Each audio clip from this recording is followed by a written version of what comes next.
today, from MetLife Stadium in New Jersey, it's Week 13 of the NFL on EA Sports.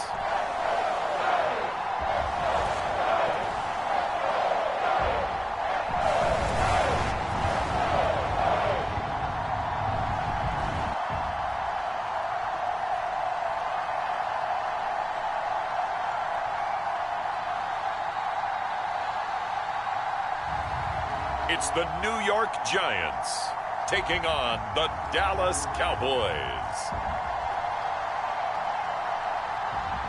We welcome everybody to the Garden State. EA Sports coverage of the NFL finds us at MetLife Stadium in East Rutherford, New Jersey.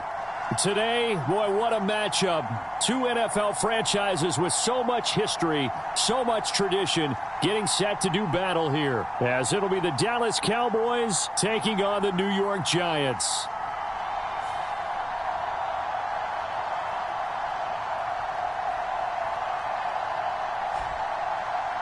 Alongside my partner, Charles Davis, I'm Brandon Gaudin. And, Charles, you take a look at this Giants ball club. They come in feeling good after back-to-back victories. And last week's win was indicative of how good this team can be. It was a complete performance. Meanwhile, for the visitors here, the Cowboys, even with all the games we have broadcast together over the years, partner, seems like every time we see something new and kind of get that feeling we might get something unique here in this one as well. No two games ever really the same, are they, Brandon? Because there's always a couple little details, standout performances, big plays that help set each game apart. That makes every one of them entertaining to be a part of.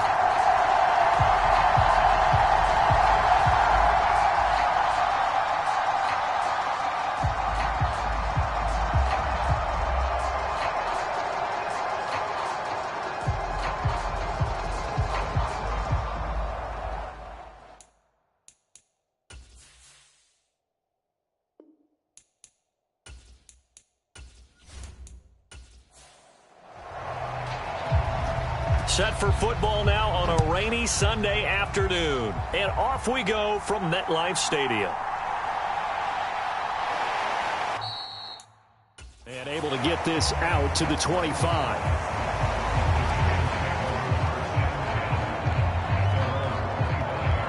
So here are the Giants ready to start their initial drive of the game. And here's a look at their leader, standing 6'4". We're seeing it more and more in this league, how teams love to have athletes back there taking the snaps, guys who can throw it and move around and get yardage with their legs if needed. He's one of the best examples that we see out there right now. He can throw for hundreds of yards one week and then run for 100+ the next. He adds an extra dimension that really confounds defenses when he puts it all together. And not much to speak of. Call it a 1-yard gain up to the 26. The numbers for Mixon last week, 19 carries, 94 yards. When a winning streak stretches this far, you start to wonder if a team is truly unstoppable. And here's a guy who's been very much the legs that have helped drive this team to wins week after week. And even when teams have keyed on him and tried to slow him down, he's still gotten the job done enough to avoid a loss. Talking with him in pregame, though, he thinks that this week could be his biggest week yet. Well, this defense for the Cowboys, they were quite formidable in the win over Philly a week ago. And as in any game, takeaways are always a big key. They're always discussed on defense. There's an emphasis there. And they came away with 3 interceptions in that game. Little trouble thus far on their opening drive as they come up on a 3rd and 11. Here's Richardson to throw. That's into the hands of Donovan Peoples-Jones. And he's going to be stopped here a few yards short of the first as the tackle is made at the 33. Well, they'll get 10 there, but it leaves them just short for 4th down. On 3rd down, you'll give them that. You just want to make sure that you play the first down line. And they were able to get him down and force the punt.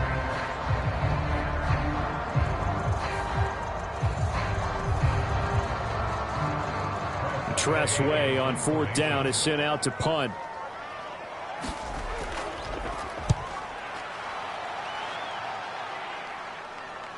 Pulled in at the 24.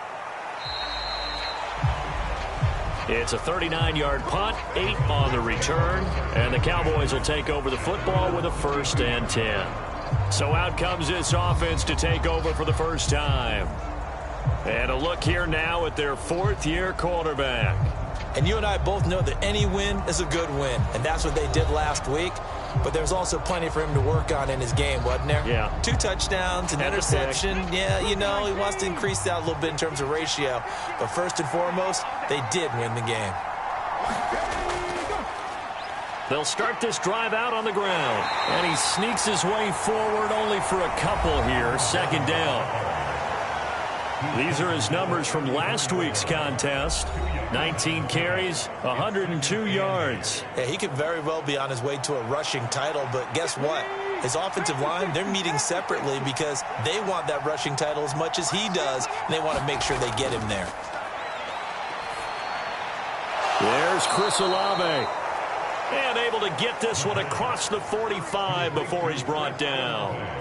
It's a gain of 12, and the Cowboys pick up the first. I don't care who you put on him. He's going to be a handful in one-on-one throws. Yeah, right now, you're right. They're in man-to-man. Maybe need some safety help. I would say that'd be a good idea. Double team him somehow. I'm going to have to make someone else beat me rather than let him shred my defense. On first down, they'll go to the ground attack. And he's going to get this past the 50 and into Giant territory. Second down and 4.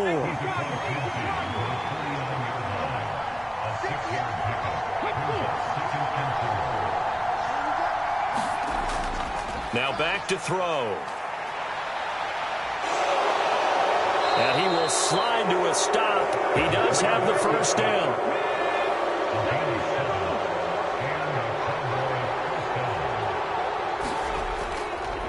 And they'll run on the inside handoff. And they'll get him down after a pickup of 8. Second and 2. Now they'll switch it up here and look to throw. That is caught by Lamb. It'll go as an impressive 31-yard gain. When they've needed a play this year, he's certainly been the guy to deliver it. As this season has gone on, he's been awfully consistent and sometimes spectacular.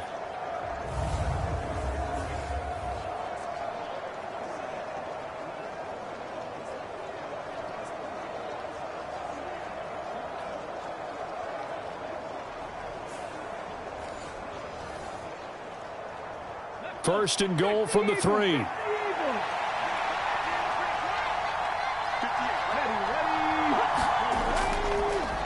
They'll try to run this one in. And he will fight his way into the end zone for a Cowboy touchdown. A great play there. That's his 18th rushing touchdown on the year. And the Cowboys will jump on top with the game's first score here this afternoon. So both sides of the football contributing here early. Their defense forces the punt, and then the offense takes it down the field and punches it in on the short touchdown run. And, Brandon, that's good complementary football, and that's what they're going to need if they want to get out of here victorious. The point after through the raindrops, up and good. And it's now a 7-0 game. So that winds up a 7-play drive all told. And it ends with a 3-yard scoring run. Out is the kickoff unit as they run up and send this one away.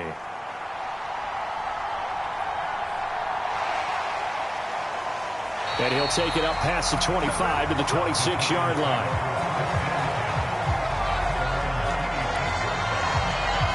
So the Giants getting the football back here for their second drive.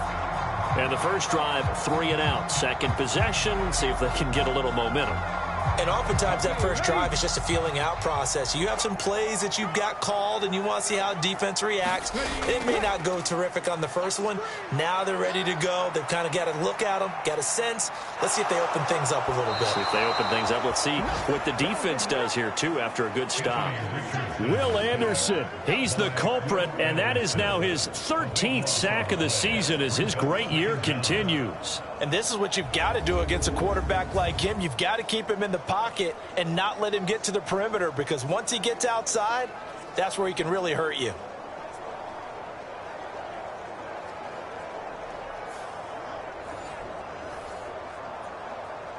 Now then, after the sack, it'll be interesting to see what they have planned for 2nd and 23.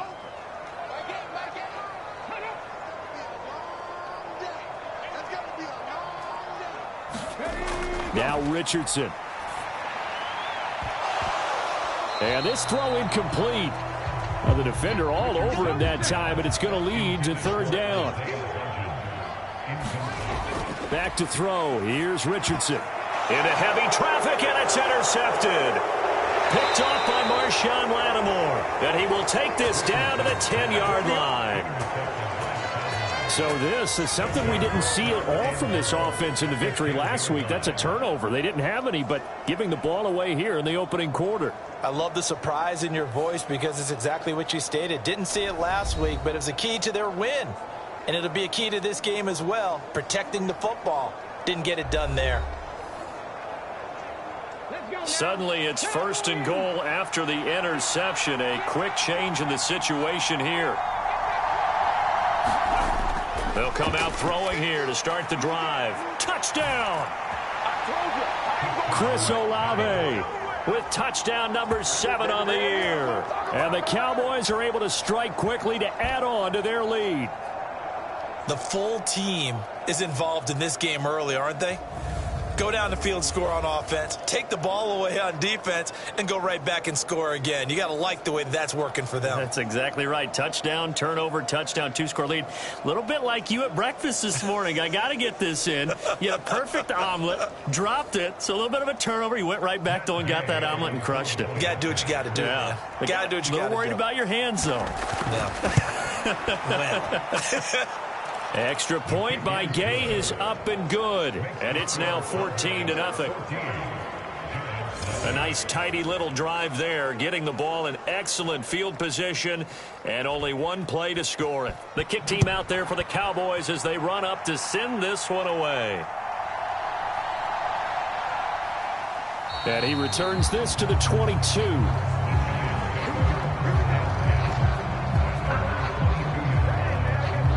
New York set to take the field. They've shown precious little here offensively thus far as they try again with a first down now.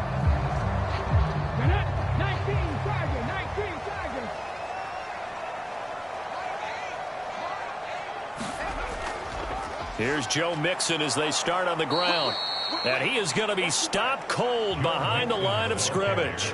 He'll lose a yard there, and it's 2nd and 11. You look at this Cowboy defense.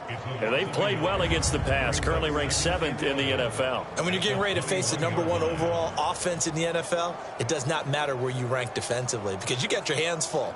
You don't know what you're going to face, but you know that that's a strong unit that you're getting ready for. A loss of a yard there to start out. That leads to a 2nd and 11. Richardson.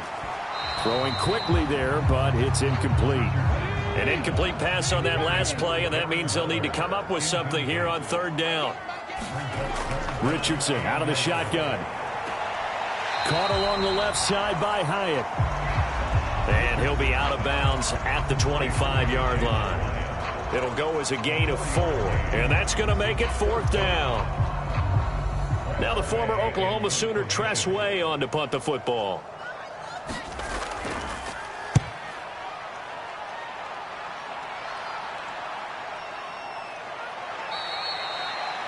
47-yard punt, a return of 4. And out will come the offense as they take over. From a star in college to a star in the NFL, CeeDee Lamb at wide receivers. He brings out this offense. And CeeDee, assuming he stays healthy, assuming the health, should get to that 1,000-yard mark pretty easily. And the best part of what he's done so far is it allows him and the team to relax their pursuit a little bit. Meaning, if they just have normal games, they'll get to the 1,000-yard mark. They don't have to force anything. But one of the reasons he's having the year he's having is what I call route running arrogance. They think there's no one that can cover them. No matter how many people are put in his direction, it just doesn't matter. He's going to find a way to beat them. And so far this year, he's done exactly that. He sure has.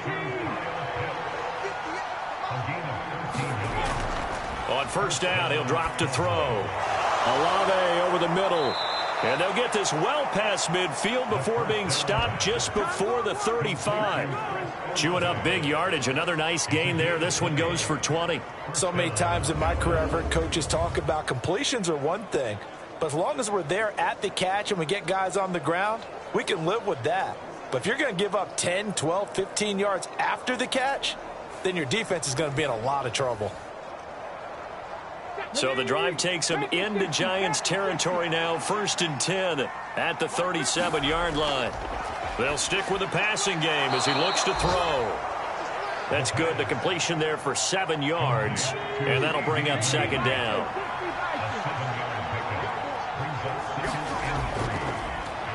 One back in the backfield, he'll get the carry. And there is nowhere for him to cut back as he's taken down in the backfield. He'll lose a yard on the play, so now they need 3 yards on 3rd down. You talk about this Giant defense. They've had their trouble stopping the run, Charles. Currently 29th in the NFL in that department. And when people talk about facing a challenge, they are certainly getting one in this ball game because they're facing the #1 rushing unit in the NFL, which means this is going to be a contest they've got to be prepared for from the first snap. On 3rd and short, they'll try and pick it up through the air. They'll try and set up the screen. It's complete. And they're going to have another 1st down as the tackle's made at the Giants' 12-yard line. He goes for 18 there as the drive will continue. And when you're throwing the ball downfield really well like they have been on this drive, it's really a nice time to work one of the screen plays in. One of my favorite play callers in the game has always told me he starts every game with 10 to 12 screens because if he starts feeling the pressure from the defense, he uses their aggressiveness against them. From down at the 12, it's 1st and 10.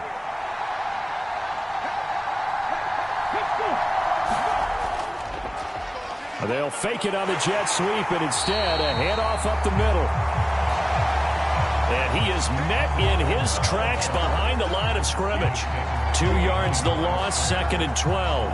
And that's exactly what offenses try to avoid by using motion and throwing different formations up. They hate when he can draw a bead on the play, get a running start, and make a big play behind the line of scrimmage as he did just there.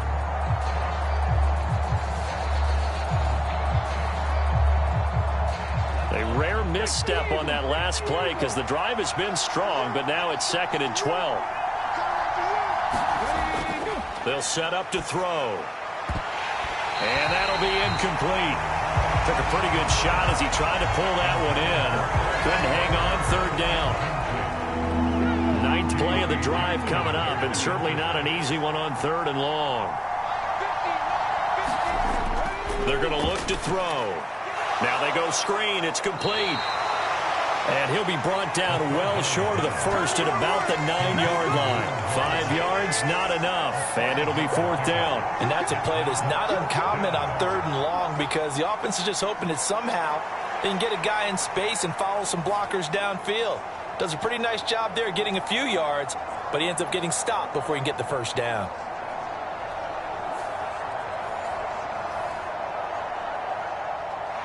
Matt Gay now gets ready for the field goal try. From the left hash, a chip shot here. Gay's kick is good. And that'll make this 17-0 here in the opening quarter.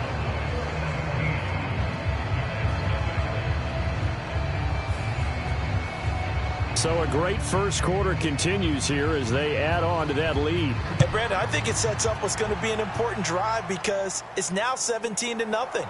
So the other guys, they got to figure out something quick before this game gets away from them. And it's a pretty good return here as he'll get this up to the 29. New York ready to go again offensively.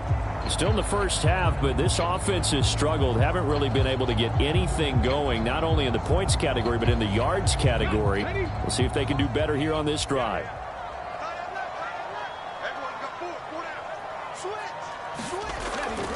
Mixon gets the nod to start the drive. And running room scarce here. He's going to be stopped in his tracks at the line of scrimmage. 2nd and 10. Now Richardson back to throw it. And that is incomplete. And he's only hit on 2 of his first 6 passes. Time for a quick quarterback regroup here with a big 3rd down coming up. An incomplete pass on 2nd down. That muddles things a little bit here. This is 3rd and 10. Richardson looking to throw. And this pass broken up. The contact well timed there. And now 4th down. And now the punter, Tress Way, as he sends this one away. Fielded at the 20. It'll be a 47-yard punt with a net of 40 following a 7-yard return. And they will take over 1st and 10. The Dallas offense here set to begin the drive. But Charles, they're really stringing these possessions and scores together early. We're still in the first quarter, but if they can score again here, look out. Yeah, and as you taught me when we're broadcasting games, one word we're supposed to avoid, and that's blowout. But that's exactly what's going on here. Down 3 possessions just the first quarter. That goes beyond any worst-case scenario we might have thought coming into this game. And another touchdown here, that should eliminate any hopes for any type of a comeback.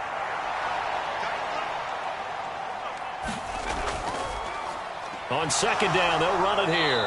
And he'll get up near the 45. They'll spot it at the 44.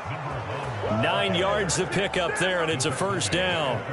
2nd and 2 is prime time for a little bit of a gamble, isn't it? Open up the playbook, go play action, toss that bad boy deep. But in this situation, go ahead and give it to your back. Let him pick up a 1st down. Keep the sticks moving.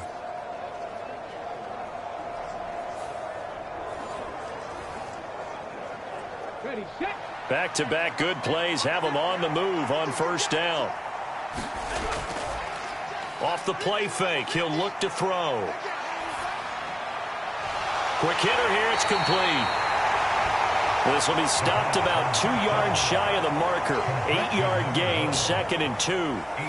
Well, he was a busy man out of the backfield a week ago. They got him the ball early and often. I have no doubt in my mind that he'll be a big part of the game plan here as well. 2nd and a couple.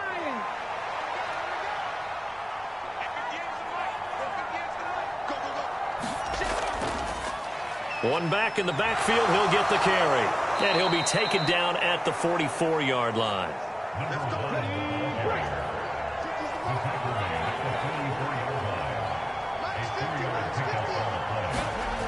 Now on 1st down, he'll drop to throw it. Oh, this one incomplete. The pressure got to him as he released it. And it's 2nd down.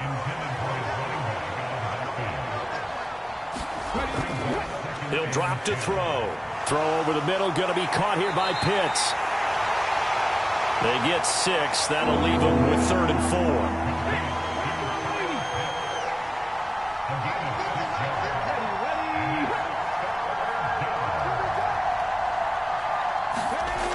4. He'll look to throw. Hard throw, incomplete. So now they're going to send out the field goal unit to, as they say, fire away from long distance.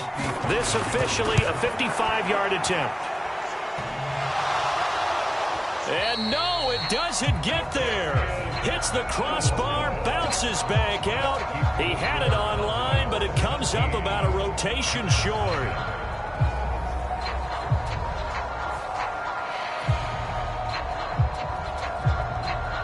New York set to take the field.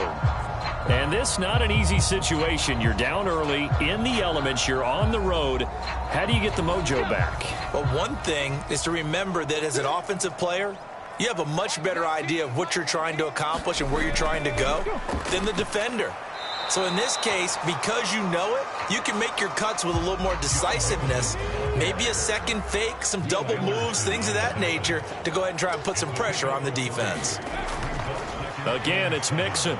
And nowhere really to go there. He'll take this up just shy of midfield. This offense so far on 3rd down, not good. 0 for 4 thus far. This will be 3rd and 6. Richardson looking to throw this. Oh, what a catch by Hyatt. And they're going to be set up down around the 15-yard line. What a play that turns out to be, 36 yards. And that might be exactly what they needed to wake up this home crowd. They haven't given them much to cheer for so far, and never underestimate the effect the home crowd with you can have on a game.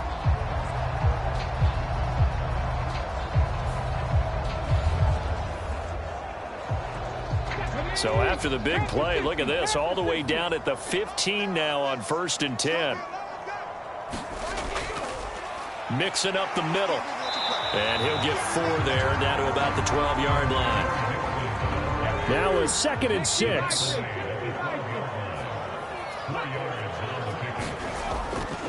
Inside handoff to Mixon. And he'll be brought down this time at the 5-yard line. First and goal, and they got to be thinking a chance to get right back into this football game. And he is in. Touchdown, Giants. A 5-yard touchdown run. And the Giants get a bit closer. Extra point right down the middle. And that'll cut the lead to 17-7. So the drive there took 6 plays. And it's finished off with a 5-yard touchdown run.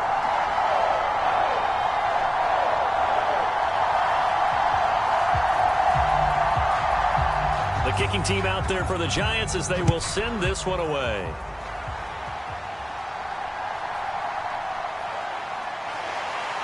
And they'll get him down inside the 30 at the 27.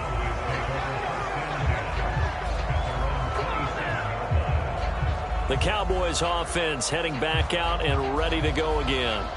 And thus far, the weather has not slowed this offense down one bit. They've looked good so far in the first half. They certainly have. And think back to our meeting with the head coach. And we asked him because we saw the forecast for this game, didn't we? We said, hey, have you prepared for this? And he talked about the different drills that they've done in adverse conditions, the wet ball drills, things of that nature. He said, I don't think it's going to slow us down much. We tend to handle it pretty well, and he's been right. In need of only about the length of the football here on second down. Here's a play fake as they set up to throw. That's going to be caught by Pitts. And out of bounds on the other side of midfield at the 45. Catch number 4 for him on the afternoon, and it'll give him a first down. Man coverage on the left side, so I really like the design of this play because they opened up the field and brought their tight end the other way on a crossing route. That's a lot of ground to cover if you're a defender. I've been there before, unable to stay with his man there. Back-to-back good plays have him on the move on first down. They'll drop to throw. And he can't find a receiver, and he's brought down. Khalil Mack coming in from that outside linebacker spot. He gets him down. It's a loss of 5. And on that one, the protection just broke down. You've got to have that leverage, don't you? We always talk about low man wins in the running game for an offensive lineman versus a defensive lineman. It's essentially the same thing in pass protection. Get lower than that defensive lineman so that you can keep your balance and keep him away from your guy trying to throw the football. Coming up now on a 2nd and 15 following that sack. They'll look to throw here. And he will slide down with a good gain. And give him 10 that time as he was able to get away from the pressure and get a nice gain. They'll look to throw. And he's going to get this inside the 30. Nothing open downfield. He keeps it himself for 11 and a first down. Certainly not a positive sign if you're the D coordinator and you see your guys give up that space so early in the game. Third down, that's when the clamps are supposed to come out, but his ability to create things with his legs makes things difficult.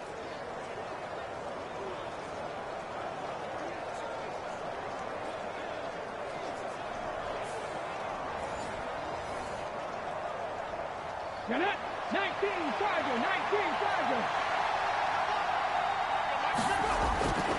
They'll look to throw here on first down. He's got his pass-catching tight end. That's Pitts. And inside the 20 before he's brought down.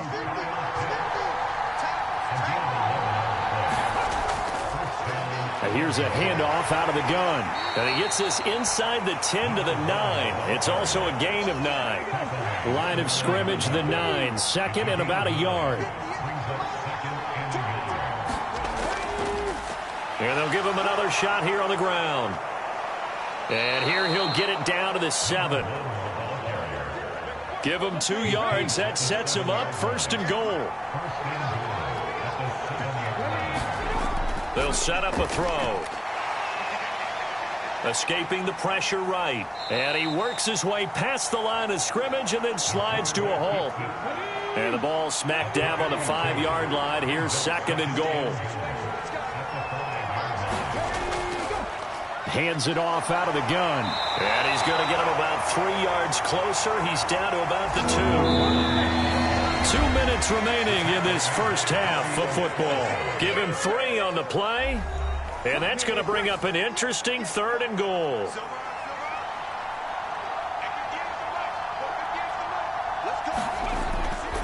Back to throw here. Back of the end zone. Could he get his feet down? No, it's incomplete. Can this defense hold him out? Here we go now. 4th and goal from the 2. Back to throw. And oh, it'll be intercepted. Picked off by Xavier McKinney. And the Giants are going to take possession here. It's a touchback, and they'll take over at the 20-yard line. Well, Charles, certainly circle that play. We might have to revisit it later. They had 3 in their back pocket. They go for it on 4th and goal and throw the pick. Well, you know, we're still in the first half. A bold call nonetheless. And I guess the book might have said take the 3, but it looks like they burned the book and just said, give me the analytics. And the analytics said, go for it. Didn't work out.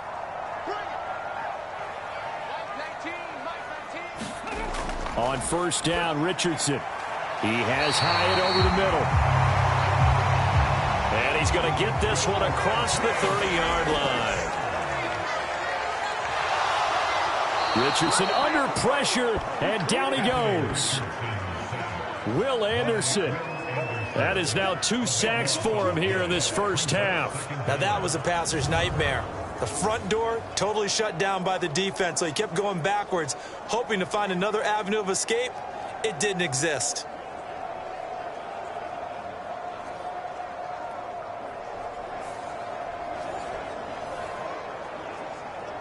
Now that after the sack, it'll be interesting to see what they have planned for 2nd and 23. Now it's Richardson. Oh, and his early struggles continue. Here's another one intercepted. And he takes this one back into the end zone, and the Cowboy defense has a touchdown. Well, no surprise to see that one, partner. The league's #1 defense coming through with a huge pick 6. And it's plays like that one that have made them the most feared group to face this year. Offenses, they're trying to figure out how to work around them rather than work through them. Big-time impact playmakers scattered throughout the unit on every level, and they can change a game at a moment's notice. Gay is on for the point after.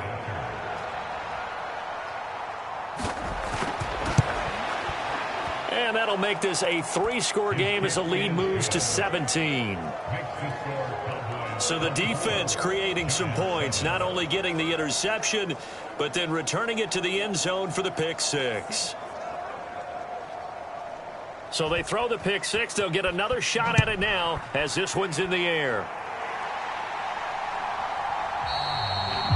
And no effort to bring this one out. It's a touchback. The Giants offense now gets ready to head back onto the field. Charles, we'll see what they can do here. Not a ton of time left, but enough certainly to get points out of this drive, and they need them right now because they're trailing. Yeah, and this is exactly why you practice a 2-minute drill all through camp and at least one practice each week before a game. A minute left, more than enough time to string a few completions together, reach the end zone, and then make that walk back to the locker room just a little more animated.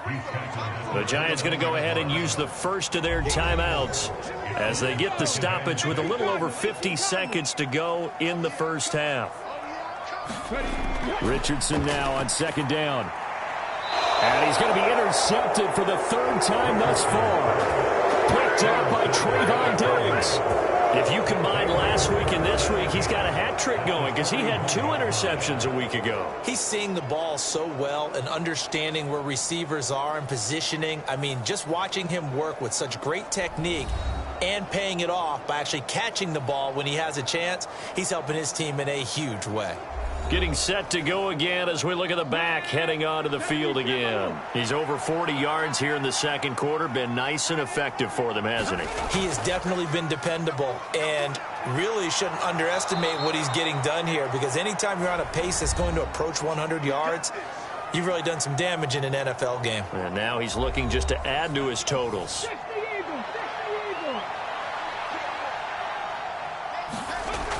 They'll look to throw now on first down. That one tipped, and it's incomplete. Well, good hands there defensively. And second down.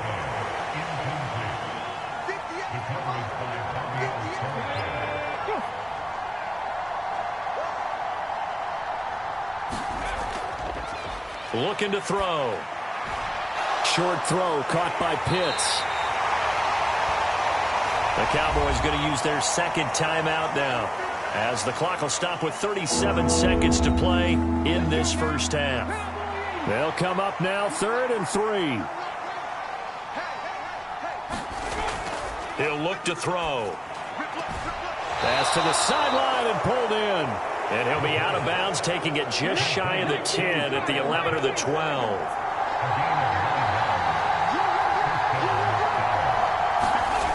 Back to throw again. And this is caught for a Cowboy touchdown. Chris Olave with his second touchdown here in this first half. And the Cowboys continue to pull away here in this first half. They have really had their way so far in the first half, but they wanted to continue to build on their lead. They know that no lead is safe in this league, so they decided to try their best to get one more as they headed into the half, and they got it done. Here's Gay now to add the extra point.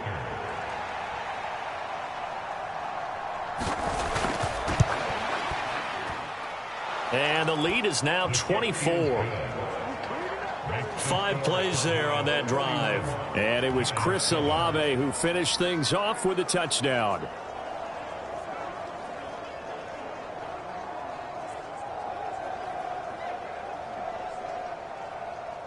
The kick team out there for the Cowboys as they run up to send this one away.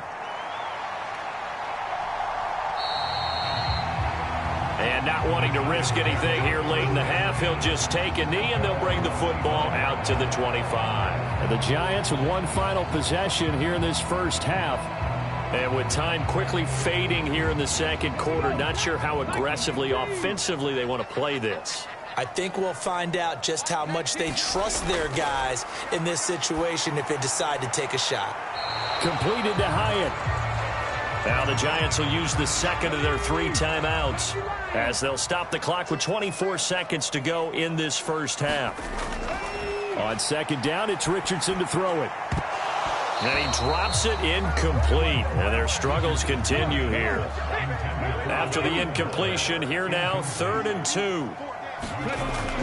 Looking to throw. Richardson.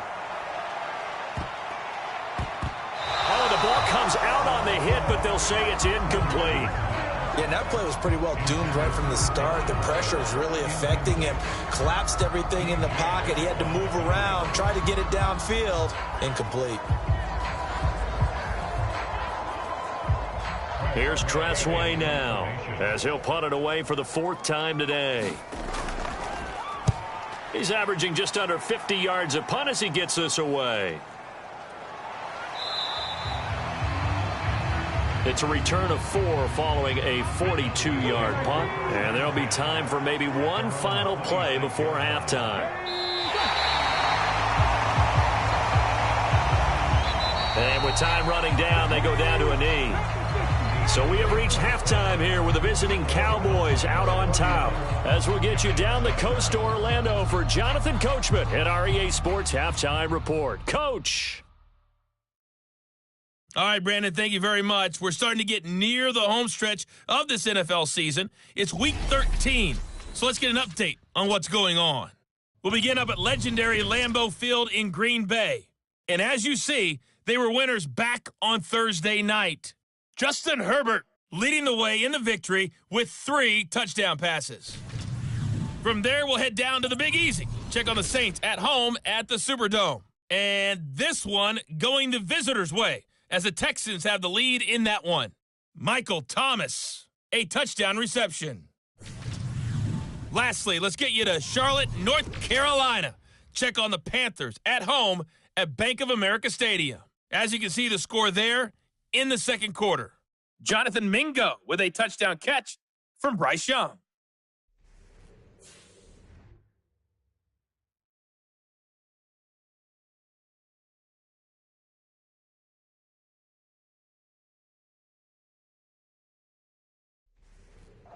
right, Coach. Thanks very much. Fine work as always as we welcome you back for quarter number 3. Forecast calling for more of the same. The rain set to continue as we are underway in the second half.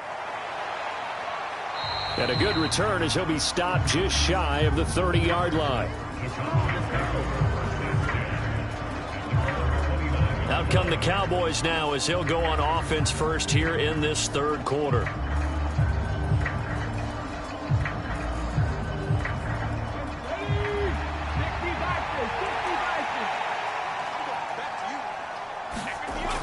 They'll come out throwing here on first down. And he will not make it back to the line of scrimmage as he's going to be taken down. He couldn't get rid of it. He winds up losing a yard. It's second down. If you want a lesson on how to defeat an offensive tackle, that was pretty textbook. Is that a clip and save? That's what's going to go around the league, and people are going to watch that and say, my goodness, that's how you do it. And I feel awful for the offensive tackle because we always talk about the athleticism of that guy who just beat him. Well, you have to be athletic to try and block that guy. Just in this case, the defense won. After the sack, here's 2nd and 11. Now they'll throw here out of the gun. Slant pass complete to Olave. And brought down, but not before reaching the 45-yard line. He continues to deliver a first down here. He had 4 catches in the first half, and this one number 5. This offensive game plan has just been sensational. I mean, when you think about all the different ways they've gotten their receivers open so far, it's really been impressive. Scheme, design, execution.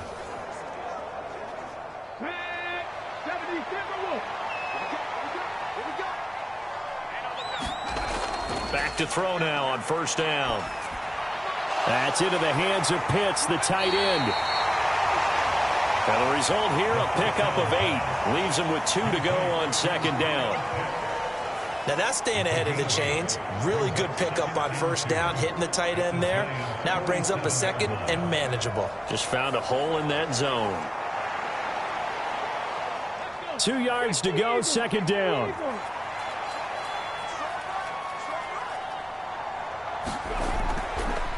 The play action fake. They'll look to throw. And he will slide to a stop. He does have the first down. 23 yards on the tuck and run. He's starting to fall into the category of not fair, because when he's on target throwing the ball, he's dangerous. But when you add in his ability to make plays with his feet, almost impossible. Well, yeah, exactly. They've had trouble stopping him in the secondary. This time they've got the great coverage. Oh, he can run too. So 1st and 10, and if they score on this drive, might have to start digging in our second half blowout material. Now a quick slant as the throw's complete. And they'll work it inside the 15-yard line before it's all said and done. Now back to throw. And he'll protect himself at the end here as he winds up getting pretty decent yardage. From the 5, here's 2nd and 2. From the gun, he'll hand this off. And he'll take it into the end zone for a Cowboy touchdown. A great effort there. Touchdown number 22 on the season. And the Cowboys take the opening kickoff of the third quarter and drive right down the field to extend their lead. Boy, another score. This lead gets even bigger. And, Charles, we haven't even hit the fourth quarter yet. Well, forget the deficit, right? They're really not going to cut into that a heck of a lot. But how can they get out of here with some dignity? Can they get a stop or two? Can they make a play on offense themselves? Anything to start to feel better about what's happened to them here in this one. Extra point by Gay is up and good. And the lead grows even larger here in the third quarter.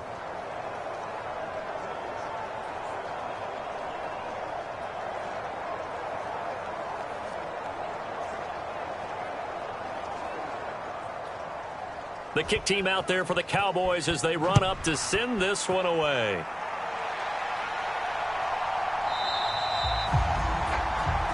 And he'll just take a seat, and the drive will begin at the 25-yard line. Now we take a glance at the offense as they work their way back out for their first possession of the second half. CD, they certainly know the hole that they face as they begin the second half. They have to do what precious few teams have done in NFL history. That's try to come back from a 4-possession deficit.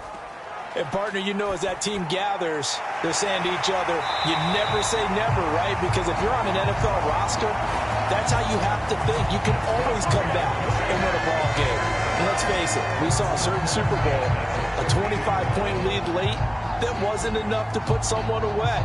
But that being said, this task is near impossible. Let's face it. And bottom line is, it officially becomes impossible if this possession is an empty one.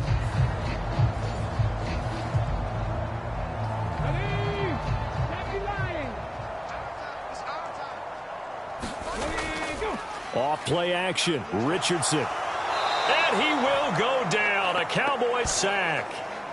Will Anderson getting him once again, his 3rd sack of the afternoon. By that time, it looked like he essentially just ran right into the pass rush. Yeah, partner, I'm not much of an outdoorsman, but the fish jumped right into the net, didn't he? Because you've got to make sure that you're deep enough that you can get around the defensive end, have an angle there. But he couldn't do it because he actually cut that one off. Really nice play coming off the edge. So now 20 yards to go on 2nd down after the sack. Work to be done. Here's Richardson to throw. He connects with Hyatt. And he'll go out of bounds. It appears right at the 45. These guys have punted 4 times already, and they're staring at a 5th, barring a conversion here on 3rd down. And a dangerous throw there as that's knocked down and incomplete. Here's Tressway now as he's on for the 5th time here today.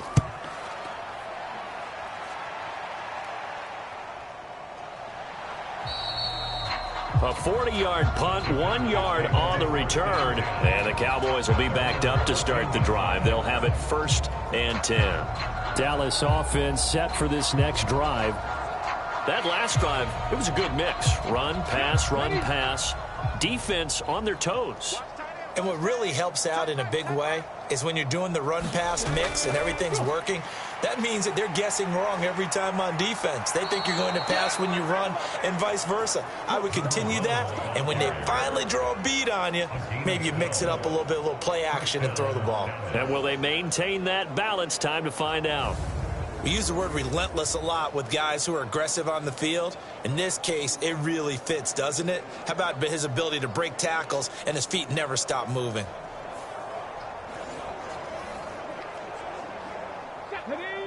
Panther 60, Panther 60. Mike's 50, Mike's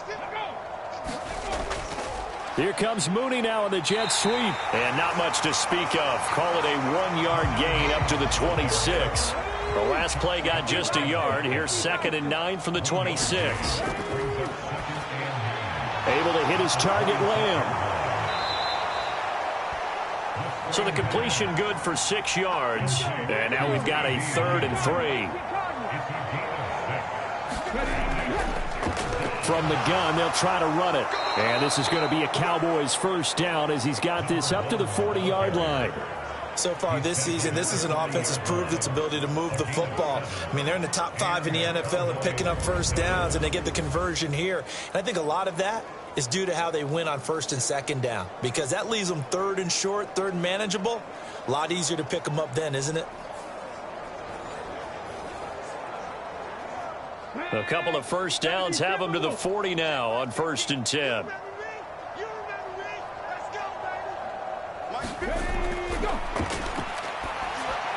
Now they set up the screen. That's complete. And he'll be taken down, but not before he works it past the 50. 11 yards and a Cowboy 1st down. And when you have success throwing the football, the old cliche becomes true. The playbook opens up wide. And these screen passes, they become even more difficult to stop. Out of his hands quickly to CD Lamb. And a 6-yard gain gets him right around the 43. That was a nicely run slant route, and what the receiver's trying to do is make the defender think he's going upfield for a deeper route, and then breaks it off, usually after about 3 to 4 steps, and cuts towards the middle of the field. And now what he's trying to do is use his body to keep the defender away from the football and give the quarterback a really nice target. Again, he'll drop to throw. Able to find the open man. That's complete. And they're going to have another first down as the tackle's made at the Giants' 30. And they'll get 14 yards out of it and a fresh set of downs. Well, up big, but still not hesitating to take some shots downfield, CD. I guess they really want to hammer home their dominance in this one. Yeah, that much is apparent, partner. If they keep completing throws like that, they'll keep that gap awfully wide as they've established already. Let's go now. So 1st and 10 now from the 30. I'm coming after you. I'm coming after you. Go like 50, like 50. Ready. Hut. One back in the backfield, he'll get the carry. Looking for a seam, but finding none. He'll get back to the line of scrimmage, and that's it. Now he'll look to throw here on 2nd and 10. A quick throw knocked away. It's incomplete. What would look like a march to the end zone has hit a momentary roadblock with that incompletion. No need to panic. They just got to come up with a high percentage play call and see if they can get their offense back on track. Now he'll dump it underneath to his running back. Complete. 3 yards, all they could muster there, and it'll bring up 4th down. How about that strategy there, Brandon? 3rd down. They just said, we've got faith in our tackles. We'll give you the short stuff, and just decided to protect the sticks. So every time I hear fans telling me tackling's not a part of the game anymore, plays like that, I can clip and save and show them you have to tackle well if you want to be a good defense. Matt Gay now gets ready for the field goal try. This from 44 yards out, left hash. And Gay knocks this one through. And that will extend their lead even further.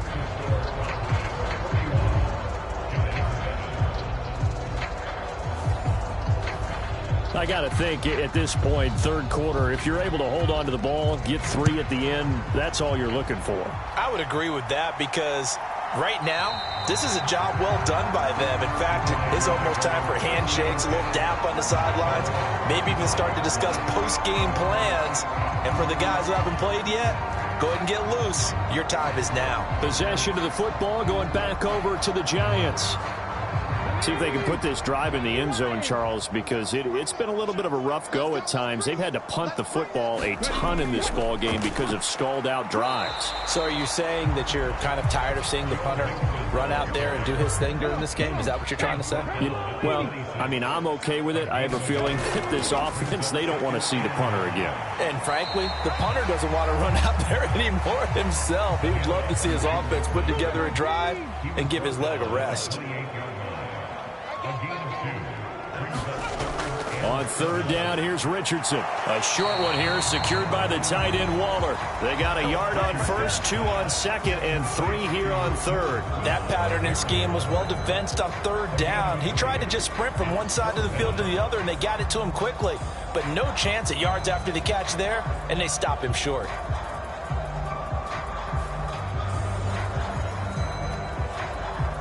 Here's Tressway now, as they're forced to kick for the 6th time today.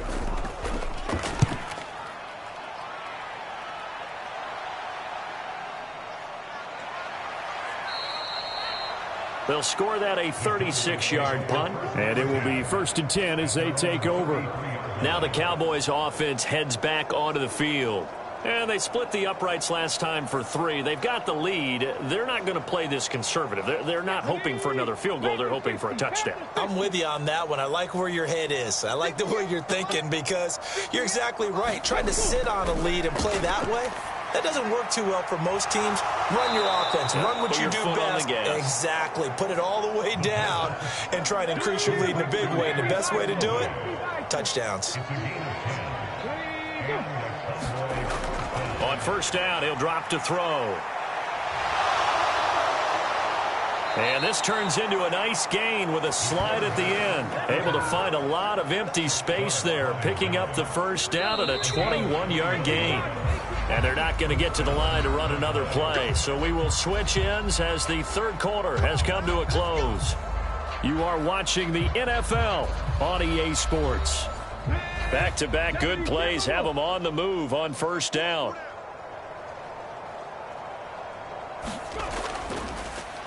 One back in the backfield, he'll get the carry.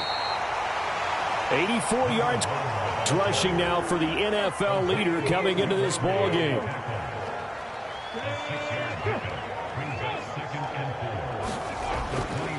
Here's a fake on the jet sweep, and instead a give up the middle. And he is going to be stopped cold behind the line of scrimmage. Call that a loss of a yard, and things get a little more difficult here, 3rd and 5. This offense has had a lot to like in this game. I don't know that last play, though, is going to make the highlight reel. It's not going to make the highlight reel, but it will be the focus of the film session that the team has to sit through. I've sat through those before.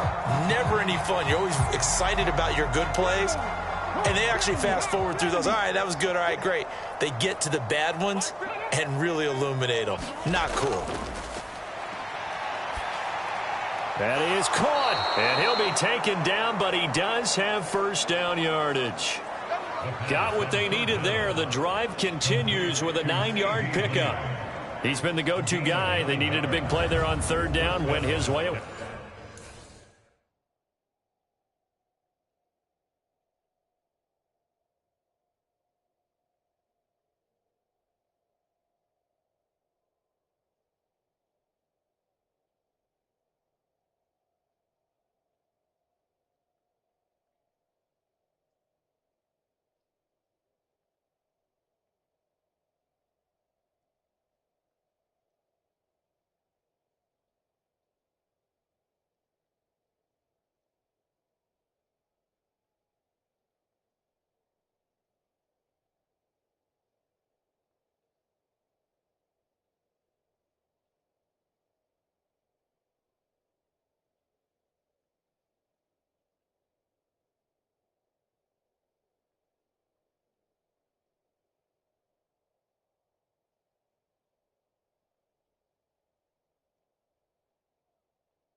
Worked out. Doesn't matter whether they scouted it or that they think he's going to get the ball. He has a knack for finding his way open and completing the connection. Give him 5 on the carry there, and it'll be 2nd down. That's a strong pickup right there on 1st down. And as this drive goes on, we're seeing an offensive line and running game imposing its will. Now 2nd and 5. And they'll keep leaning on the running game. Back to the ground. And he's dropped just before the line to gain. 4-yard pickup leaves him with 3rd and 1. They'll set up to throw. Work in the middle of the field, and he's got a man complete. And the Cowboys are going to have a 1st and goal coming up as they find a way to convert there on 3rd and 1. I don't care how many times we say it. I still get a kick out of watching quarterbacks and receivers do the pass tree in pregame warm-up. But I always remember that when we go to practices, we see that after practices as well. They really tune it up, don't they? They tune it up. They know why they do it for these situations. 1st down. And they build that trust, and that's why they're able to find him in this type of a situation. They're going to look to throw. Touchdown, Cowboys! Chris Olave. His 3rd touchdown of the game, number 9 on the season. And the Cowboys add on to their lead, and it's looking like that win streak is going to extend another week. Even though they've got this big advantage, Charles, they are not taking their foot off the gas pedal right now. Well, I think what we're seeing is the result of all their great preparation and great practice time during the week. And even though it seems like this is a great chance to pull people back and maybe, not try and score a few more times, they don't want to do that. I think they're enjoying what they're seeing, the collective effort, and they want to play it all the way out. Extra point by Gay is up and good. And this one was over a while ago as they just add on to that big lead.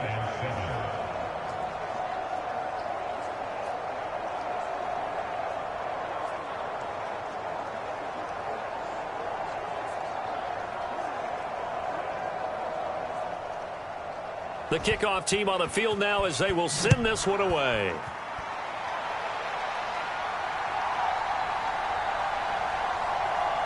And he'll take it a yard or so past the 20, call it the 21. And the Giants ready to come out now. Their mini 2-game win streak appears it might be going by the wayside unless they can pull a rabbit out of their hat.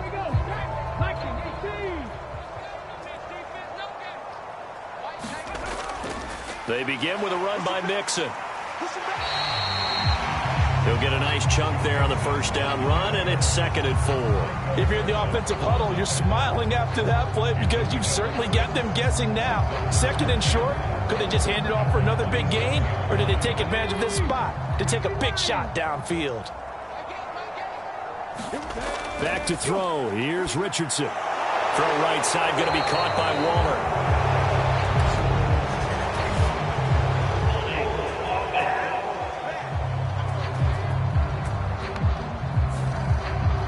Now they face a 2nd and long following the holding penalty. Richardson looking to throw. Throw caught by Hyatt on the slant. Call it a gain of 12, but of course not a first down due to the previous penalty. Even against double coverage, he found enough of an opening for a noticeable gain. 2 guys on him, yet he finds a way to uncover downfield for the completion. On 3rd down, it's Richardson. He's got his running back out of the backfield. And he will have a Giants first down as they're able to get the 3rd down conversion. Short yardage situation, you have to wonder if they thought that they were just going to run it inside. But you have to be cognizant of the back slipping out of the backfield trying to find some open space.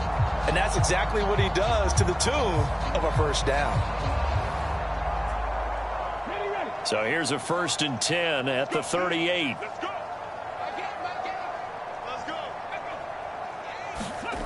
Now Richardson. Pass thrown right back to Joe Mixon. And that's good for a gain of 6, and that'll make it 2nd down.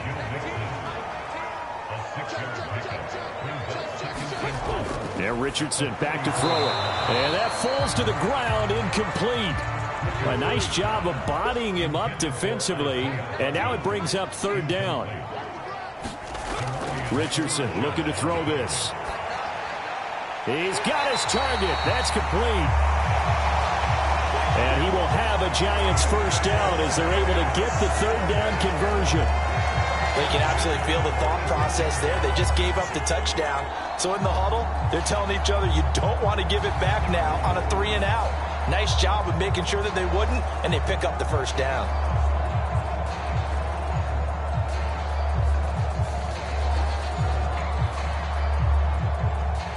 So from Cowboy territory now, here's 1st and 10 at the 46. Richardson. And this is going to fall to the ground, incomplete. That very nearly their 4th pick of the game. Instead, 2nd down. They'll look to throw again. And this time he's got the hook up. It's complete. They'll look to make it 3 for 3 on 3rd down conversions. They need a yard here. They'll stick with the passing game as he looks to throw. This is caught by Robinson. And he's going to have another first down here as the tackle's made at the Cowboys' 25-yard line. The defense surrenders a 13-yard pass play there on 3rd and 1. Now, this is certainly one of the bigger losses that we are going to see for quite some time. And you have to think at this point where we're at in the 4th quarter with how wide this advantage is. For this offense, they're just trying to end things with a positive drive and then get the heck out of here. Yeah, if this had been a concert, you would have heard plenty of sour notes in this one.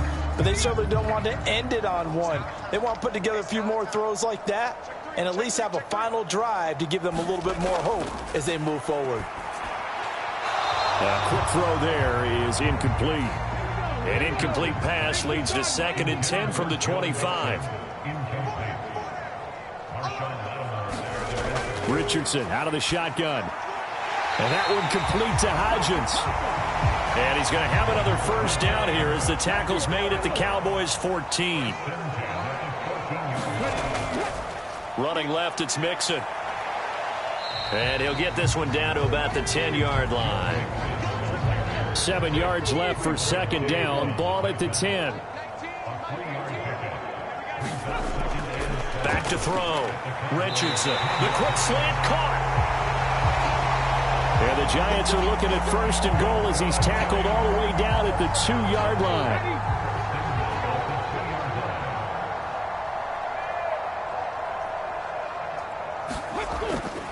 Mixon will score. Touchdown, New York. Just power football there, down near the goal line. Give it to him. He's able to push his way across. Yeah, they went heavy there. Sometimes you have those big offensive linemen come in, have to report like they're eligible. But all they're doing is getting a good stance, blocking, and getting their runner across the goal line.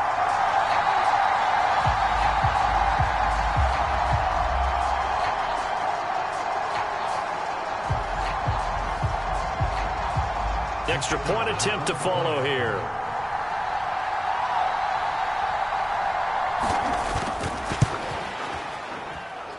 And they make the score a little bit more respectable here in our final quarter of play.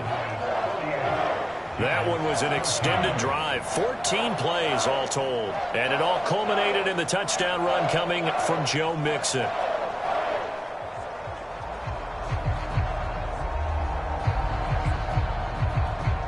The kicking team out there for the Giants as they will send this one away. Taking it about the 1. And he'll be tackled just shy of the 25.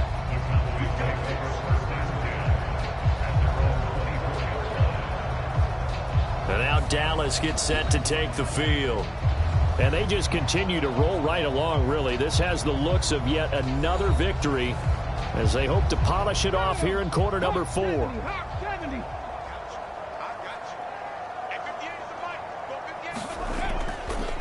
They'll start on the ground here on first down. And he's going to take this ahead for right around 3 yards, but no more than that. Second down. Well, these two teams, you might remember, met earlier in the year in Arlington with the Cowboys winning that ball game. So they're looking for another win here at MetLife Stadium to take the season series 2-zip. They'll try and run some clock here as they keep it on the ground. And he'll get about 3 here as he's out to the 30. Just 2 minutes remaining here in the fourth quarter of what has been a one-sided affair. This now a 3rd and 4.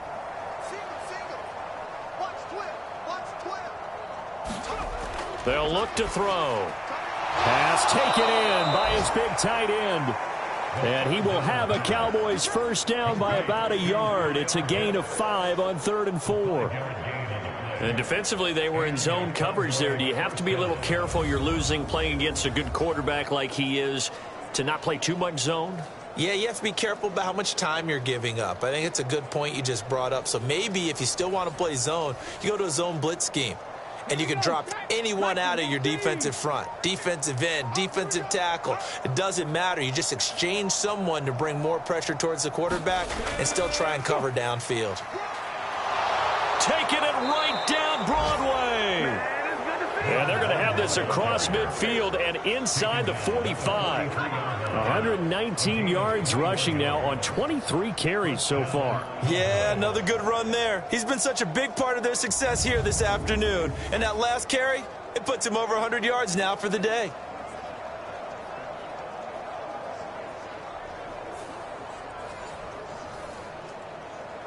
Okay, break.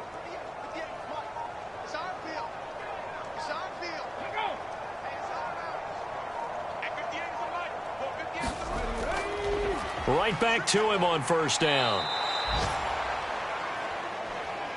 It was Chuck Clark coming up to make the tackle.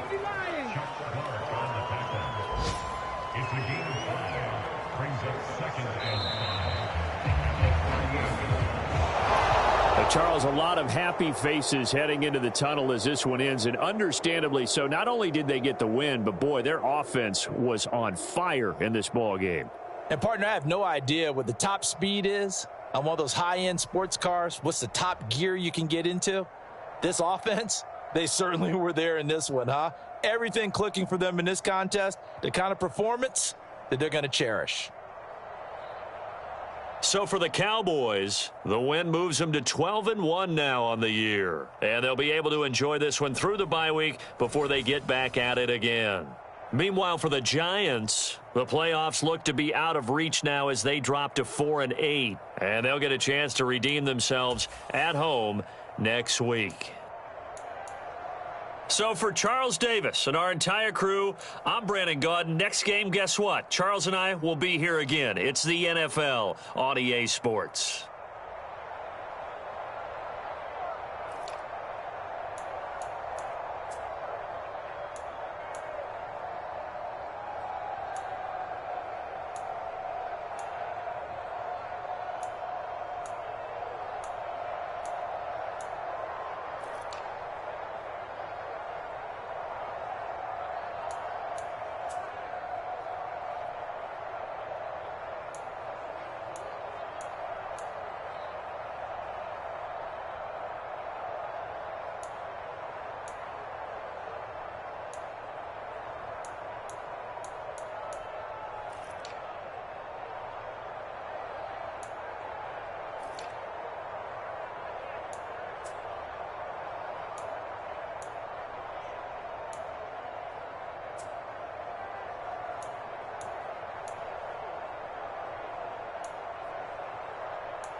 Today, from Hard Rock Stadium in Miami, Florida, it's Week 13 of the NFL on EA Sports.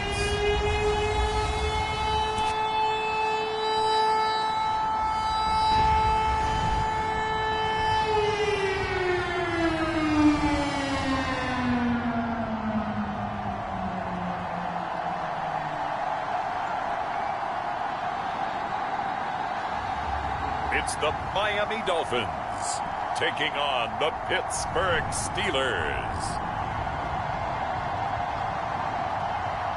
We are about 15 or so miles northwest of world-famous Miami Beach as we are set for football at Hard Rock Stadium in Miami Gardens. Today, we've got a Week 13 matchup for you here, as it'll be the Pittsburgh Steelers taking on the Miami Dolphins.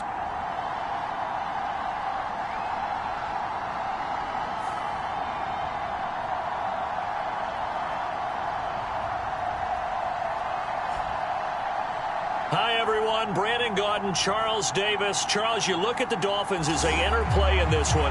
They come in off the extended break from the bye. I think it was much needed as well. You play 2.5 months.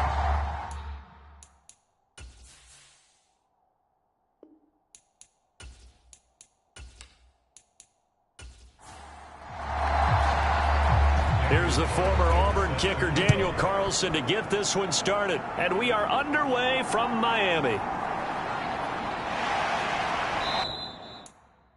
And up to about the 26-yard line, just across the 25.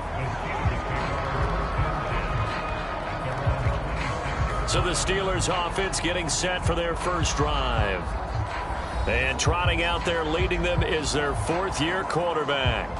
And there was a positive in last week's loss. No interceptions thrown by him. But he only threw one touchdown pass, and you know he wants that to improve. He might even consider that as part of the reason that they couldn't take the win last time out. I believe we'll see a more aggressive version of him this week whenever they're nearing the end zone. Now he dumps this off over the middle. And he's taken down but able to slip across the 35. So from the 36 now, 1st and 10. Pickett back to throw.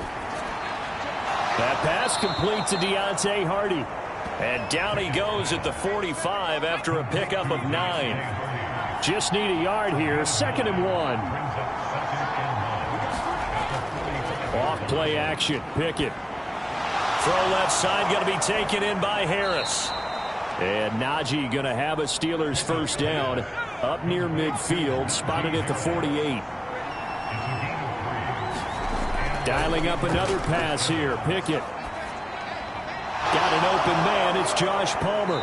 And he takes this one down almost all the way to the 30. A good pickup there, 21 yards. Well, they clearly wanted to come out, Charles, and be aggressive throwing the football, and they've been pretty efficient along with that aggressiveness. He's now 4 of 4 on this opening drive. Yeah, and that's led to a fresh set of downs. I like what he's doing back there. You can tell he's at ease, feels good about what he's doing. And I think if I'm the play caller, I'm reading that, and I'm continuing to let him throw the football. Pickett to throw on first down. Nowhere to go here. He lost the football. But it looked like the Steelers were able to recover, and they will indeed hold on to the ball. Points 1, 2, and 3 in their defensive game plan was to get to the quarterback and knock the ball free. They did it there. Luckily, offense hangs on to it. Yeah, that's got to serve as a wake-up call, though, because they can't afford to let the ball go over to the defense and miss opportunities. And I'm not saying it happened here, but you know what a good rule of thumb is when a play like that occurs? You know who usually recovers it? The guy who missed his block and let his quarterback get hit. Off the play fake, here's Pickett. He's going to wind up and air it out. And he bats it away, and it falls down incomplete. 7th play of this drive coming up, but a long way to go on 3rd down. Here's Pickett. That's incomplete, but there is a flag down, so hang on. A big call coming on 3rd down.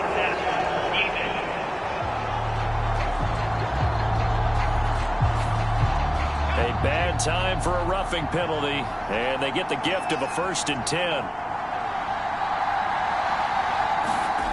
Pickett, he'll look to throw it. What an impressive catch. Gray's got it. And they're going to get this down to about the 17-yard line here. 10 more there and another 1st down. He's certainly done a nice job spreading the field on this drive, and here he finds his big tight end for good yardage. And that's what you have to do. Keep defenses guessing about where you're going to go with the football. To the air on 1st down with Pickett. It's brought in by Harris. And brought down, but not before they get it inside the 10 to the 7. 1st and goal, a chance for an early statement here on the road.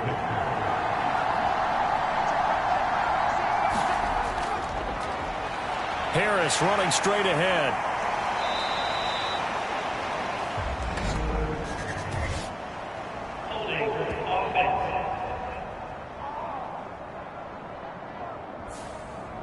A terrible spot for a holding call as they'll try again, but now from further back on 1st and goal. On the delay, here's Harris. Only a yard on the pickup there. 2nd and goal. Brandon, one thing about blitzes, they really confuse offensive linemen at times, and what you have to do is lock in on the guy right in front of you. If you don't, you saw the end result. Defensive tackle ended up making the play. Still a ways from the end zone as they come up now on 2nd and goal. Pickett will look to throw it here. Under a heavy rush, and down he goes. And not a good time for the sack on 2nd and goal. A loss of 6, and now it's 3rd down. 2nd goal, last thing you need to do is get pushed backwards to take a sack. But he couldn't find anywhere to go with the football. Had to eat it, and ended up on the ground.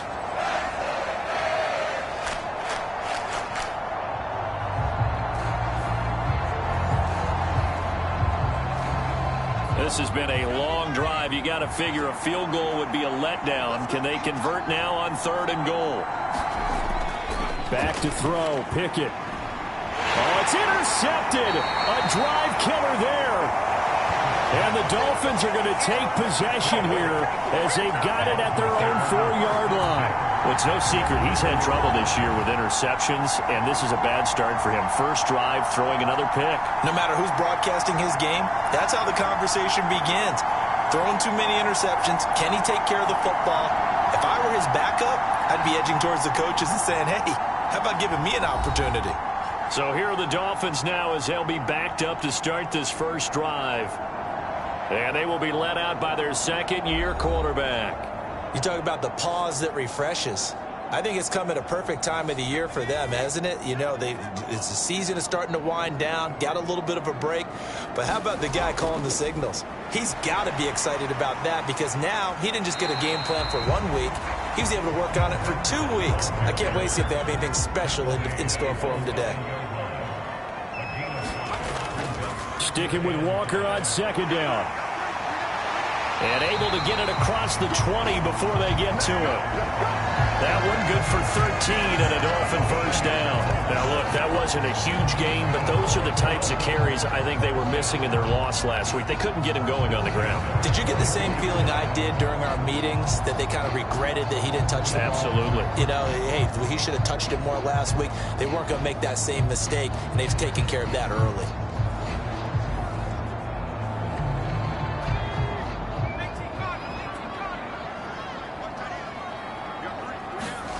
On 1st down, Costello got him in. It's Brown.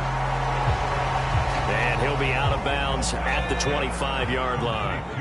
From the 25, here's 2nd down and 7. Straight ahead, Walker trying to find a lane, but instead he'll get back to the line of scrimmage and no more. Here comes 3rd down and 7. Operating from the gun, Costello. And he is going to have the Dolphins 1st down as they're able to get the 3rd down conversion. The Dolphins had 7-4 on the year, and they come in off the extended break from the bye. And I think it was much needed as well because you play 2.5 months. You know you're ready for some time off in order to get prepared for the home stretch. In fact, when they looked at the schedule to start the season, I think they liked where their open week fell.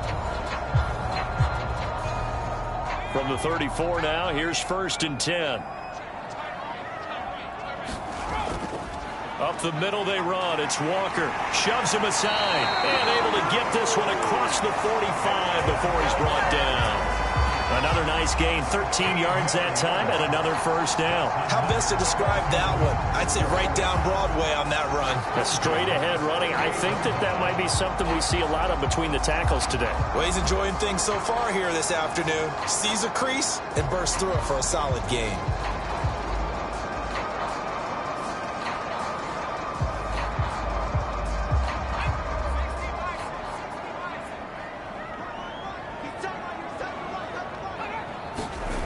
On 1st and 10, Costello flushed it, and he's going to have to eat this one as down he goes. Keanu Benton in there to bring him down, and that is sack number 17 now on the season. Well, he was really focused downfield, but there was really no viable options. The coverage was too good. And the defense really quickened the tempo of that play with their pass rush because there was nowhere for him to go with the football. The only place he ended up, down on the ground. Work to be done here on 2nd and 16 after the sack.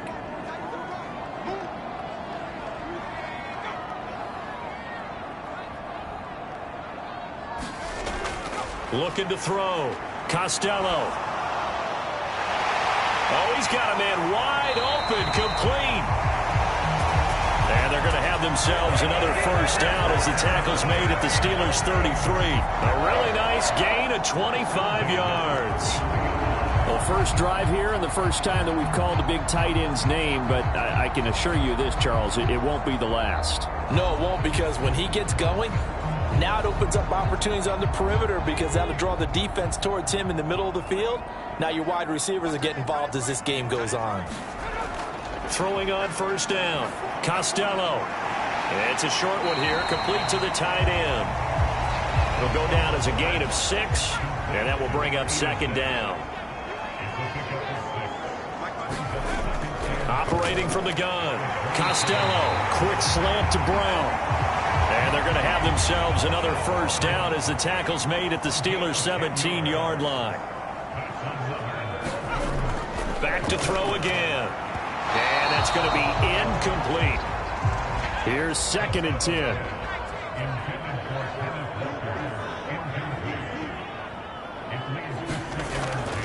Operating from the gun. Costello. Throw out wide to Walker. And now they're inside the 10 as he's brought down at the 9. They need 2. Here's 3rd down.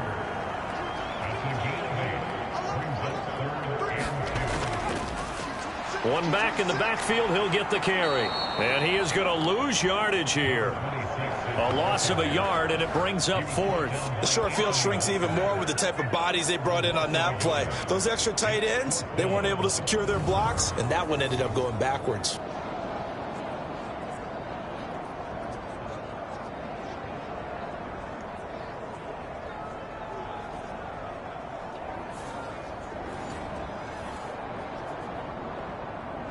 Now to try the field goal, here's Daniel Carlson from the left hash. Should be a fairly easy one here.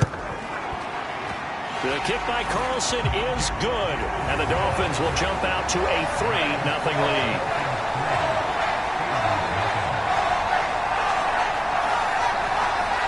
So a pretty good opening drive. That'll make the home fans somewhat happy. They wanted 6, but they got 3 in the early lead. And they should be happy. The guys look good getting down the field. That's got to give them a little bit of hope that good things are in store here today for him. And he's up across the 25 and down at the 28.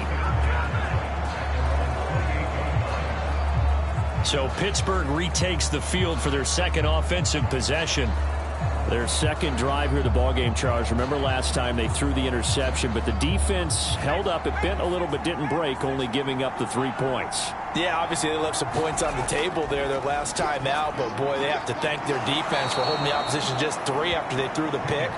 Their turn now. Back out on the field, put together a good drive, and get some points of their own.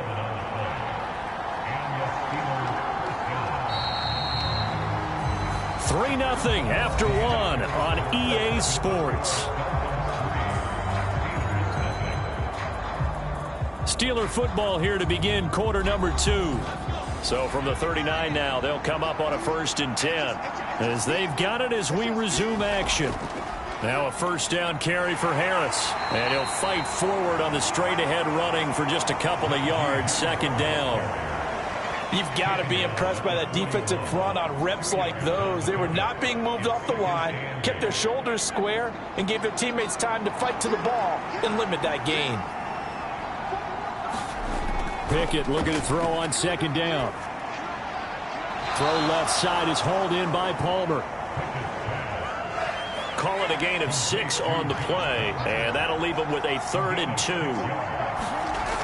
Now Pickett. And that's going to be incomplete. The coverage too good there. The contact popped the ball free, and it's 4th down. Like what I see so far out of this defense, because they've been showing their best coverages on 3rd down. So far, only allowed 1 conversion on a handful of attempts. One area of their game plan that they've executed to perfection. On 4th down, J.K. Scott ready to punt it away. He punted 3 times in the loss last week as he sends this one away. Just 34 yards on the punt there, no return. And the Dolphins' drive will start deep in their own territory with a 1st and 10. So Miami coming out for their 2nd drive. And they, of course, coming into this one in the midst of a tough losing streak. They did get helped out by the open week last week. And in talking with him, all indications were, Charles, that was a very helpful break.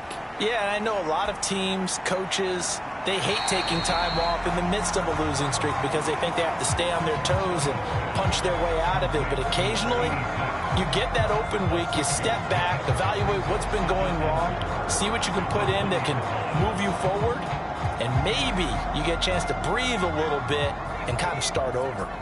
Here now, 2nd and 4. Out of the gun, Walker with it. And he'll get this up to the 34-yard line. An injury stoppage here, and that's Marquise Brown, who appears to be shaken up. We'll get an update when we come back to Miami.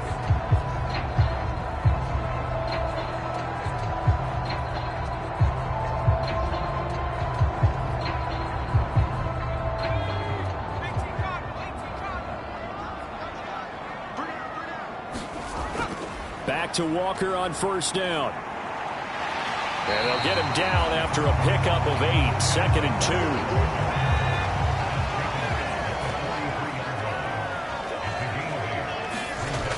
2. Walker with another carry. And this time he's not going anywhere. They'll get him down right at the line of scrimmage. Heavy set out there on 3rd and 1. They'll try for the first with Walker. And he'll go down right around the 47 this time. A gain of 4 that time as the drive will continue. It wasn't a goal line situation, but how about the goal line formation on 3rd and short? They went in and went heavy. No surprise that it was going to get the football. How about the power exhibited there?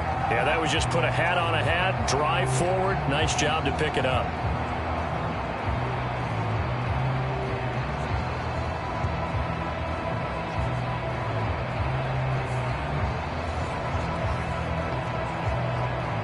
A couple of 1st downs on the drive already, as they'll go from the 47 now on 1st down.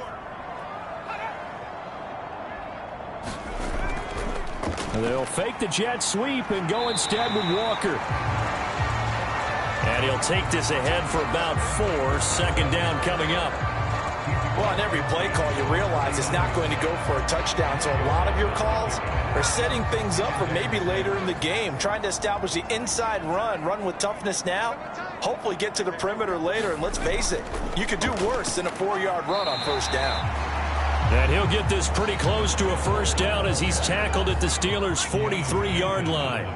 68 yards rushing for him as he has been tough to stop here this 1st half. Got a man, it's Waddle, complete. And he is going to have the Dolphins' 1st down, and he'll have it by plenty as they're able to keep the drive alive on 3rd and inches.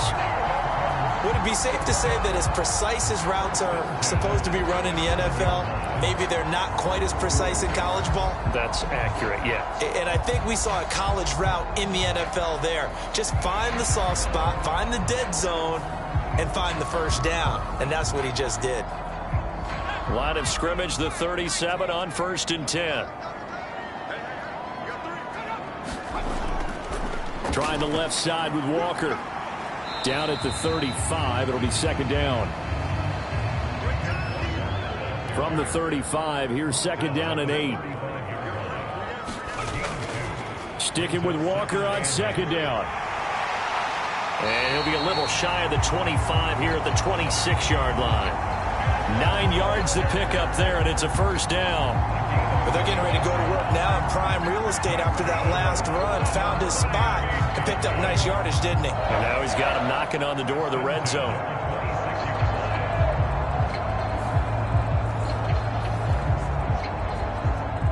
They had to settle for 3 last drive, hoping this second go-around ends in 6. In good position, 1st and 10. Firing quickly, but it's incomplete. They had their backs up against the wall a little bit, and they come through by forcing an incompletion. Now they've got to continue to ratchet up the intensity a couple of more times and get off the field before giving up any more yardage.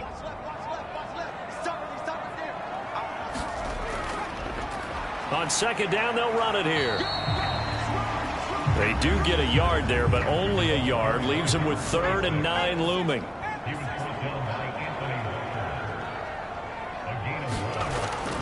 Operating from the gun, Costello. Able to find the open man. That's complete. And he doesn't quite make it, taking it within an eyelash. Dropped at the 1. They're able to convert on 3rd down, and that sets up a 1st and goal.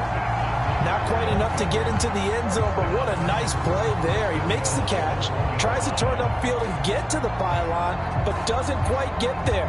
But they're going to be set up with a 1st and goal from very short range. So another 3rd down conversion, and now they've got a 1st and goal.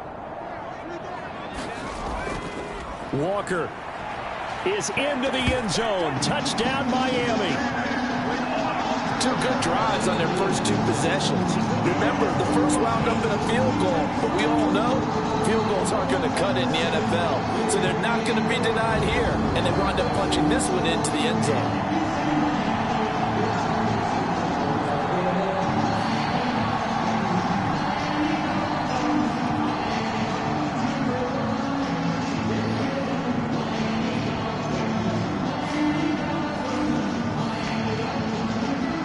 For the extra point, Daniel Carlson.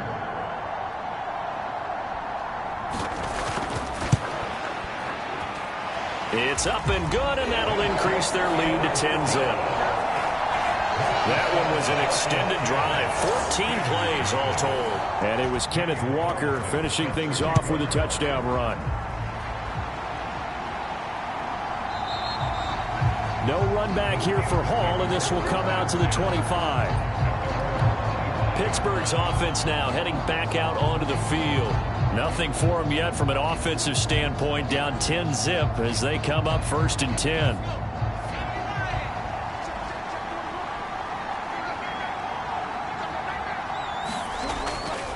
They'll start the drive with Harris. And he'll get this up just shy of the 30.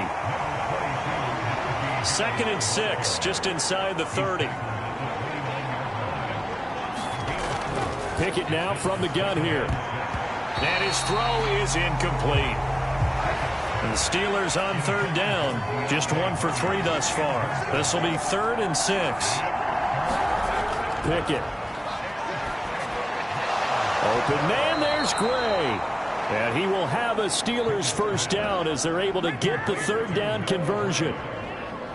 Well, a lot of times when you get a manageable 3rd down situation like this, you have to think about your tight end, and he comes through for him, picking up the 1st down.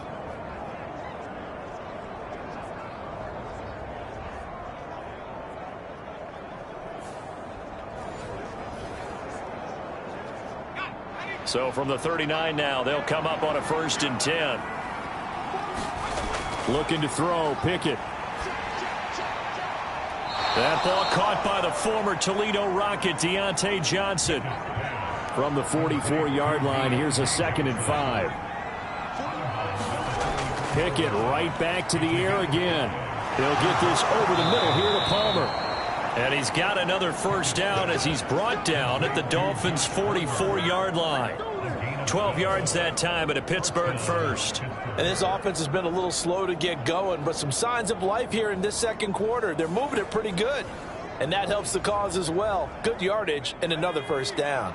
This offense finding its legs now. Here's another 1st and 10. They'll toss to Harris. And that play will go nowhere. Losing yardage back near midfield at the 49.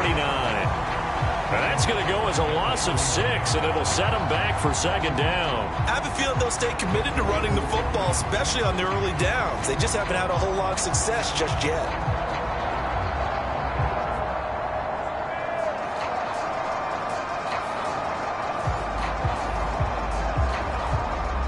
Tough spot looking at 2nd and 16 here after the big loss.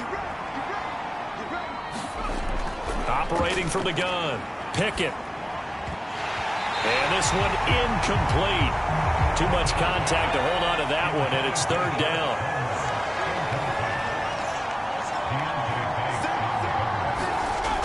Working out of the gun, it's Pickett.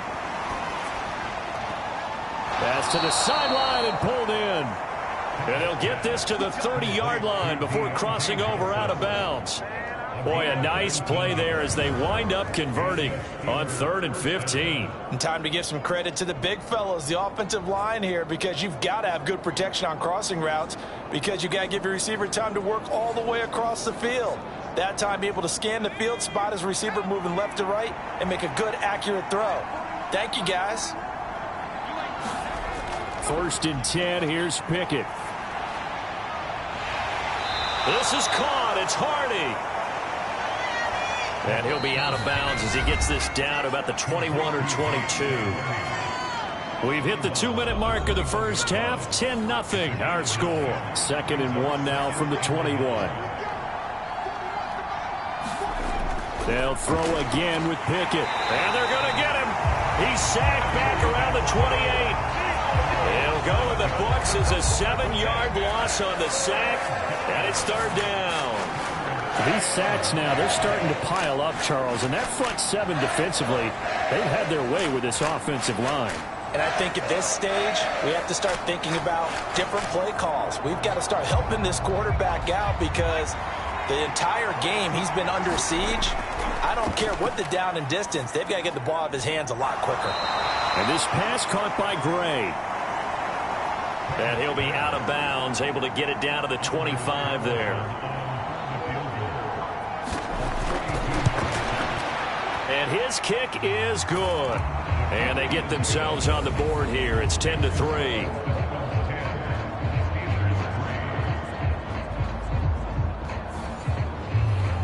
So, Charles, they are on the board after that kick. So 3 drives, 3 points. Obviously not the start that you were hoping for, but they're able to erase that 0 off the scoreboard. Yeah, I guess what you're saying is a point of drive is not what offenses are striving for by any stretch. They're happy they've got 3 now. They hope that that unlocks their offense for bigger points down the road. Kenneth Walker headed back out there. He's up over 1,200 yards now on the season. Had a touchdown on that last drive as well. Things continuing to trend in the right direction for this offense, but specifically, Charles, this running game. And it all comes back to one word, doesn't it? Cohesion. Because you have to have that center, guards, tackles, tight ends, some of the wide receivers being involved, maybe a lead runner at times, maybe a fullback. But all in all, those X's and O's on the grease board that look so nice, that turns into a jumble in real life. And these guys have to know what to do on the run, on the move. They've done it well for them all year long. Certainly no settling into the drive there. They came right out on the first play and attacked the middle of the field for a big gainer and a first down.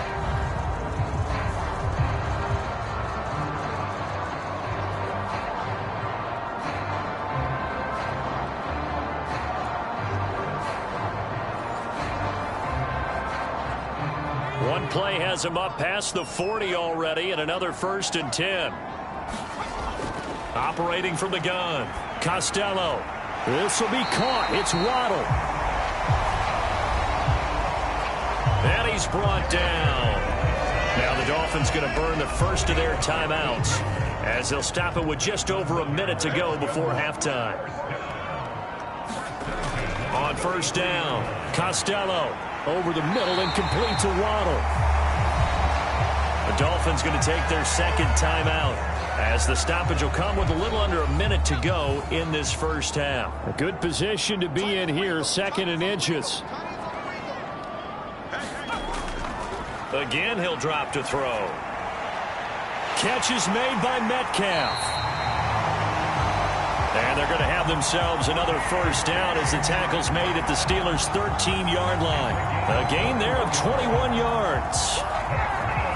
He's been the forgotten man in this first half. Not a guy you want to forget. Not only his first catch, first time they've targeted him. That doesn't make any sense, does it? Not because at all. Those are the types of plays that he provides. When he does come alive, when they do look his way, not only is it a big catch, it's a first down. From the 13 now, they work on 1st and 10. Back to throw. Costello. And they corral him just a couple yards shy of the end zone. 11 more on that one and another first down. Now the Dolphins will use the last of their timeouts as they'll stop it with 14 seconds to go in this first half. Operating from the gun, Costello. And that is caught. Touchdown, Miami. DK Metcalf as the first half is winding down. And the Dolphins will extend their lead here just before halftime. Charles, he's still a young signal caller in this league, 2nd year in the NFL. And I don't know if last year as a rookie, if he would have worked through his progressions like he did on that touchdown pass. And we remember, of course, all scoring plays need to be verified upstairs. And I think they're going to at least take a look at this. They're taking a peek at whether or not those feet were in bounds, and obviously a big call here in the end zone. And not just the feet. How about the hands? How's the ball possessed while the feet are hopefully getting down in bounds? That's what they're trying to look at to see if it all comes together. So they called it a touchdown originally, and this will stay a touchdown after the video review, so they had it right. Extra point by Carlson, up and good. And the lead is now 17-3. That time a 6-play drive. And it's DK Metcalf who finishes things off with a touchdown reception. So not much time to speak of remaining in this first half as the kick's away. And not wanting to risk anything here late in the half, he'll just take a knee and they'll bring the football out to the 25. The Pittsburgh offense at the line to start their next drive. And with time quickly fading here in the second quarter, not sure how aggressively, offensively they want to play this. I think we'll find out just how much they trust their guys in this situation if they decide to take a shot. And this offense going to elect to burn a timeout with 5 seconds remaining in quarter number 2. They'll fire this deep for Hardy. Oh, everything falling apart now. Another one intercepted. And he will be brought down on what will be the final play of this first half. So we have come to halftime and what's already a 2-touchdown game. As we send you up to Orlando to check in with Jonathan Coachman and our EA Sports Halftime Report. All right, Brandon, thank you very much. We're starting to get near the home stretch of this NFL season. It's Week 13, so let's get an update on what's going on. We'll start up in the Pacific Northwest at Lumen Field in Seattle. And those two are tied up as they play the second quarter. From there, we'll head down to the Big Easy. Check on the Saints at home at the Superdome. And they were losers in that one to the visiting Houston Texans. C.J. Stroud, strong in the victory as it pushes his guys back above the 500 mark on the year. Finally, let's get out to Southern Nevada and see what's happening with the Raiders at home in Las Vegas. And they have the lead in that one over the visiting Chiefs. Joe Burrow has thrown a touchdown pass.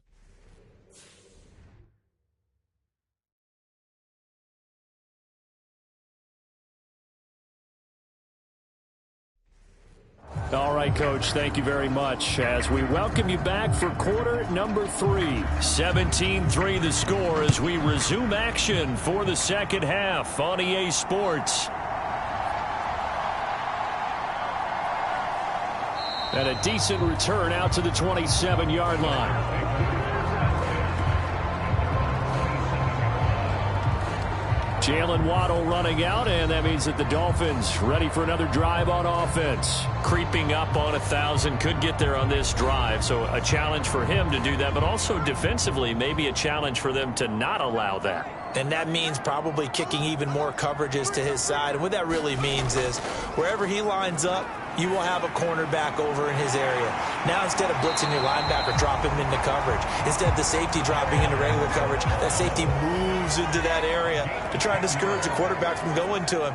That means everyone else, win your routes. You've got an opportunity to catch passes now too. Yeah, a little bit of a cat and mouse game. Throw out wide is incomplete. 2nd and 10.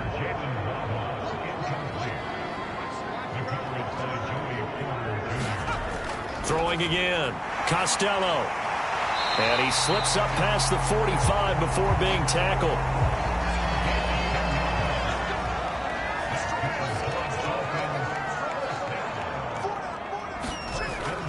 On 1st and 10. Costello. Walker with a grab. Left side.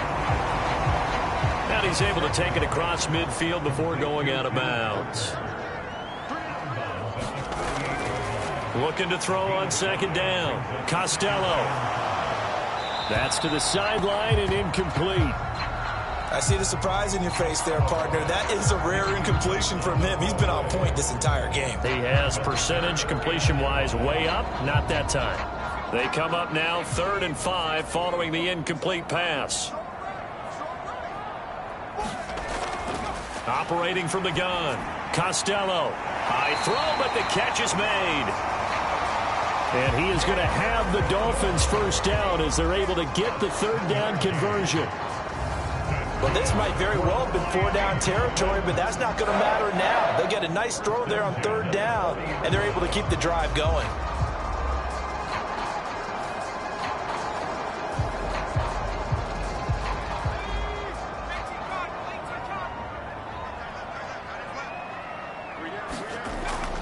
Throwing on 1st down.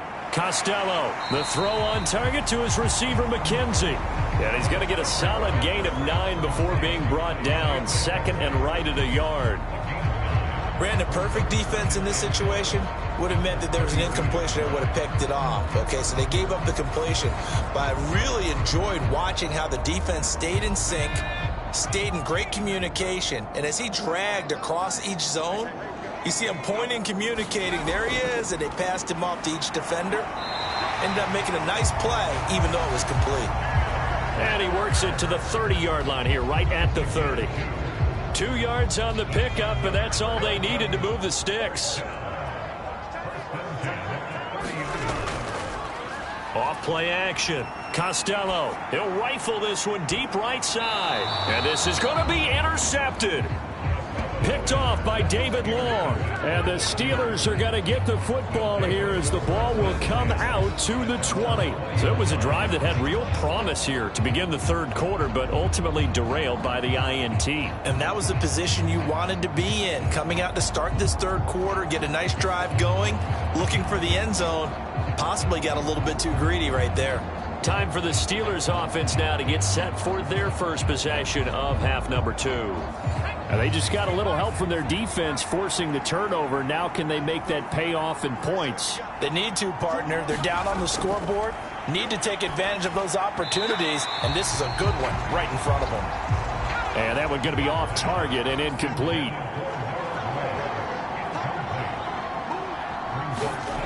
Second down. Here's Pickett. Able to find Gray here.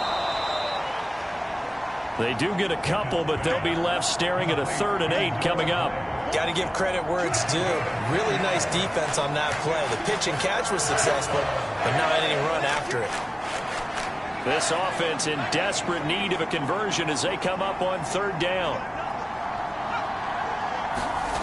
From the gun, here's Pickett. And that will be incomplete. Well, they certainly aren't letting up today, partner, because they've forced big turnovers already. And it's been incredibly tough for them to get yards against, let alone put points up on the board. On is the punter Scott here as he gets this one away. We'll call that a punt of 38 yards officially, and it'll be Dolphin football. Out comes the Dolphin offense now as they get set to take over here. And we'll see if they can bounce back from that last drive, in particular if they can bounce back at the quarterback position, Charles, after throwing their first interception of the ball game. Yeah, and some guys, you know they're going to want to try and get a big play right away and take control back. Others, they're going to want to look to hit a couple shorter passes and get a little momentum back that way. But for the defense, that goal's not changing a bit. They want another pick. You're exactly right about that. In fact, you've got to watch them a little bit because in coverage, they may cut down their gaps a little bit, maybe their splits a little bit in order to try and get to the ball even faster. Well, partner, I'm not sure how this drive's going to end, but how about the way they flip field position there? A nice attacking play that picked up a heck of a chunk of yardage. So the big play means just like that, they'll operate from the red zone now on first down. We got three. Looking to throw. Costello. This one into the hands of Metcalf. This will be stopped about 2 yards shy of the marker. 8-yard gain, 2nd and 2.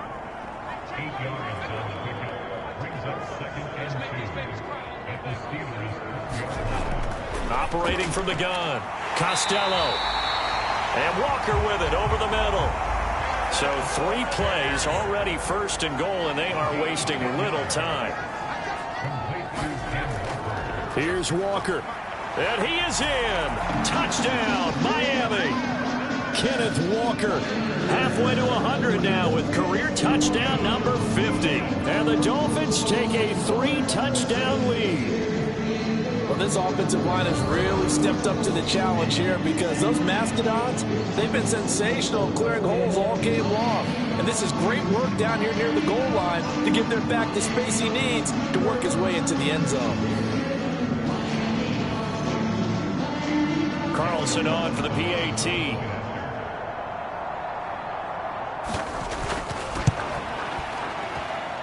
And the lead now to 3 touchdowns at 21 points. A drive there of just 4 plays. And it was Ken Walker finishing things off with a touchdown run. Following the touchdown, ready to kick it away is Carlson.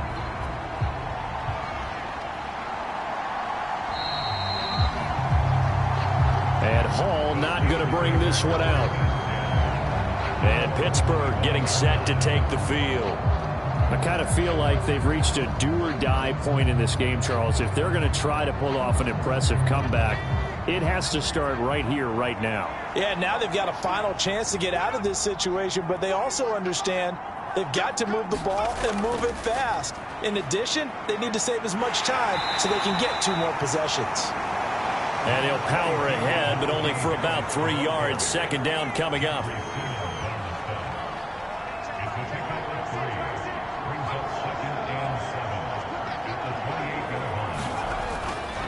They'll run again with Harris. And this has been a familiar sight all afternoon as they stop him behind the line. Now they're staring at a 3rd and 8. That last play backwards a yard. I think it's pretty evident. We can say what a difference a week makes. Last week, he ran pretty much wild, didn't he? Did pretty much what he wanted to do.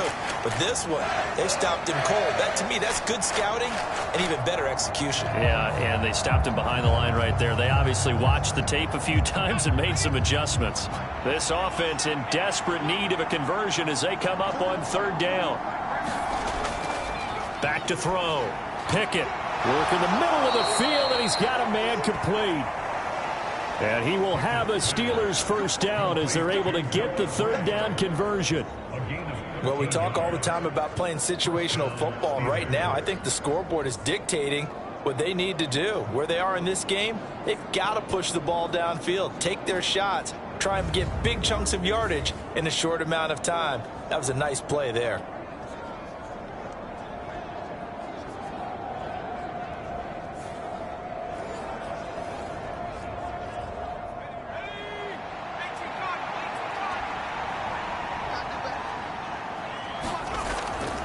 They hand this off to Harris. And boy, this defense again really making things tough on him as they stop him for no gain.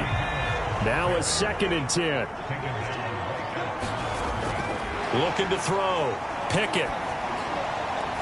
That pass is caught by Hardy. And he's got another first down as he's brought down at the Dolphins' 45-yard line. A solid gain of 15 yards and the sticks move. Oh, that was a pretty route right there because it's all about finding a window on a route like that. He lined up on his left, ran the deep in route over the middle, and the ball was right where it needed to be. Really good trust between quarterback and receiver. Really good completion. A run with Harris out of the shotgun.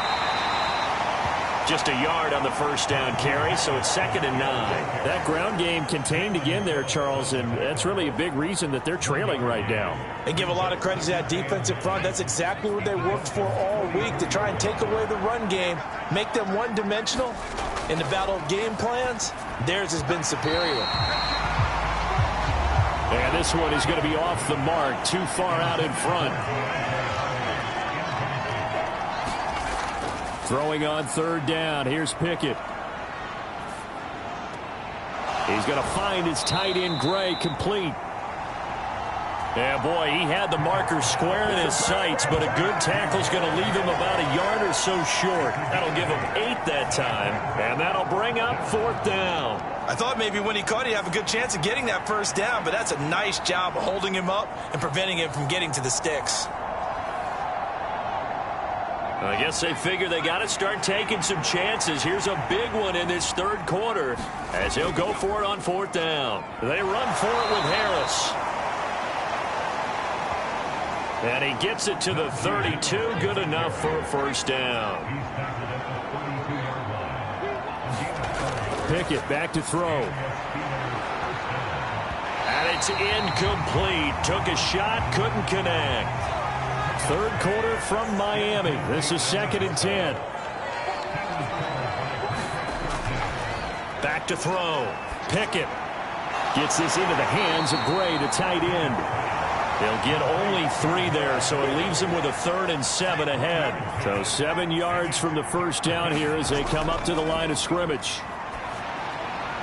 That is caught. And down inside the 15, shy of the 10.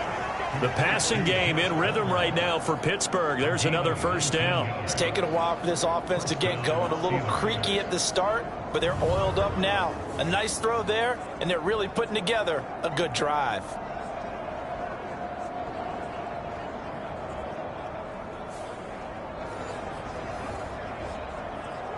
Still in search of their first touchdown of the game, but they're on the move. 1st and 10.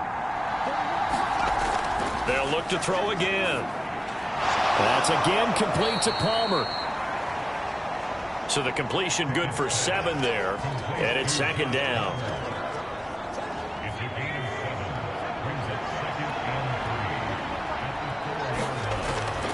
On the give, this is Harris. And he's going to take it in for a Steeler touchdown. Najee Harris halfway to 100 now with career touchdown number 50. And the Steelers are able to cut into this deficit here in the final minute of the 3rd. So, CD, there didn't seem to be much resistance there down near the goal line. Yeah, partner, from what I saw there, not a real good job of matching up defensively because to me, they looked like they were just in their base 3-4 package. You need bigger bodies in there in a goal line type situation. The 3-4 fine between the 20s, but not down here when you're guarding your end zone.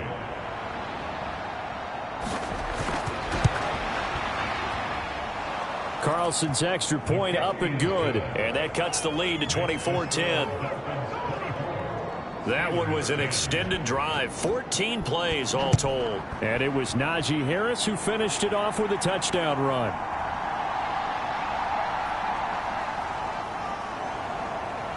And he'll be stopped up at the 25.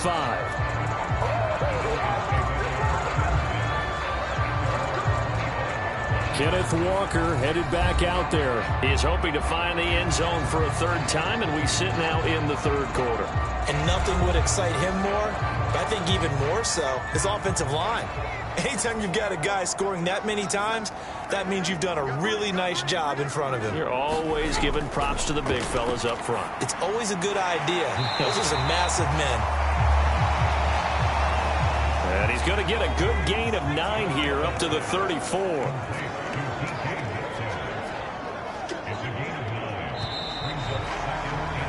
And as they come to the line, they will not be able to get off another play as time has run out on this third quarter. You're watching the NFL on EA Sports. Maybe a good spot to take a shot. Here's 2nd and a yard from the 34. From the gun, it's Walker. 2 yards on the pickup, and that's all they needed to move the sticks. In motion is McKenzie. Walker now on 1st and 10. He'll get this to about the 38. From the 38 now, here comes 2nd and 8. Looking to throw. Costello. And he'll have it past midfield almost to the 40 before being taken down. That catch puts him over 70 yards receiving now as he's got a 1st down. Well, normally you might say start running the football. You've got the lead here in the 4th quarter, but the way that they've passed it with such success, I don't know, maybe keep throwing it. Yeah, I think you brought up something that goes against conventional wisdom, right? At this stage of the game, you would think you would switch to a running attack, but you're exactly right. They've thrown it so well throughout the game, and trusting this quarterback, I think you continue to do so. A run there on 1st down and a pretty good one at 5 yards, so make it 2nd and 5.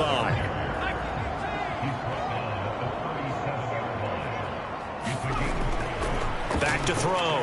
Costello. That's going to be caught by Waddle. And they're going to have themselves another 1st down as the tackle's made at the Steelers' 27-yard line.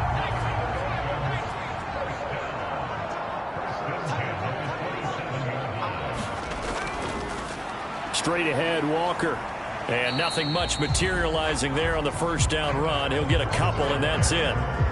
Certainly a nice job there by the defense rallying to the football and getting him on the ground, but I think the play gets made by the defensive front because if they can't get upfield, their job is to go ahead and get low, almost get into a ball sometimes, stack things up, and make it difficult for the runner to find a hole. And they'll run on the inside handoff. They'll be brought down at the 21 after a pickup of 4.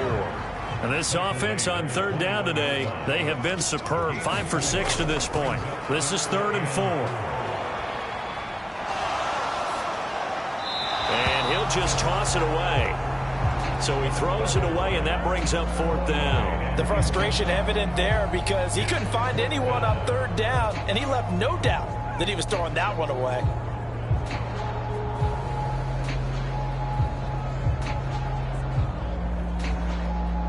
Out is Carlson now for the Raider field goal. This to make it a 3-score game late. Carlson able to put this one through. And the Dolphins will add on to their lead.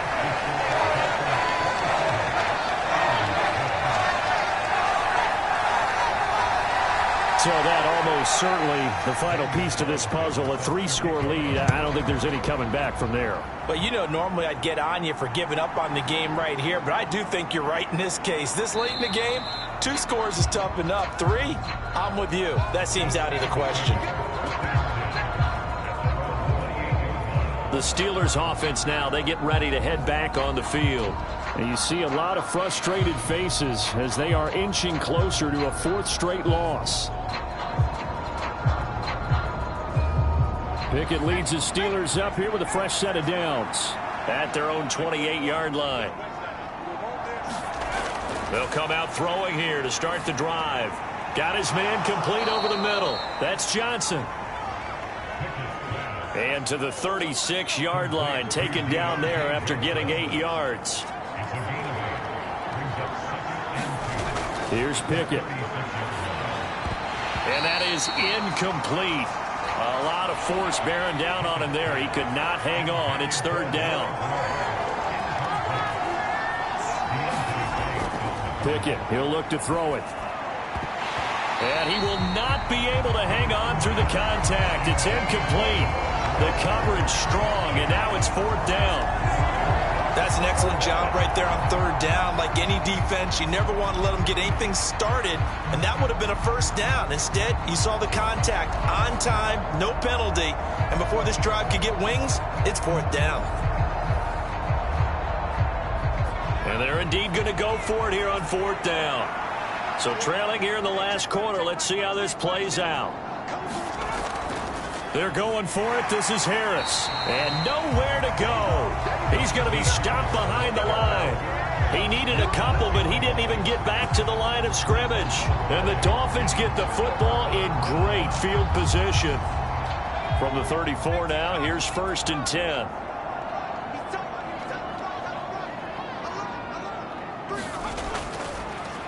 A give for Walker running right. And an excellent job of finding the opening as he's got this now all the way down to the 22. 107 yards rushing for him now with a couple of touchdown runs to boot. Brandon, sometimes it just comes down to the power of suggestion, because I know exactly what they said all week long. We're coming off the open week. We'll have the fresher legs in the 4th quarter, and they will wilt when we get to that point. And right now, it appears that they're thinking that exact thing. Yeah, offensively, they had the bye last week. Defensively, did not. Is that really a big factor? Is that more talk during the week? I think the more that you talk about it, the more that you emphasize it, the more sometimes it comes true for your team. 2nd and 6.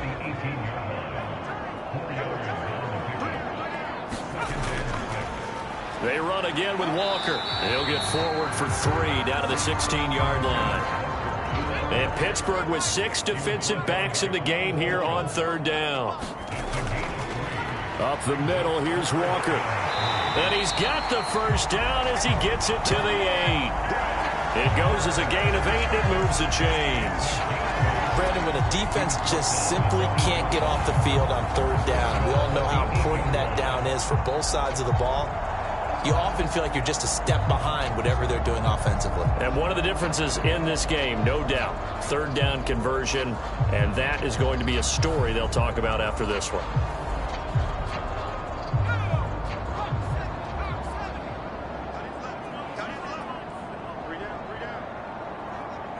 They'll send a receiver in motion to the left. And he'll get it here on the touch pass. And he's able to get this down to the 5-yard line before he's out of bounds.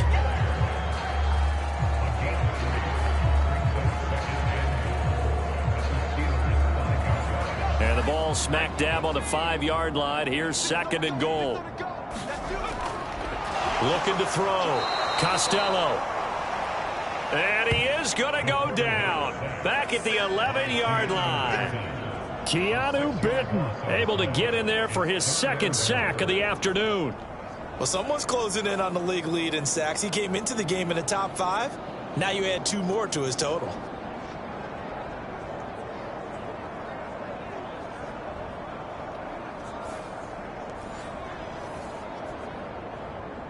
Big play coming here. It's 3rd and goal. Back to throw. Costello. Flush to his right. And able to break one tackle, but then quickly brought down. But a nice little gain. Call it a pickup of 7. And that will bring up an interesting decision here on 4th and goal. I thought he did a pretty good job there to get back what he could. But let's face it, that sack on 2nd down, talk about throwing a wrench into the works. It certainly did. Yeah, he did everything he could there, trying to pick up some positive yardage, and he did, but not enough.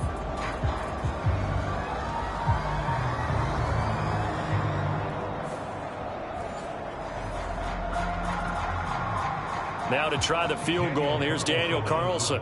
From the right hash here. Should be an easy one.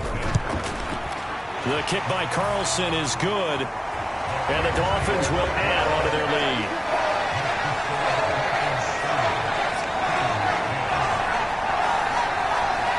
So he remains perfect. 3 for 3 in the field goal department. And it's so important for any offense to have an ace like him up their sleeve, isn't it? Because now you know what his range is, and as soon as your offense gets there, you're pretty much counting on 3 points going up on the board.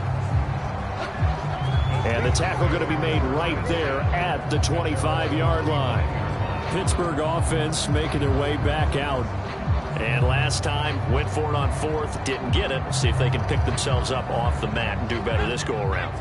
Sometimes I have this vision of coaches writing notes to themselves before a game, and sometimes that note says, be aggressive, stay aggressive. Maybe that's what we saw in the last possession. Yeah, they were very aggressive. This time, will it result in points? We'll find out.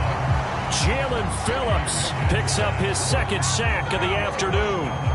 Oh, you can just see it in their body language. They're starting to see victory on the horizon now, and if it comes to fruition, they got to give a game ball to the front seven. Defensive line has taken charge and controlled this game. Face a challenge of stopping this opposing offense, and they've done so with ease. And the job becomes twice as difficult now. After the sack, it's 2nd and 20. Operating from the gun. Pickett. Over the middle, complete. It's Hardy. So 8 yards on the completion there, and that's going to lead to a 3rd and 12. Operating from the gun. Pickett.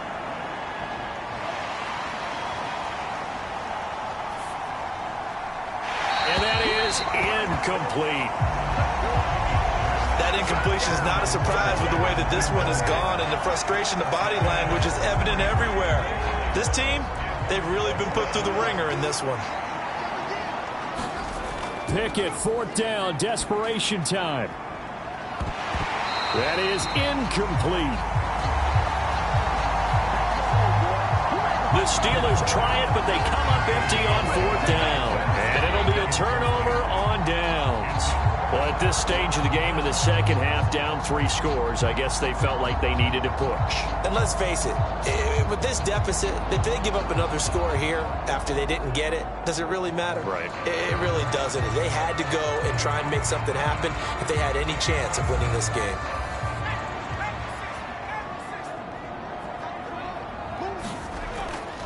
Up the middle they run. It's Walker. And he is brought down at the 22 after a gain of 2. And it brings up 2nd down. They suspected that it was a power play up the middle coming at them. And boy, were they right. That defense got downhill in a hurry and limited them to just a couple on 1st down. Just 2 minutes remaining here in the 4th quarter of what has been a one-sided affair. 2nd down and 8. Sticking with Walker on 2nd down. And he's taken down after a gain of 3 as they move it from the 22 to the 19. Here is 3rd and 5. That's a gain of 3. Now 3rd and 5. Operating from the gun. Costello. And he'll be taken down, but he does have 1st down yardage. Move the chains. A gain of 7 on 3rd down. I'd love to sit down at some point in our offseason and talk to these defensive coordinators in the red zone. Tight end is obviously a big threat, yet these guys continue to make plays. Is there any other way to stop them? Apparently not. In the red zone, like you said, that's your guy. They got it to him. Supreme confidence in going to a playmaker. Hey, you got 3, you got 3. 3 down, 3 down. Now a run with Walker. And strong running there as he's inside the 10 and down to the 8-yard line.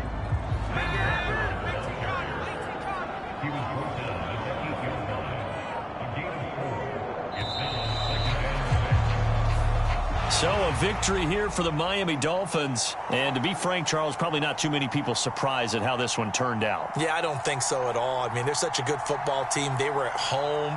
You know, you walked in and you looked at the advantages and you saw that they had most of them. It'd take a lot to try and even it up. I just thought 2 words for this ball game: methodical and predictable. And both of them came together. So for the Dolphins, it's an important win for their playoff hopes as they move to 8-4. And they will hit the road next week for a date with the New Orleans Saints. Meanwhile, for the Steelers, it's another week with more questions than answers as they fall to 3-9. And they'll try to get back on the beam next week as they'll head to Cleveland to take on the Browns.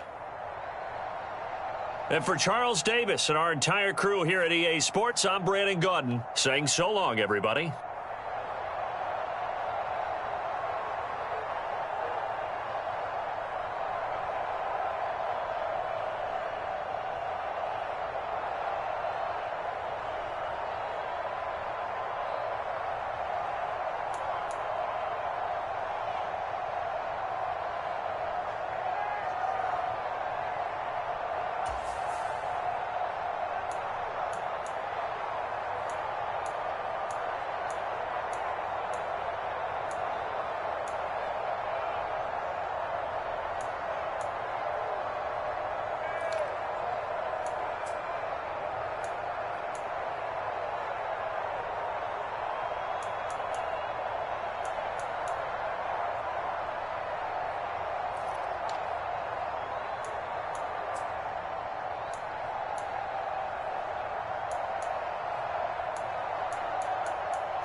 today.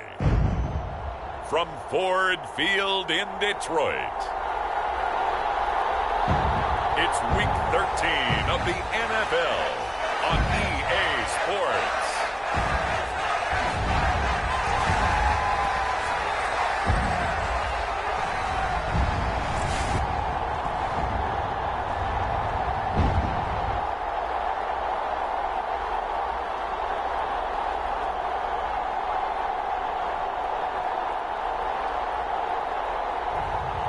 Jacoby Brissett and the Detroit Lions taking on Jalen Hurts and the Philadelphia Eagles. The seating capacity is 65,000 at Ford Field, and we are right around that number today. A good crowd on hand and seemingly ready to go in the Motor City. Today, we've got a Week 13 matchup for you here, as it'll be the Philadelphia Eagles taking on the Detroit Lions.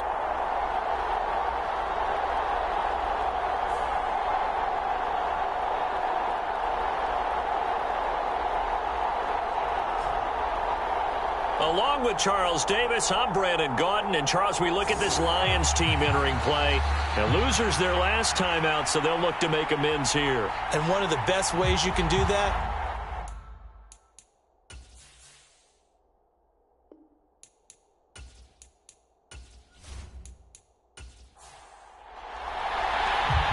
here's the kicker, Jake Elliott, ready to get this one started. And we are underway from Ford Field. And the opening kickoff will not be returned, as that will be a touchback. So here are the Lions now coming out for their opening drive. They'll be led out by their quarterback, a product of NC State. It's Jacoby Brissett. well, his ratio was good last week. Most quarterbacks are really excited about a 3-to-1 ratio, but it's flipped in the wrong direction. He threw 3 interceptions, not touchdown passes, and he only had the 1 TD pass in that game. So he's trying to turn that around and find a way for his team to win. They'll send a receiver in motion left. And they're going to give it to him on the jet sweep. Oh, and this one may need to go back to the drawing board. He's going to be swallowed up right away. He'll wind up getting a yard on the game's first play at second down.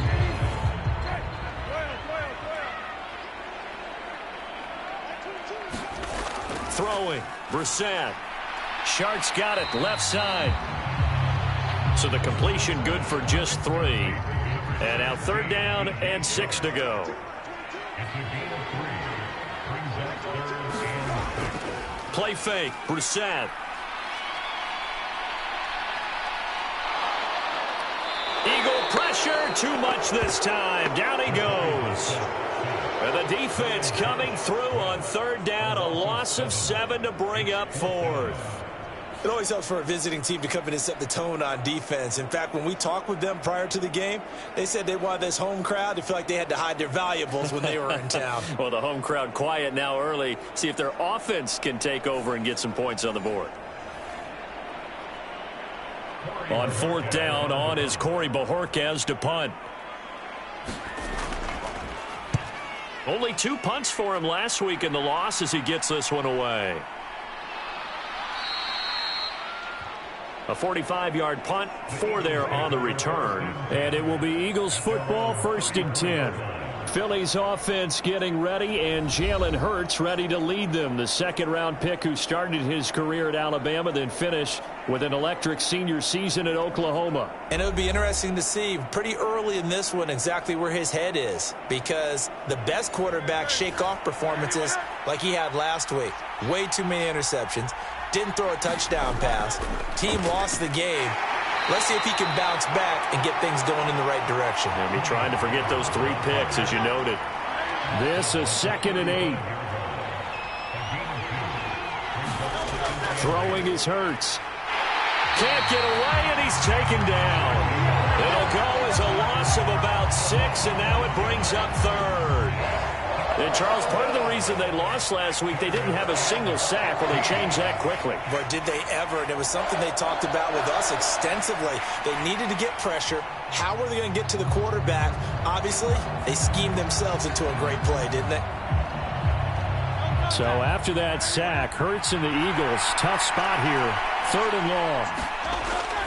Back to throw here. Under pressure, they got him again. Darrell Taylor got in there to drop him. Now make that a second sack here on their first drive out defensively, and not to get ahead of ourselves, but they're on pace for double-digit sacks at this point. Well, they're going to have to find a way to tamp that down, aren't they? So if you're the play caller, you're telling your quarterback maybe some screens, maybe some draws, hard count, use your voice inflection a little bit, anything to try and slow that pressure down. On fourth down, punt coming from Braden Mann.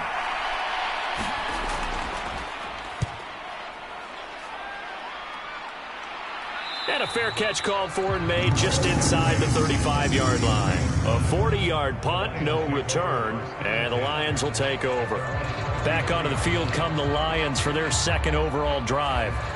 These guys definitely hoping for a better showing than their last appearance. They couldn't really even move the football much beyond the shadows of their own goalpost, Charles. We'll see if they can get a better, more sustained drive going here.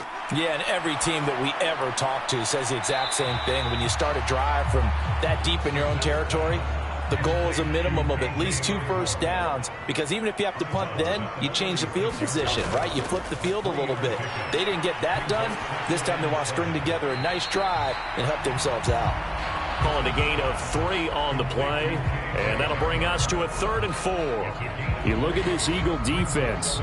They come in a top 10 unit against the pass, currently 8th in the NFL. This secondary has really developed into one of the strengths of this team. They diagnose, they cover, they run, they hit. What a nice team. He's got his target. That's complete. And he is going to have the Lions first down as they're able to get the 3rd down conversion.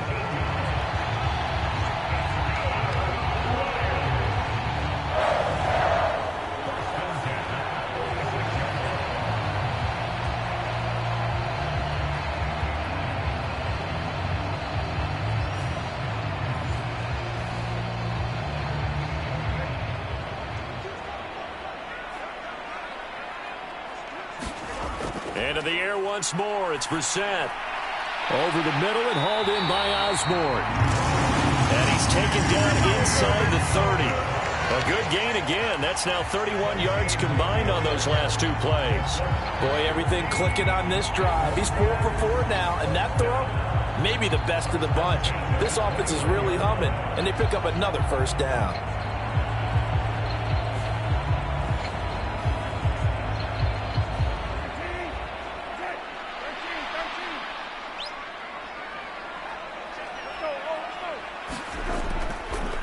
First carry now for David Montgomery. And he'll manage to pick up about 4. It's 2nd down.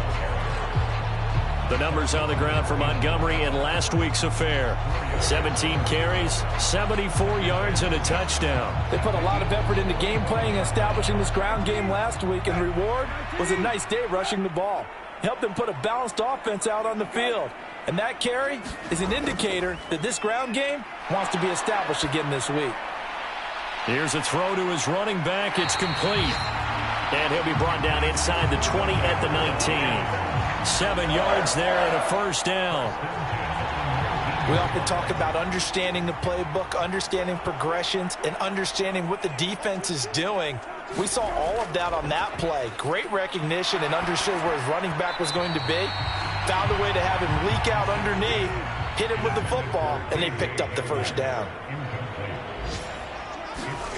On 2nd down, Brissett again. And that'll be off the mark, too far out in front, and it's incomplete.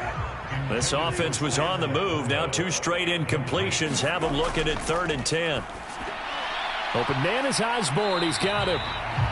And they'll hustle up to stop him well shy of the 1st, right around the 15. And just 3 yards on the catch there. He couldn't get away. And it'll be 4th down. Well, we hear so often how tackling has become almost a lost art in the NFL game. But it's so important to tackle well on these receivers, especially in a play like this one.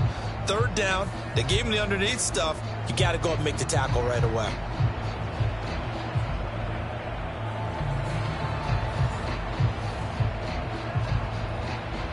Here's Michael Badgley ready for the field goal try. That's just 32 yards officially from the right hash. Badgley's kick is good. And the Lions are going to take a 3-0 lead.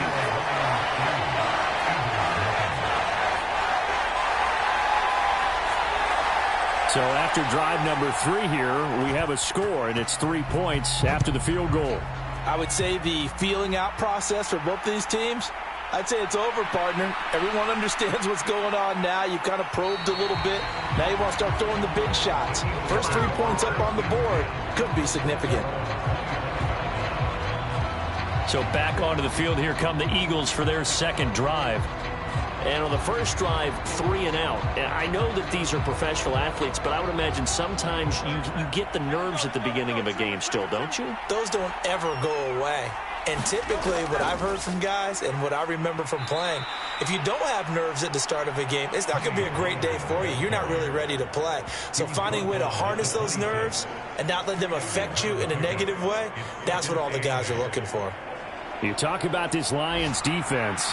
They enter this one 18th in the NFL in stopping the run. And stopping the run, that's been an issue for them all season long. Aren't you glad that you're not coaching the defense right now? I'm very glad. They said that they've seen it in doses, but very, very small doses. Yeah, you've got to be consistent. It's down in and down out, being able to play it, understand what you have to get done, and finally stop some people, put them on the ground.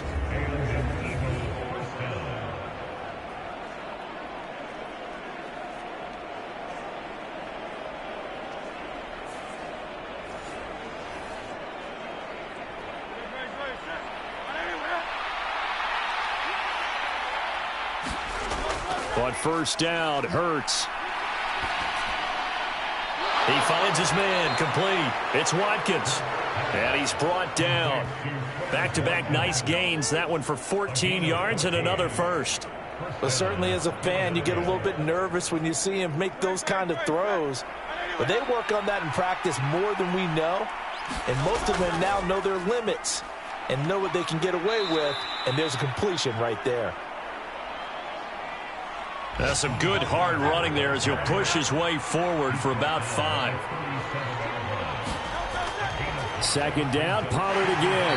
And he's dropped just before the line to gain. 4-yard pickup leaves him with 3rd and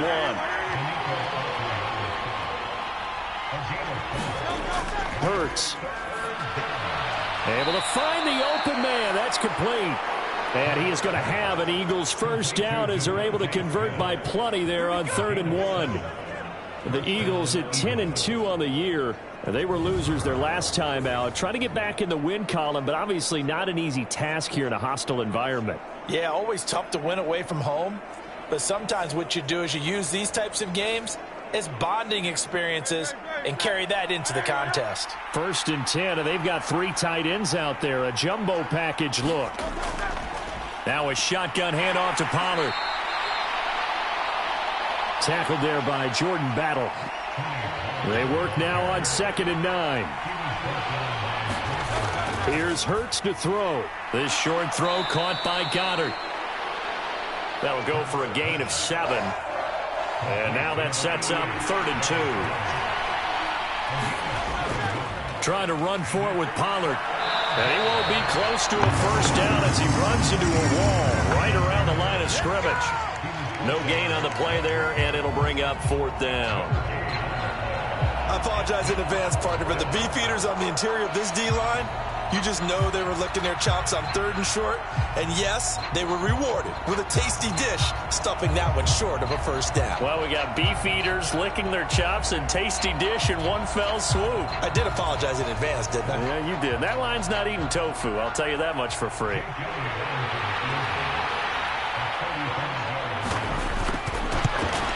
The kick by Elliott is good. And that will tie us at 3-3.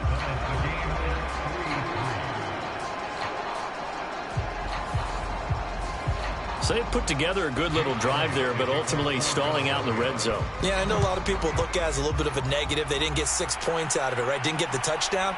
But that's actually okay. They got 3 points, able to give their defense a little bit of rest, let them settle down over there. So all in all, to me, that's a good drive. Detroit's offense ready to take over. And after the field goal last time, we'll see what they can get here. At least they got points out of the last drive, Charles. I never met an offensive coach that didn't want a drive to end with a kick. Most of them want it to end with a PAT, right? In this case, a field goal, they'll take it. Way better than the alternative, which is a punt. Yeah, but you met fan bases that wanted that, that weren't happy with that field goal. I haven't met a fan base yet that wants to drive in with a kick, other than the extra point. That's it. To throw is Brissett. Over the middle, hauled in by Sharp. And they'll get it up just short of the 45 at the 44.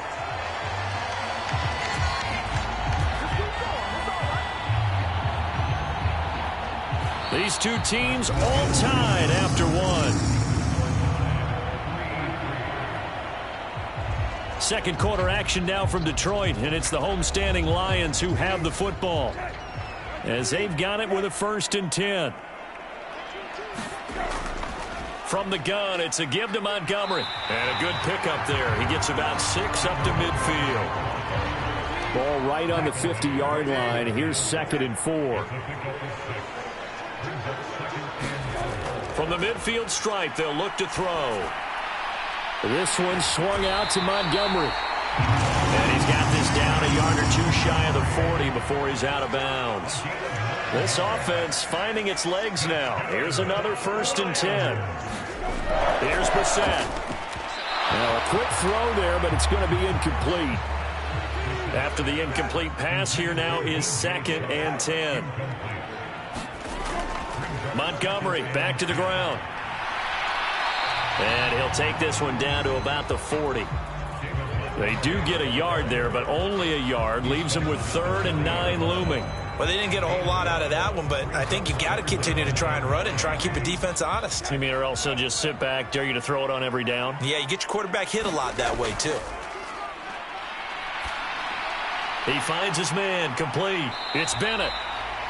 And a pretty nice tackle there, ranging up from his free safety spot as he'll stop him about a yard short. A gain of 8 there on the play. And that's going to bring up a 4th down. A short gain that doesn't get them the 1st down brings up a 4th down situation. Really nice job defensively. They knew where the sticks were. They got the stop before it.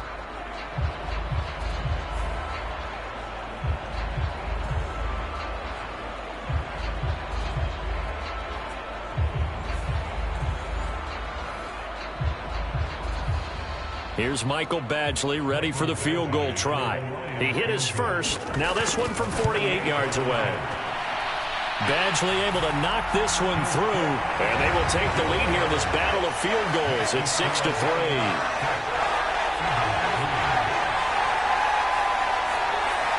So that, Charles, a season long right there. And you know who's really excited about that? The special teams coordinator, because he's the one who has to tell the head coach in pregame, this is where we trust him from. This distance, he can hit it, and he repaid that trust by knocking that one right through. And he'll be stopped right around where he would have been had he gone down to a knee, maybe a yard shy of there at the 24. Eagles set and ready for their next offensive drive.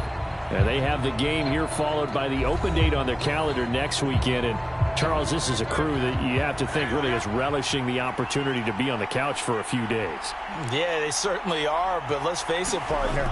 They can't get caught looking ahead to that couch time while they're playing this one. They've got to take care of business first. And he's going to be dropped following a pickup of 7 past the 30 to the 32.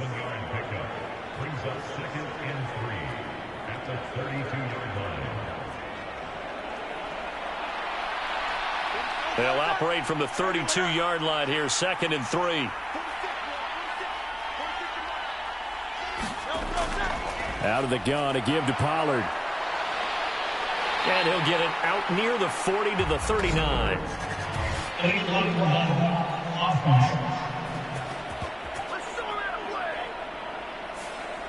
So a decent gain there on the play, but that all gets wiped out with a penalty. Well, that's a setback, but all the good play callers, they just move on. They find something else in the playbook that can attack this defense, and they go right back on the offensive on this play. And he'll be out of bounds right at the 40.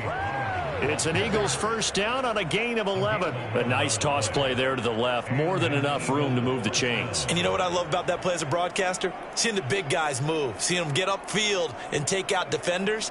You know what I hated as a defensive back? What? That exact same thing. Seeing those linemen coming downfield, getting ready to blot out the sun.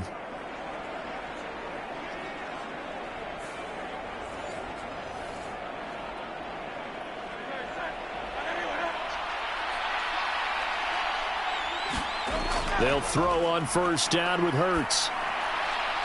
That is caught. It's the tight end Goddard. A big play there for Philly. And even 50 yards. And normally when you think about huge field-flipping plays like this, it's that shifty slot receiver, that burner on the outside. Not here. That's a tight end doing work down the field. Where's the oxygen mask? He's going to need it after that one. A big, big play.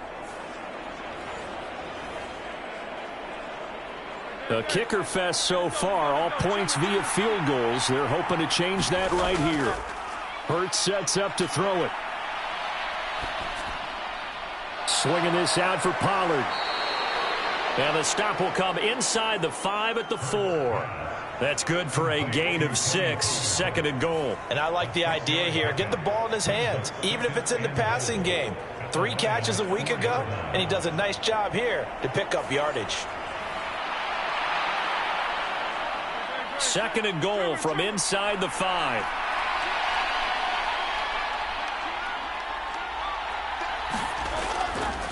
Play action. Here's Hurts. And that's going to be caught for an Eagles touchdown.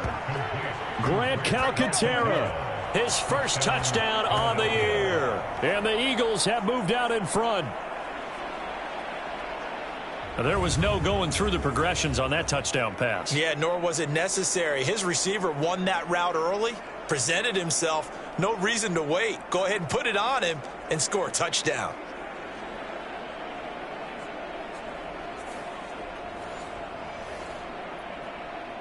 On for the extra point, Jake Elliott.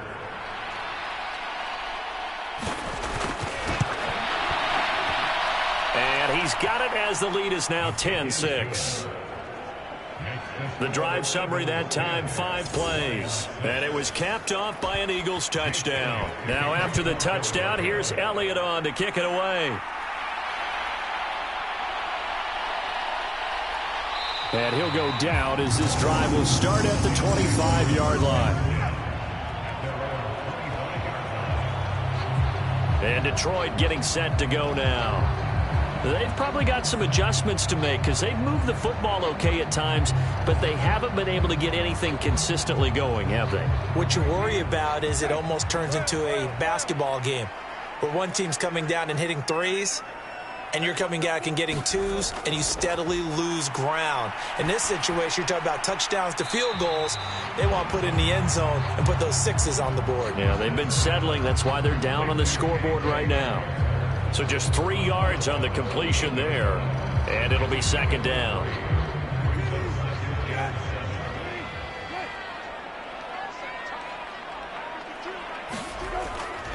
They'll try the middle with Montgomery. He'll be hit down at the 33, 5 yards on the play. The Lions on 3rd down. They've only converted once in 4 tries. This time they face a 3rd and 2. And that is incomplete. Oh, he had a defender right there with him to force that to the ground. And 4th down now coming up. Good, clean play. No flags coming out of the pocket of the officials. Turns into an incompletion, and that should get them off the field with a 3 and out. On 4th down on is Corey Bojorquez to punt. His first punt, 48 yards. This one looks equally as good. It's a 42-yard punt. They keep him to just a yard on the return. And the Eagles will have it, taking over 1st and 10. Offense back out there, and we shine the spotlight on the Memphis man, Tony Pollard. And he's closing in on that number that all running backs circled beginning of the year, the number 1,000. Could do it on this drive. And you have to think to yourself that this moment, getting to this spot, it started in the offseason, right? Not just the workouts, right? Not just getting yourself physically prepared to play. but mentally, as well as your team, as well as your unit, head coach, offensive coordinator. We run the football. We give you opportunities. He's taking advantage of it. And when you get this close to the mark, you just hope things don't tighten up, right? You probably want to get there and get it in your rearview mirror. You really do, don't you? Because now it becomes predominant, and you wonder about play calling as well. Do you want to call plays to get that out of the way, or are you still calling plays to win the game first? That becomes the burden of the play caller. Yeah, this pass broken up. Excellent coverage there on third down, as that was not an easy one to hold on to. That could be the stop this defense needed to get them back on track. They've been pretty well dissected by the offense here in the first half. After that possession, now they know that they can compete with this offense.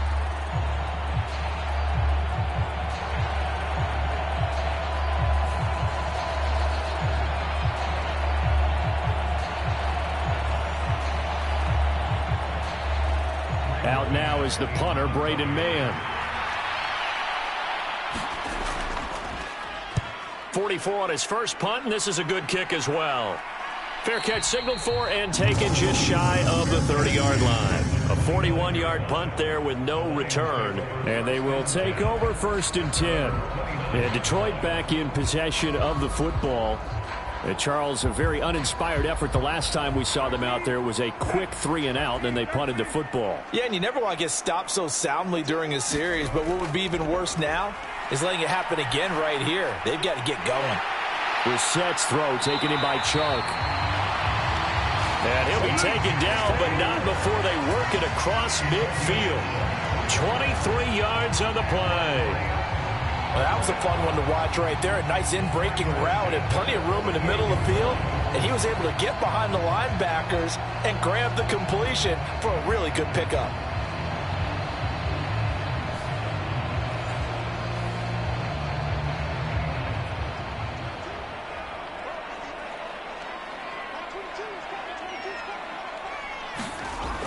Brissett on 1st down. Got his man complete over the middle. It's Osborne. And he's corralled, but not before getting it inside the 35.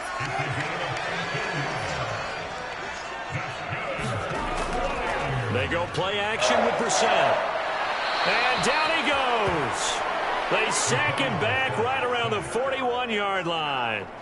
Hassan Reddick, what a season he continues to have, his 15th sack of the campaign. Well, this offense has already been forced to settle for field goals on their drives earlier, so this is not a welcome sign here. Indeed, it is not, and they certainly hope it's not a sign for the entire game because they know they've got to be able to sustain drives all the way through. Pick up those guys rushing the quarterback and give himself a chance. Don't need it all back at once, but you figure they're going to need something here. 17 yards to go on 2nd down. Nowhere to go here. He lost the football. And fortunately, he's able to reel it back in, but it's going to go down as a big loss here on the play. A lot of bad news on that play for them, wasn't there? Lost the football, lost a lot of yardage, but I think the good news outweighs it. Able to retain possession. That was big for them.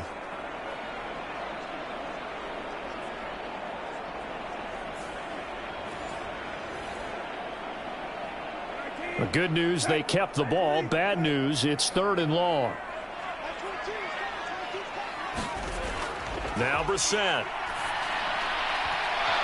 And that's going to be incomplete. The contact there enough to jar that ball free, and it brings up 4th down. This is certainly a team that has proven it likes to target its backs through the air and defensively. They were aware of that and certainly were prepared on that throw.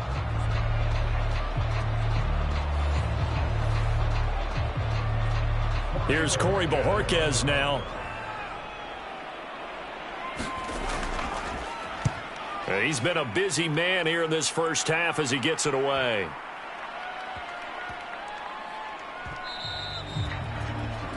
Amazing. Perfectly placed. If that ball goes 1 extra yard, maybe not even an extra yard, the starting point is the 20. So there is a reason that a lot of punters are also excellent golfers. They know distance control. You know what else they have? Same groove motion over and over. Once they have that down, it repeats under pressure.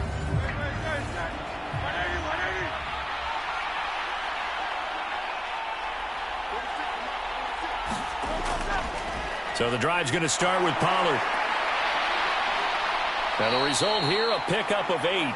Leaves them with 2 to go on second down. They don't need to run another play here before the 2-minute warning. Let's see if they do it anyway. They go back to Pollard on second down. And they'll get him down right at around the 11-yard line. They'll get 3 as the drive continues. It's a first down. A reminder, once we hit halftime, as we do all season, we'll send it down to Jonathan Coachman in Orlando. He'll have all the stats and scores from games in progress around the NFL. The best multitasker in the business, the coach. And they'll get him down after a pickup of 8, 2nd and 2. And good yardage there on first down, because sometimes all you need to do on the screen is get one key block. That might set your man free, and that was pretty good pursuit to the football defensively, or it could have gone for more. 2nd and a couple.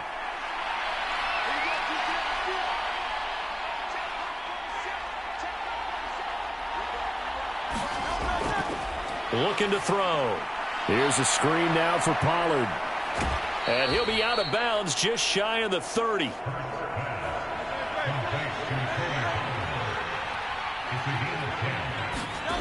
On 1st and 10, it's Hurts.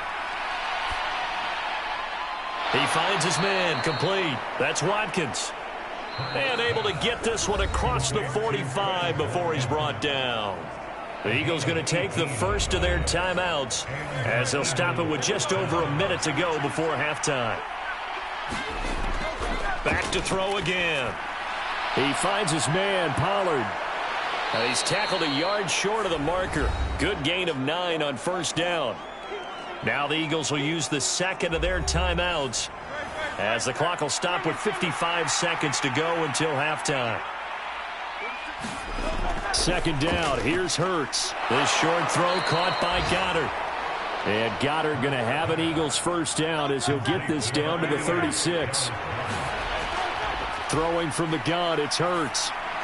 They'll drop this underneath to Pollard, and he'll be brought down at the 27-yard line. In need of only about the length of the football here on second down.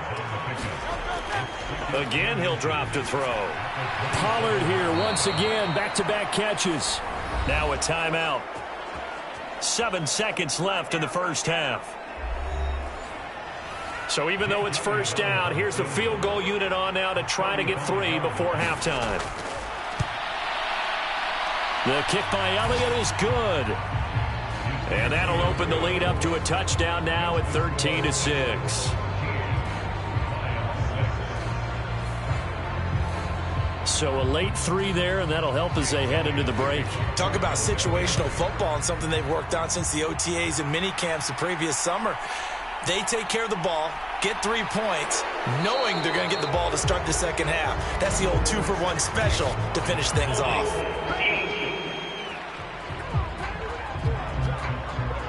And they will elect to decline the penalty. Everything turned out the way they wanted it to. No sense in even having to take that one, hence the decline.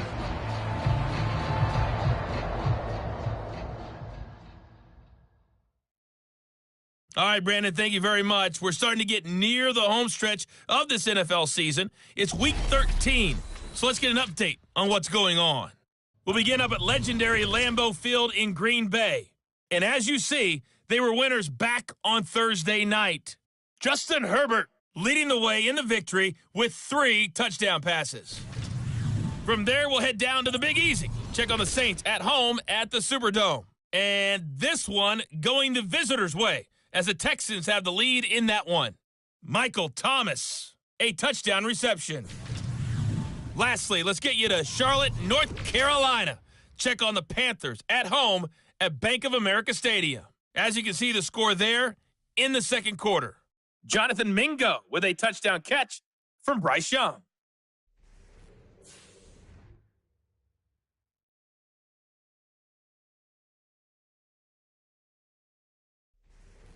All right, Coach, thanks. Yeah, both teams likely to make some changes in what's been a closely fought battle to this point. So the Eagles with the lead, and they're going to get this football first as the third quarter gets underway. This taken in at the goal line. And out a little across the 25 to the 27.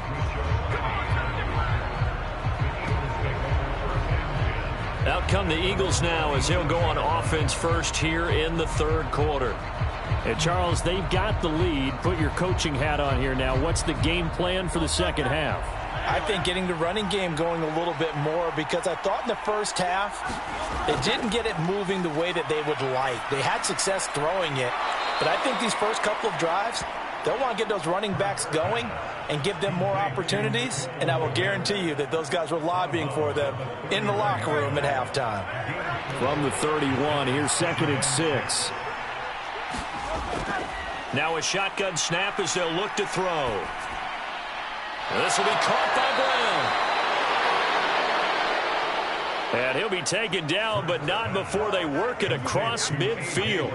Just his second catch of the game so far. This one moves the chains. Had to put that ball in there with a little extra zip, but he put it right where it needed to be. Yeah, and that little extra pace that he had on the pass, that required a little extra concentration for him, didn't it? Ball can get on you pretty quick in that manner, and he handled it well and picked up the first down.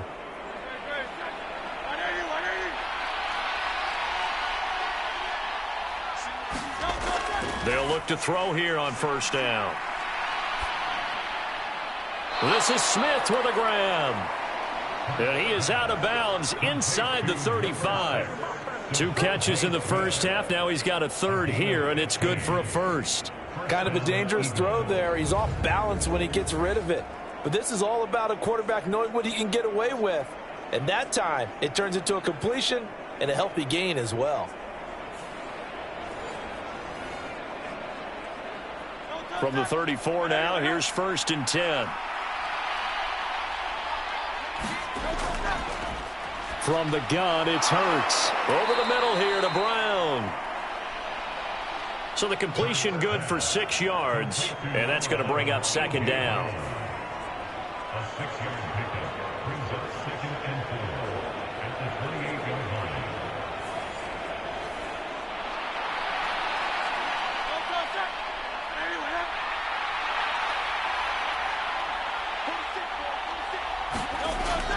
They'll look to throw again.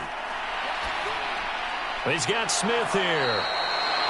And Devontae going to pick up the Eagles' first down as he'll be brought down just outside the red zone. Mark him at the 21. On the draw, it's Pollard. Give him 3 on first down. It'll set up a 2nd and 7. Well, that call makes sense because they've been throwing it well on this drive, and once again they show passing formation, showing the shotgun. Then they ran out of it. That's a nice play by them defensively, though, to hold it to a short gain. 2nd and 7.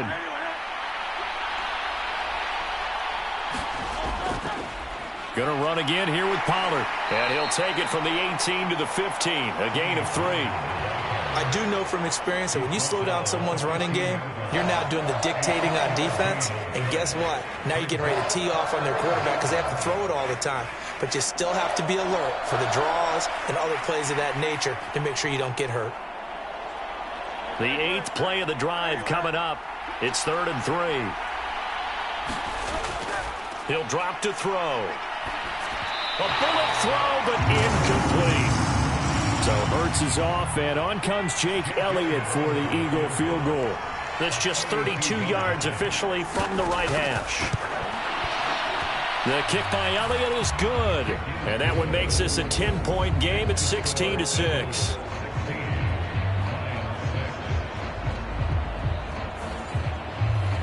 So the lead grows here incrementally, but I think the way their defense is playing, you feel okay with just getting 3. They've definitely been stout so far, but now that could all change because if one guy gets loose for 70 yards, this is a different game. But as it stands, field goals are good. Just keep adding to that lead. So we get a look at the Lions offense as they get ready for their first possession of the second half. And their deficit a little wider now than it was at halftime following the field goal a moment ago. But the goal is still the same because you know they want to come out, establish a rhythm in the second half, and get going. Make no mistake about it, though. Kicking field goals, not in their game plan. They need to get the ball in the end zone. Throwing left sideline there, but it's incomplete. Throwing again, Brissett on 2nd and 10. They'll get this to Hamler over the middle. And they get him down, but not before he takes it across the 40-yard line. First down for the Lions on a nice pickup of 18 yards. And that's one of the better plays we've seen this offense put together so far. They haven't been able to get on track much at all. But listen, they're only down a couple of scores with the rest of this quarter and the entire fourth remaining, so stranger things have happened.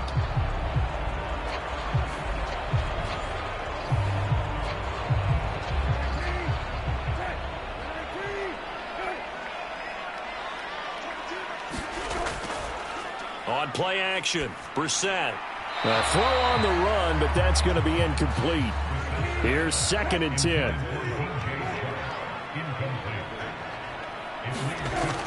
Again, it's Brissett. Throw left side, complete. That's Osborne. And he has another first down as they'll get the ball down to the Eagles' 29-yard line. That's good for 28 yards. Now what we're seeing, this is much better from this offense because so far in this game, no touchdown to this point, and what's usually a direct correlation? Very few explosive plays. That's been their issue, not able to make that big shot downfield or break one off, but a nice game there for a first down. First down, Brissett. That's caught. It's Sam Laporta. Heck of a broken tackle and able to work this down near the 23.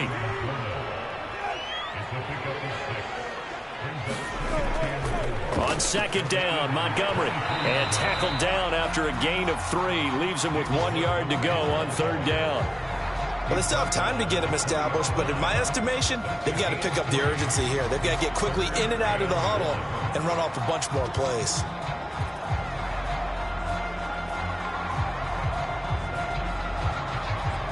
This will be play number 7 on the drive. 3rd and a yard. They'll run it. Here's Montgomery. And he will have the first down across the 20 to the 19-yard line. I'd say they've got to find a way to get him going. He's such a big part of their offense. I wonder if they might throw it a little and come back to the run. Anything, because you're right. He's pretty much been completely neutralized.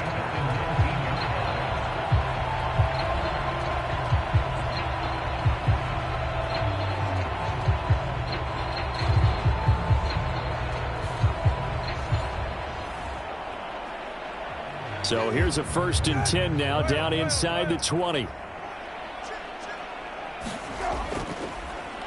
Up the middle they go. It's Bennett. Credit him with a 1-yard gain there to make it 2nd and 9.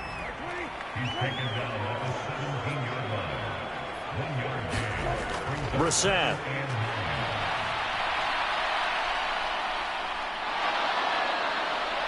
And he's taken down, trying to do a little too much, getting outside of the pocket, and it results in a sack. That's big Jordan Davis powering in to drop him. And this dominant defensive performance continued on that play. This poor quarterback has not received the protection he needs and has had to pick himself up off the turf far too often.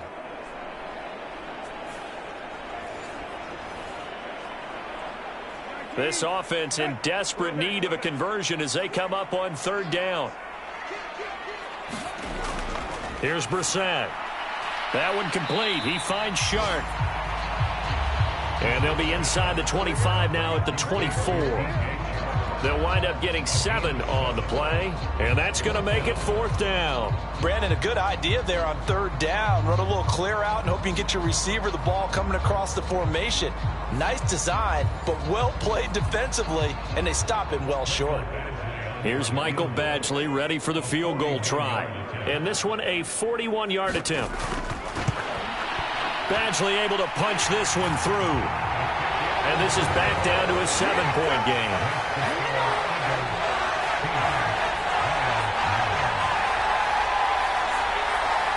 So 3 points, maybe not a grand prize at this stage, but it does get them back within 1 score. It certainly does, because now they stay within shouting distance. So that means everyone on your sideline stays engaged in this game. They know they still have a shot. Philadelphia getting set to take the field. And they're not going to play this conservative, I don't think. They had the field goal last time, and they're up, but they're looking to put a drive in the end zone. Oh, I agree with you totally. No one goes out on the field and says, all right, let's just settle for 3, except in certain situations, trying to ice a game, that sort of deal. Most of the time, it's end zone, and that's what you're thinking, and I believe that's exactly what they're thinking as they begin this one. Yeah, no quarterback ever goes out there saying, hey, let's get 3, right? Not one that I've ever met.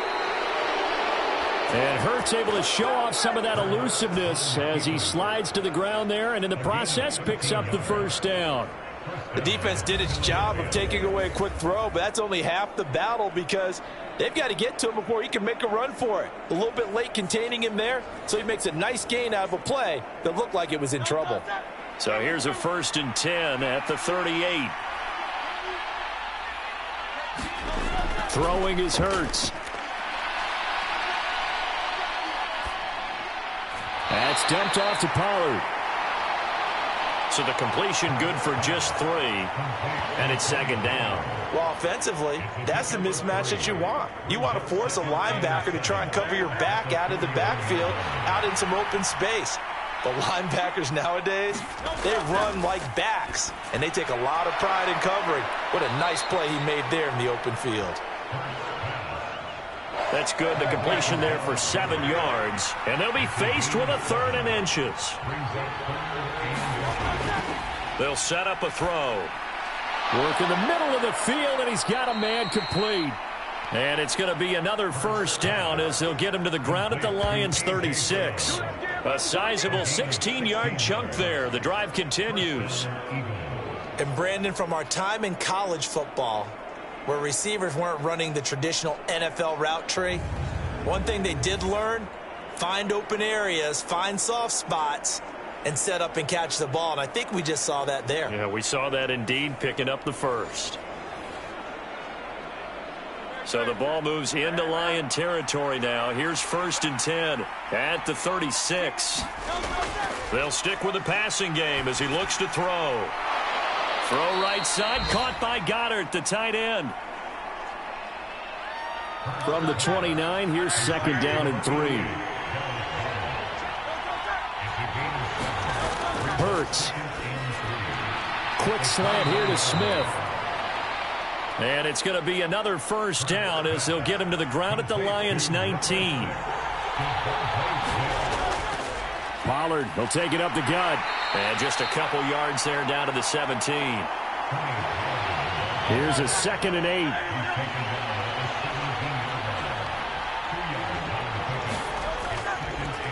Here's Pollard again. And he'll be stopped after a gain of only a couple down to the 15-yard line.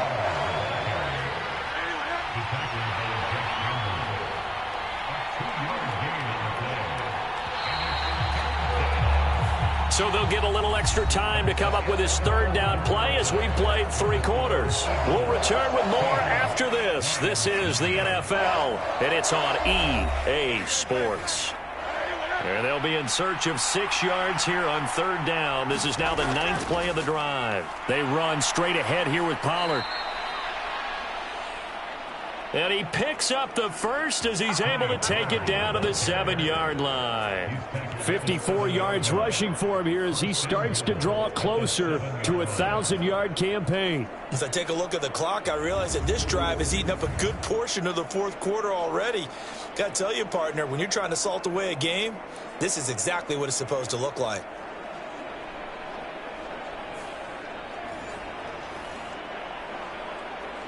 So 1st and goal, 6 points here would go a long way toward wrapping this one up. Here's Hurts to throw. A quick throw there going to be batted away and incomplete. They'll try again here from the 7 on 2nd and goal.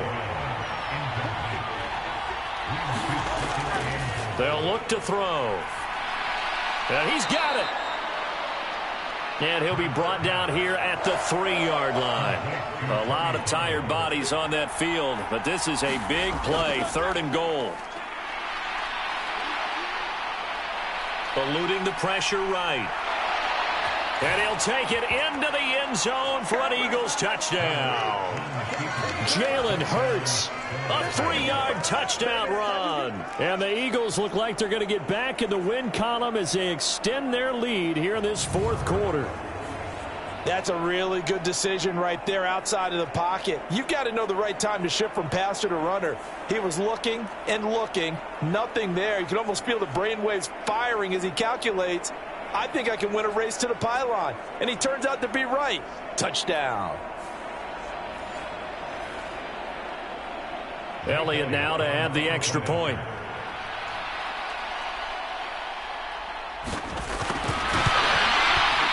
And the lead is up to 14. So that drive, 12 plays in length. And it ends with a 3-yard scoring run.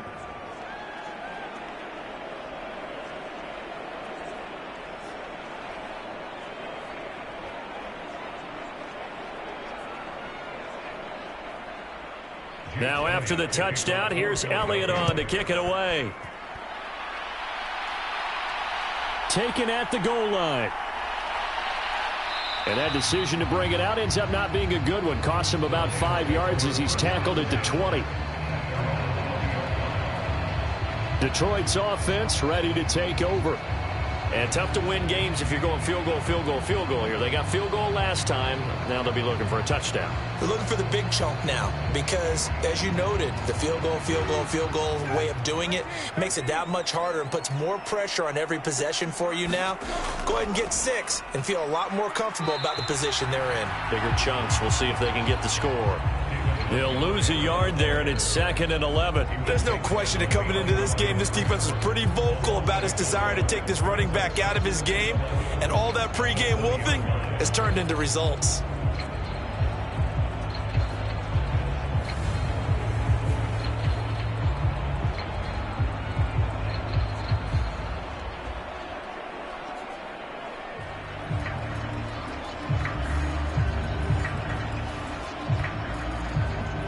A loss of a yard there to start out. That leads to a 2nd and 11. From the shotgun, it's Brissett. And he'll let this one go deep for Chark. And that will be incomplete. Tried to dial up the long one way out there, but it'll be 3rd down. To throw, Brissett. And this one into the hands of DJ Chark. And he's going to be taken down about a yard shy of the 1st at the 29. And they'll get 10 there, but it leaves them just short for 4th down. Doesn't matter whether it's a zone coverage or man coverage, the drag route can be effective when it's run well.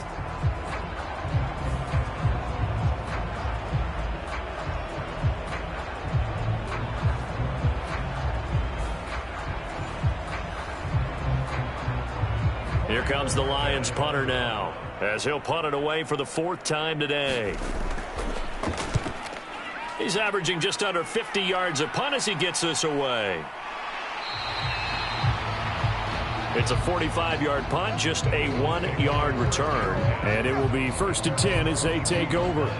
Eagles offense back out, getting set for this next drive.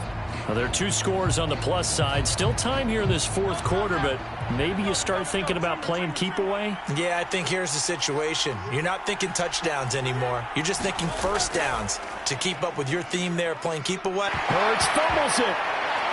Oh, and one of the linebackers has got it. And his guys are going to take over at the 21-yard line. Partner, that one looked like it was over. I mean, they had control, had the football, and the defense had to make a play in order to keep them in the game. That's exactly what they did. And now that door ajar, 2-score game, so hold on here, not done in the 4th. Here's the Detroit offense now as they head back out onto the field. They trail by 2 scores in the 4th, and their defense did its job getting the fumble recovery. Time to see what this offense has left in the tank. 1st down, here's the run with Montgomery. And this has been a familiar sight all afternoon as they stop him behind the line. Officially, it's a 1-yard loss. That's going to bring up 2nd and 11. And the trend continues here in the 4th like it was in the 1st, 2nd, and 3rd. He's had nowhere to run. And you're probably thinking to yourself, why do they keep feeding him the football? Well, they trust him first and foremost. They do believe that over time he might actually pop one of these runs. But bottom line is he takes care of the ball well for them, so they'll keep handing it to him. So after the loss of a yard, they'll look to push forward here on 2nd down and 11. Throwing, Brissett. Pressure applied, and he's going to be taken down. They sack him back at the 33-yard line. Jordan Davis able to get in there for his 2nd sack of the afternoon. It has been a rough afternoon for him trying to get rid of the football. See, that's now 5 sacks. How'd you like to be the offensive coordinator, the offensive line coach trying to come up with an answer for this pass rush? What blocking assignments do you change? Can guys play a little bit better? And we're seeing the end result on the scoreboard. Long day in the pocket for their quarterback. And that is incomplete. Here's Michael Badgley ready for the field goal try. From the left hash, it's an even 50-yard attempt. And he missed it. It's no good. And this will remain a 2-touchdown game.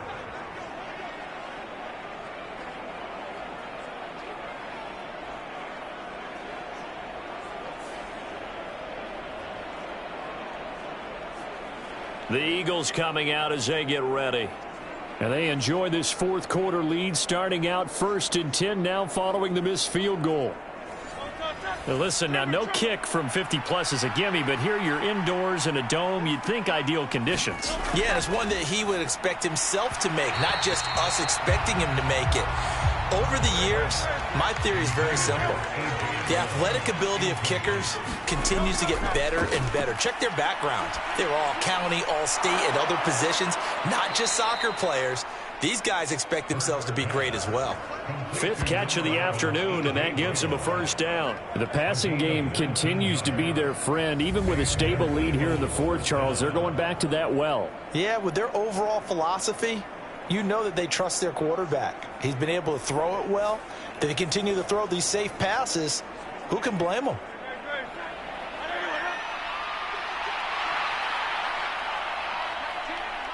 Hurts going to keep it on the draw. And he'll get it down on the play to the 37.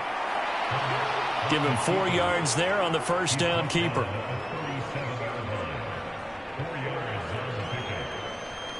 From the 37, they work on 2nd and 6. He'll look to throw. Over the middle, complete. It's Brown. And it's going to be another 1st down as they'll get him to the ground at the Lions' 22-yard line. That one good for 16, and the drive will continue. Well, I'm sure he likes this performance a little bit better than last week. He had the 3 interceptions here, none in the 4th quarter, and he's got his guys in front. Guaranteed he put in a tremendous amount of work this week, but maybe the matchup is just better for him. Sometimes it just doesn't work out. It's almost like those golfers. Certain courses fit their eye, and they like what they see. And other courses, as soon as they tee it up, they know they have no shot. Maybe that's the difference for him. Last week, no. This week, a big yes. And he's down inside the 5 at the 4 before he's out of bounds. Able to make something out of nothing there. 17 yards and a 1st down. Obviously, a big play was needed, and you can see his eyes light up as he realized there's absolutely no one in front of him. And he takes off and goes a long way. Not only does he pick up a 1st down, but a big gain to boot. They'll drop to throw. Now they go screen. It's complete. And he goes backwards on this one, losing yardage to the 7. It'll go as a loss on the play. Not what you need down here. It's going to be 2nd and goal. Well, Brandon, we could see that play developing, and they were hoping that he was going to be able to put a move on the first guy and turn it into a big play. But no such luck. The speed on defense continues to get better and better in the NFL. Pretty nice example there of those guys being able to run from their assignments and finish off that play. On 2nd down, it's Pollard. And he will maneuver his way down to about the 7. A lot of tired bodies on that field, but this is a big play, 3rd and goal. Hurts sets up to throw it. And it's intercepted at the goal line. Picked by Jeff Okudah. And the Lions are right back in this football game. What a stand there defensively. They force the 3rd and goal, force them into what they think will be a passing situation, and then they make sure to lock up all the receivers and come away with the interception. Sounds simple, but that was really well done. The Lions offense, they get ready to head back onto the field. The interception was a great starting point, but now they need points pretty quickly, down 2 scores.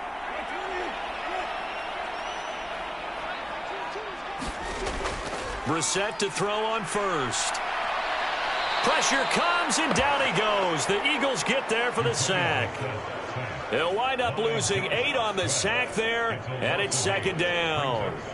I don't know what else can be said about this pass rush. They have been sensational. CD, that is now 6 sacks for them. And how many times do we talk to offensive coordinators and they say a sack is a result of everyone on offense not doing their job?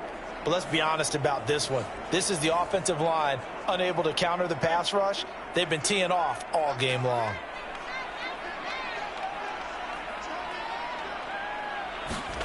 To throw is Brissett. This pass caught by Hamler. All right, this is the time of the game where they're down a couple of scores, and they've really got to get some yards in chunks, and they know the defense doesn't want to give those up, but they've got to find a way to take them anyway. Now the question is, can they string a few of those together? And he gets it to the 34, good enough for the first. They get 5 out of that one, and it moves the chains. Now, yes, a 2-possession game, but a good chunk of time on the clock, so they have the ability still there to run it on 2nd and short, but maybe they need to pick it up a bit. You're right. They did pick up the first down there, but they, as you mentioned, they have to pick up the pace now because it's a 2-possession game. They've got to get there twice to make sure they have a chance to win. Clock running, under 4 to play now as they come up on 1st and 10. Play fake. Brissett able to get away. This is Hamler on the crossing route. He's got it. And he'll have it past midfield almost to the 40 before being taken down. Good yardage on the completion there. And when they look at the scoreboard, they do understand a field goal is not going to do them any good.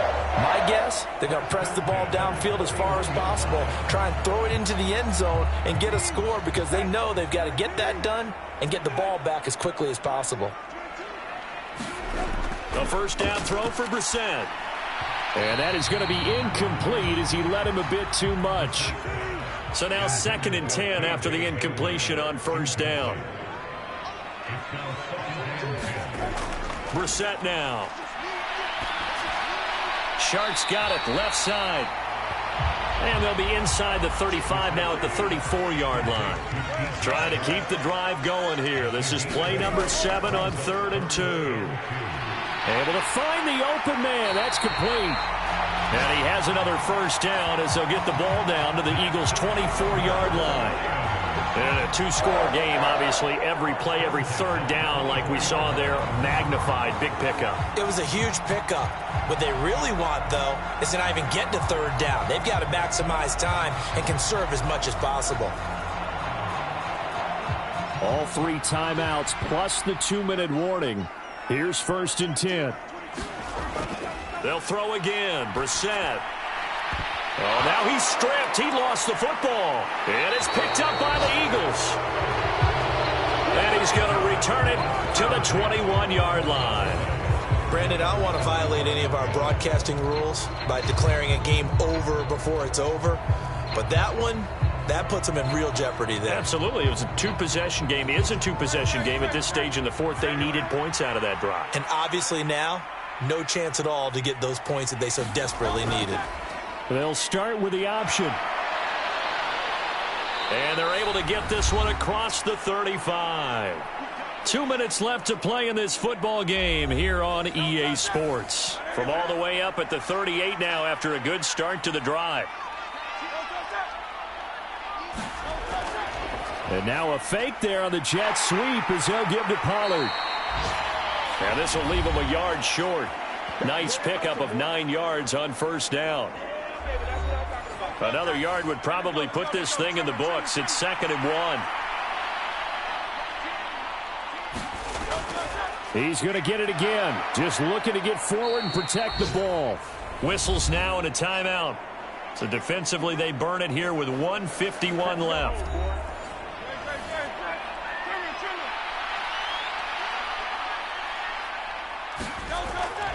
Five points of contact necessary at this stage as they'll run on first down. The Lions quickly now going to use the last of their timeouts as they'll talk things over prior to this upcoming second down play.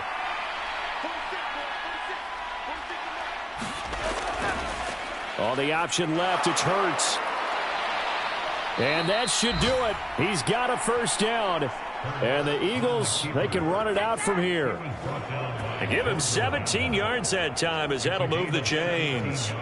Well, he is certainly dangerous when he spots a lane, and he keeps it himself there. Worked out well. And how about the moving parts on a play like this? You know you have to practice it over and over because it's almost like a ballet that has to be choreographed. But how about once he made the decision to go, he committed to it and went. Let's face it, most teams are going to defend the running back much more than the quarterback on that type of a play.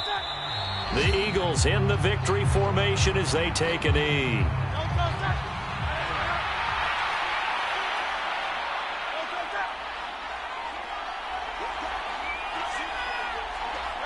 Hurts down to one knee, and that should just about do it.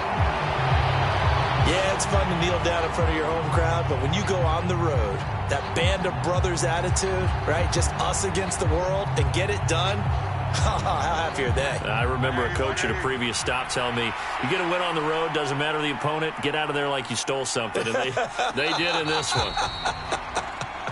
So fly, Eagles, fly. It's a victory for Philadelphia. And they were spurred on by a strong performance in that fourth quarter as they held their opponents off the scoreboard. Everyone wants to pitch a shutout for the entire game, but when you throw one in the fourth quarter, that tells everyone that you're getting stronger and dominance is starting to take over, right? The way that you close, the way that you finish, that gets preached to you from the time you're playing Little League football all the way up through.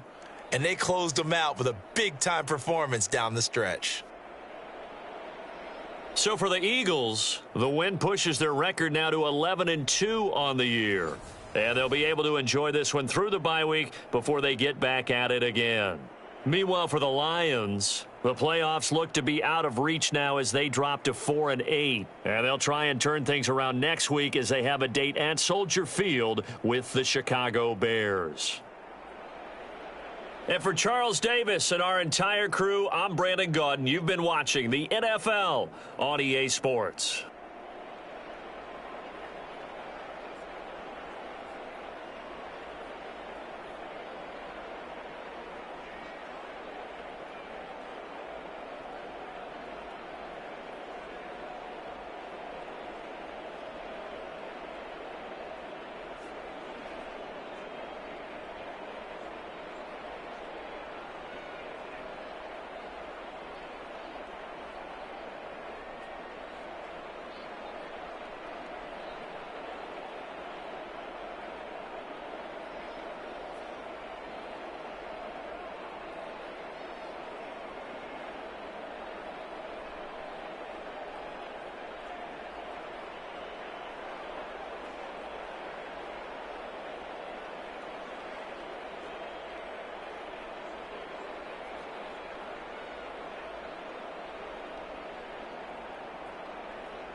Tonight, from Empower Field at Mile High in Denver, it's Week 13 of the NFL on EA Sports.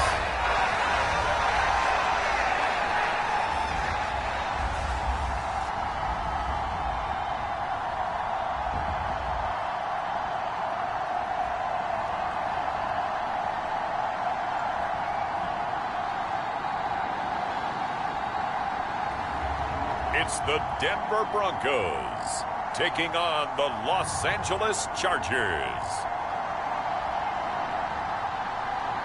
Thank you. On a cold night at the foot of the Rockies, EA Sports coverage of the NFL takes us to Empower Field at Mile High in Denver, Colorado. Tonight we wrap up this Thanksgiving weekend with a compelling matchup, as it'll be the LA Chargers taking on the Denver Broncos.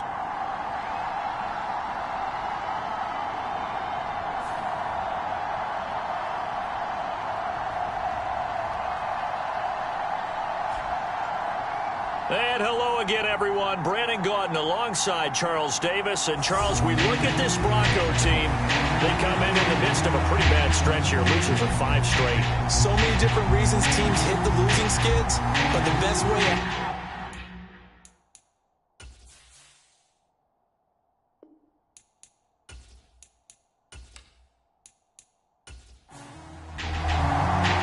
And off we go from Denver.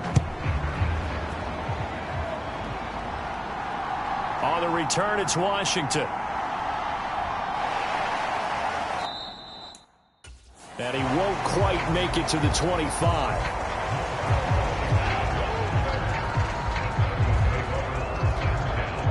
So here are the Broncos now for their opening drive. They'll be led out by their quarterback, the guy out of California, the former Cal Bear, Jared Goff. And at one point, the ascension of Jared Goff was really, really strong. Back-to-back Pro Bowls, took his team to the Super Bowl, and came really within 1 quarter of winning it. But since that time, he's had bouts of inconsistency, and that's been the struggle for him as he tries to get back to the form he showed earlier in his career. And he sneaks his way forward only for a couple here. Second down. The numbers for him from a week ago: 18 carries, 60 yards. There were some signs of life from their ground game last week, but overall, just a so-so performance. Everyone knows they can make a slight improvement how they contribute to this aspect of the offense. Linemen can set their blocks and hold them a little bit longer, and he can be quicker to the hole and hit a lane. If they do that, they should get some better numbers produced this week. This ball tipped, and it's going to be incomplete. Fortunate maybe to get that back. It's third down. And, Charles, you wonder about this defense coming in. I mean, look, it's no secret they're playing a team that's down on its luck right now. Losers of 5 straight. How does that change how you prepare for a game? Well, to me, the first thought is you just get after them early, right? Take away any chance of them building any confidence. But the second thing is you prepare a little bit differently. You've got to expect this team to take chances, go for it on 3rd and 4th downs, run a lot of trick plays, anything to try and break their losing streak. So you must stay alert and stay aware. So here's the Charger offense making their way out. And they'll be led out by a guy who has a couple years under his belt in the NFL, their 3rd-year quarterback. He had the numbers of a game last week that if you win, you talk about him being a gritty guy, managing the game, getting it done. But they lost. So obviously 2 interceptions, 1 touchdown pass, that's not going to be good enough. Got to get that changed around. They'll start this drive out on the ground. And right away, he lost the football. It's picked up by the Broncos. And his guys will take over at the 30-yard line. You know I love football. You know I love the game. I hope so. But nighttime in December, you know I'm wearing multiple coats. So I just wonder about the guys on the field with all the great gear that they have. Do they have enough on, or do they have too much on? Because sometimes that can affect you trying to carry the ball. And now before the ball changes hands, they're going to take a look at this just to make sure that they have it right. And the question, was the knee in fact down before this ball comes loose? And is the video convincing enough to overturn it? A lot of factors here. Remember, you also need clear possession of the football afterwards. This is a tough one to overturn.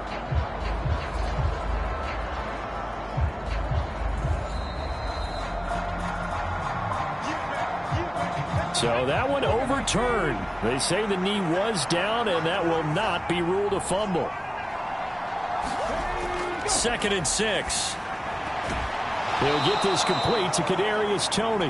And he gets this up across the 35 before he's out of bounds. Now on 1st down, he'll drop to throw it. And that is incomplete.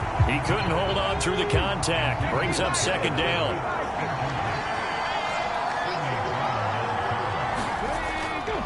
Out of the gun, they'll look to throw. And he will slide to a stop. He does have the 1st down. That one good for 13 and a Charger first.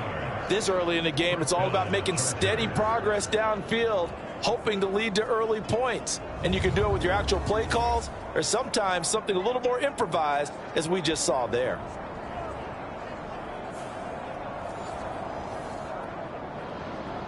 So a 1st and 10 now in Denver territory at the 49-yard line. They're going to look to throw. A little short pass. This is Everett. The numbers a week ago for Everett. 7 catches, 70 yards. And I get the feeling that he loves this matchup. I mean, the unit he's going against is in the bottom half of the league against the pass. He had to have circled this one on the schedule and said to himself, this should be a big game. On 2nd down now, it's Porter.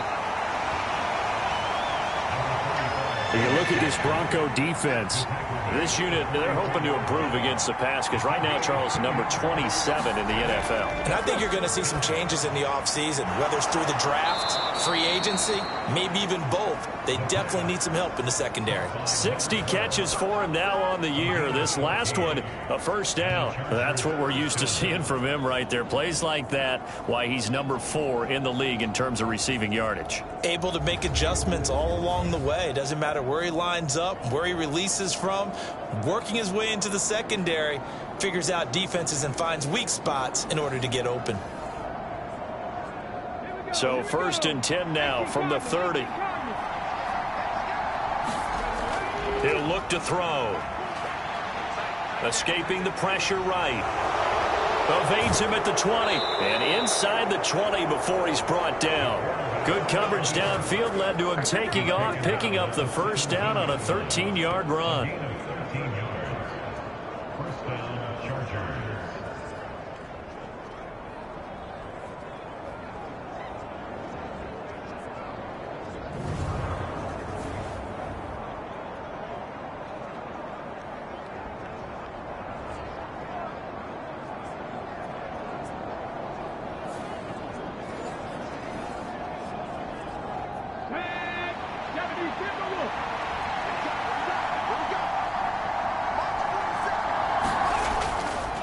Now a handoff up the middle.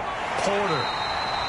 And they get to him quickly here as he stopped right around the 13. Here's 2nd and 7. Now back to throw. His pass caught at the 4. And the Chargers are going to be looking at 1st and goal as they move this down to the 4-yard line. Here we go now on 1st and goal. And they'll let the fullback try and take him home. It'll be a 3-yard pickup, and it brings up 2nd and goal.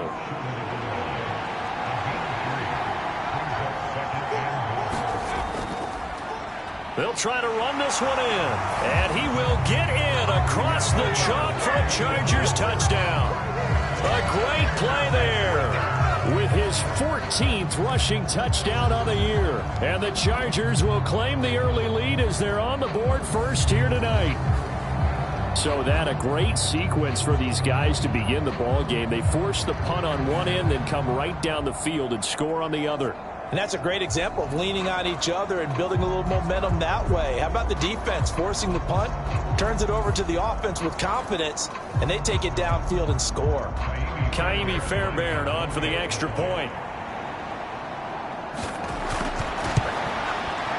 And the Chargers grab the 7-0 lead. That one in the books as a 12-play drive. And it ends with a 1-yard touchdown run.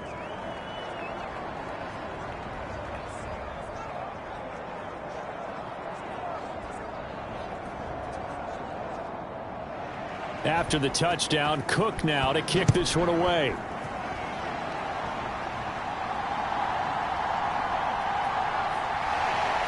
And able to get this out to the 25.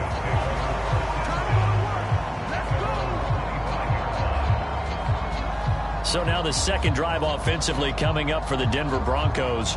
And the last drive, the first drive for them, not very good. 3 and out. What do they go to here?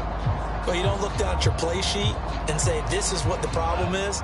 And let's find out who my playmakers are. Get the ball in their hands, and maybe the offense will move a little bit better. Sometimes it's more important to get it to the right people rather than dialing up the right number.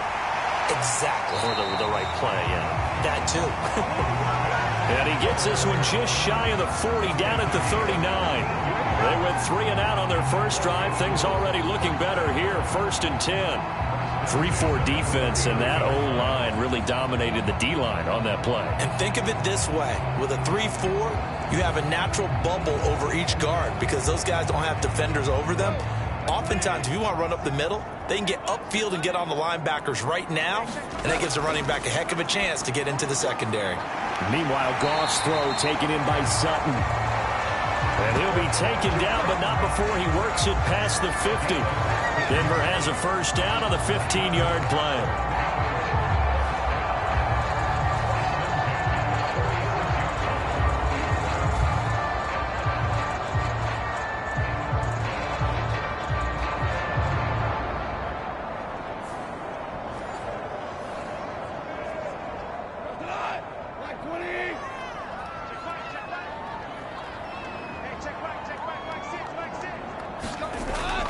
Out of the gun, Eckler running it. And he'll get it down on the play to the 37. Options galore here. 2nd and a few inches. Once more, here's Eckler. And after the good gain last play, this time they say, as he's going to be stopped behind the line of scrimmage. Officially, it will go as a 1-yard loss, and that's going to lead to a 3rd down. We all have habits. We can be somewhat predictable, and you know me pretty well on 2nd down and short. What I like to see. Play action. Yeah, without a doubt. I thought that was a great spot to call it. Instead, didn't go their way, did it? No, defense sold out for the run. Worked out well. 3rd down and 1.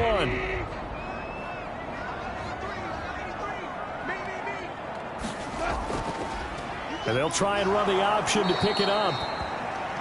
Boy, no chance as he was met and dropped behind the line there. Losing 2 yards that time, and now it's 4th down. And not a lot of success to be found there. Oh, you got that right, partner, because if you're trying to make guys miss about 10 yards or so downfield, that's a pretty good play. But if you've got to do it in your own backfield, I consider that a problem. That doesn't work too well.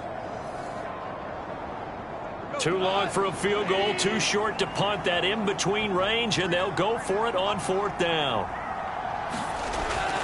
Needing the tough yards, they run it with their fullback. And he is going to have a Broncos first down as they'll wind up getting the yards they needed on 4th and 3. They'll try the air now with Goff. Looks to the sideline and has Mims, who makes a catch. So give him 5 yards there on the pitch and catch, and it'll be 2nd down.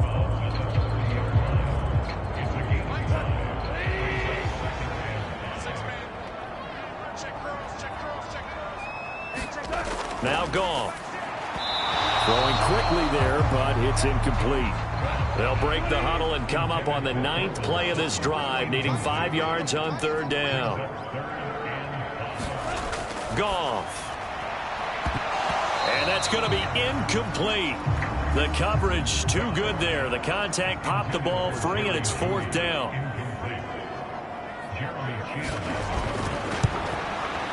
And this is right down the middle as he puts it through. And they are on the board, but still trailing. It's 7-3.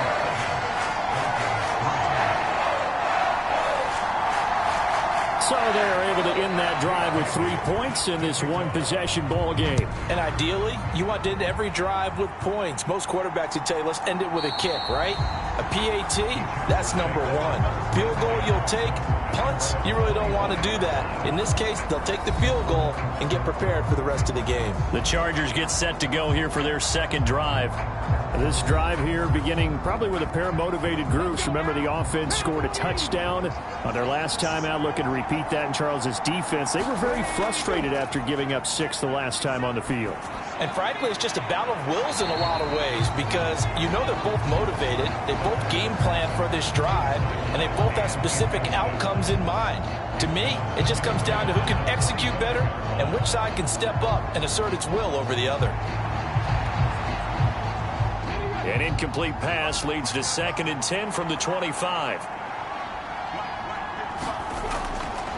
They'll set up to throw. Got a man. It's Patterson, complete. And he's going to get a good gain of 9 here up to the 34. A yard all they need, but it's 3rd down.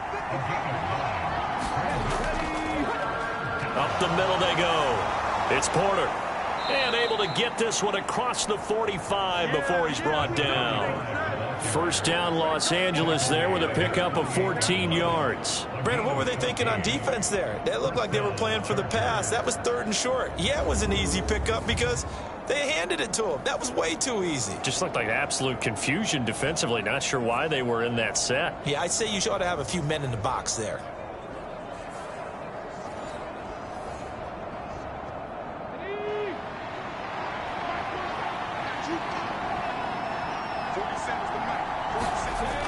Back to throw now on 1st down. Over the middle into traffic, and that's complete. 11 more yards that go around, a 1st down as well. On play action, they'll throw. They'll find Everett, and the ball is knocked out. It's picked up by the Broncos. And his guys are going to get the football at the 23-yard line. This defense, Charles, very opportunistic here early. A 2nd fumble recovery in this 1st quarter of play. Yeah, you mentioned the right word, opportunistic and aggressive, because once they got the 1st fumble recovery, they were eager to get a 2nd one, and sometimes they just come in bunches. On the flip side, they've got to figure out how to hold the ball because the play calls seem to be okay. And now, as with every potential turnover, they're going to take a 2nd look at this just to make sure. Now the question, was the knee in fact down before this ball comes loose? And is the video convincing enough to overturn it? A lot of factors here. Remember, you also need clear possession of the football afterwards. This is a tough one to overturn.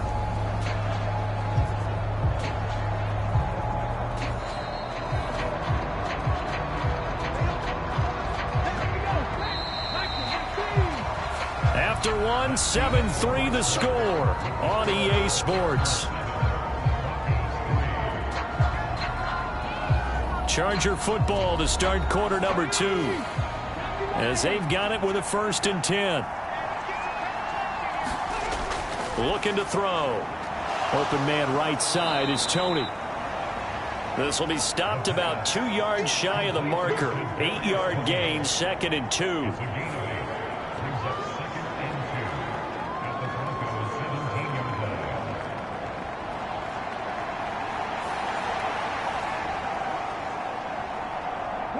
Two yards to go, 2nd down.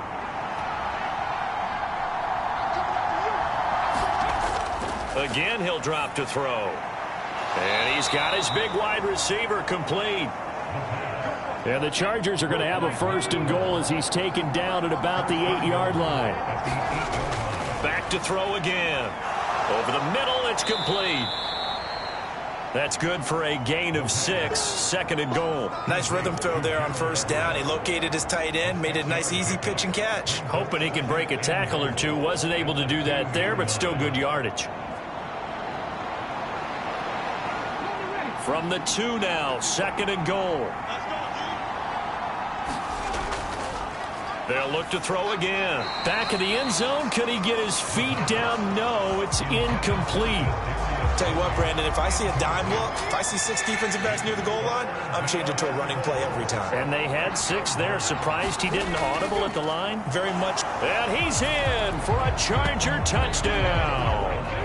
Xander Horvath, his first touchdown on the year. And the Chargers are able to widen their advantage. Well, nothing complicated about that. That's old-school power football. And effective. And that's the key to everything, right? Sometimes we try and do too many things. Just hand it to the big guy and let him go forward.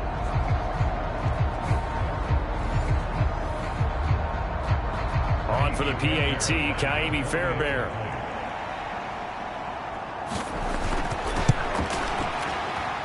And this one's right through to make it a 14-3 ball game. A 10-play drive that time, and it's culminated by a 2-yard touchdown run. After the touchdown, Cook now to kick this one away. Montrell Washington on the return from his end zone. And he'll be stopped right around where he would have been had he gone down to a knee, maybe a yard shy of there at the 24. The Broncos offense now gets ready to head back onto the field. Their deficit is 11, 14-3, and needing to get something going here as they come up on 1st and 10.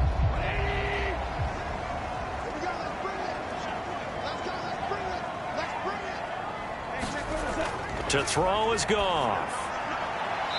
And he will find his man on the outside. And he gets this up just shy of the 30 to the 29 before he's out of bounds. In motion left goes Sutton. He's going to get it on the jet sweep. And Sutton will have a Broncos first down as he'll get this up past the 35-yard line. Well, we've seen running backs in today's NFL get involved in the passing game. Maybe it's about time more receivers like that get involved in the running game. And that is something we are seeing more and more in this league, no question about it.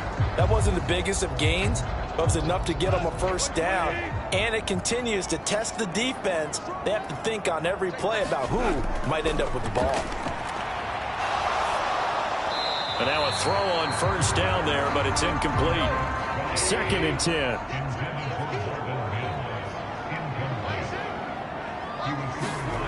Goff now looking to throw. And this throw incomplete. Well, the defender all over him that time, but it's going to lead to 3rd down. Here's Goff. Firing quickly here, and that's complete. And that's good for a gain of 6, and that'll bring up 4th down.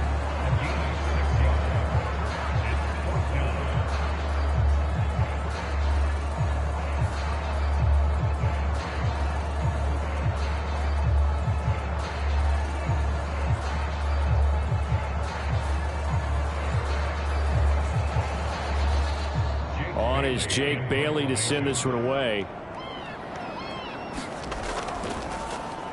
He'll send this away into the Rocky Mountain Night, and it's a good one. They call it 38 yards on the punt, no return. And it'll be Charger football here as they take over. So out come the Chargers.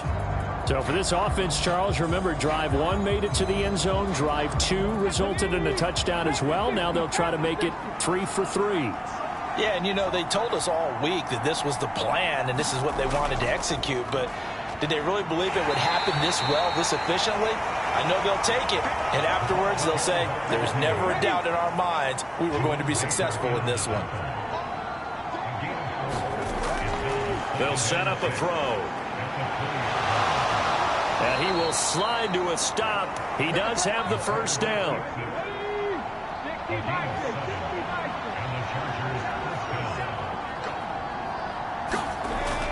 They'll look to throw here. A little short pass. This is Everett.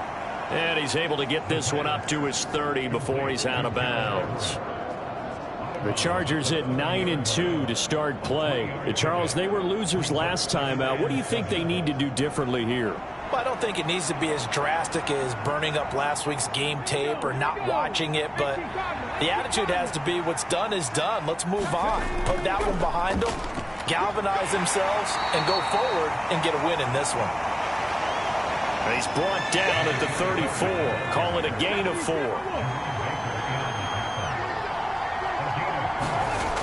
On 3rd and short, they'll try and pick it up through the air. And he'll be taken down, but he does have first down yardage. It's a 7-yard gain and good enough to move the chains.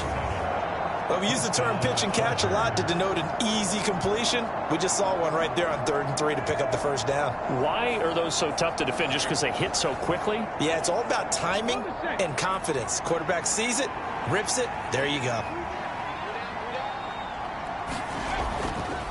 They'll run on first down. Porter.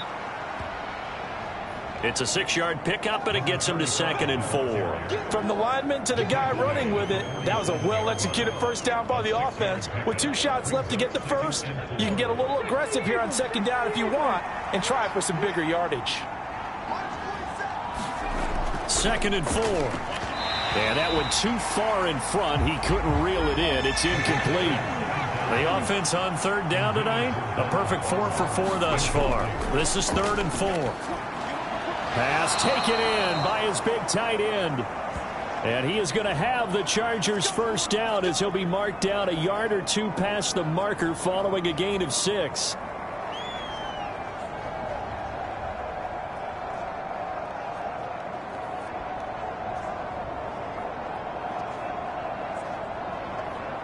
Let's go now. Cowboy 80.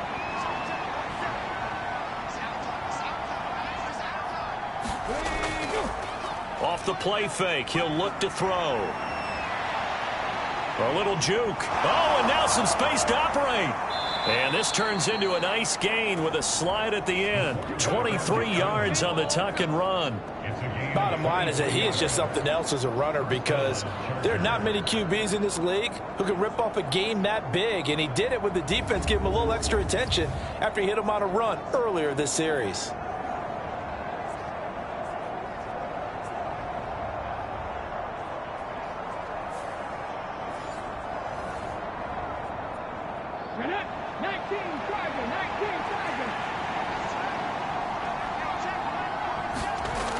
They'll look to throw here on first down. And he can't find a receiver, and he's brought down. Quentin Williams, he's the one to get him, and that is sack number 7 for him on the year. I spent a lot of extra time preparing for this game watching this offensive line because they gave up 5 sacks last week in their loss. They just gave up another one now. They don't seem to be working together as a cohesive unit. Right? 4 guys might have it right, but the 5th guy is giving something up. They've got to find a way to all get on the same page.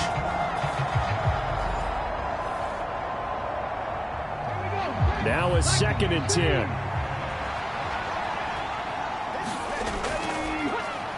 He'll drop to throw. And that'll be caught by Tony. They get 6. That'll leave them with 3rd and 4.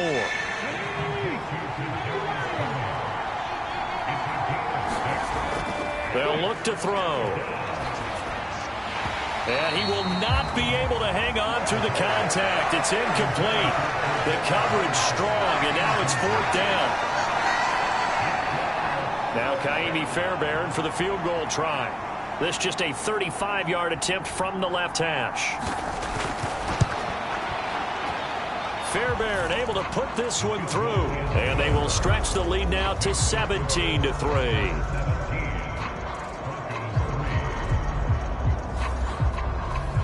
So 3 points there, and they continue to build this first half lead. Yeah, every little bit helps, and the more that you can put together drives and start controlling the tempo, controlling possession, finishing with points, the better off you're going to be. Denver's offense now set to go. It's been very much a slow start for them. 3 drives and just the 3-point CD. Yeah, if you're into the points per drive ratio, that answer is 1. And that's not going to get it done in a ball game. They've got to find a way to finish these drives in end zones, not having balls go through goalposts. Now they'll fake the jet sweep and give it instead to Eckler. That's to about the 28. 2nd down coming up.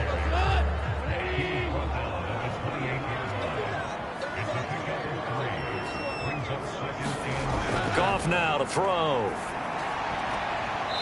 And a quick throw here that's complete. And he'll be out of bounds across the 30-yard line. Now it's Goff. Oh, he had him. He was open, but he couldn't get it to him. It's incomplete. Well, he's smart enough to avoid the taunting rule, but I'll guarantee he quietly has told them, you might want to stop coming after me downfield because I just broke up another pass and took away a big shot that you were trying to succeed with. Jake Bailey on now to punt here on 4th down.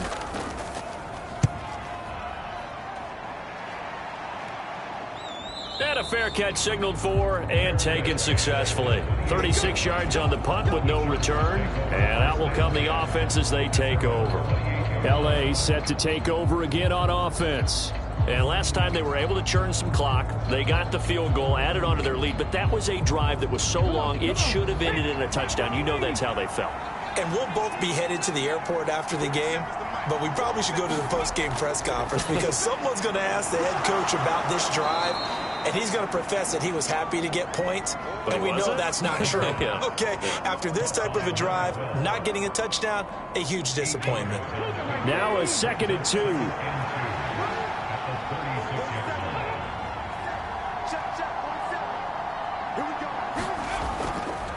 Now a handoff up the middle. It's Porter into the 42-yard line here and brought down there. 6 yards the pickup, and that's a first down. 2 minutes remaining in this first half of football.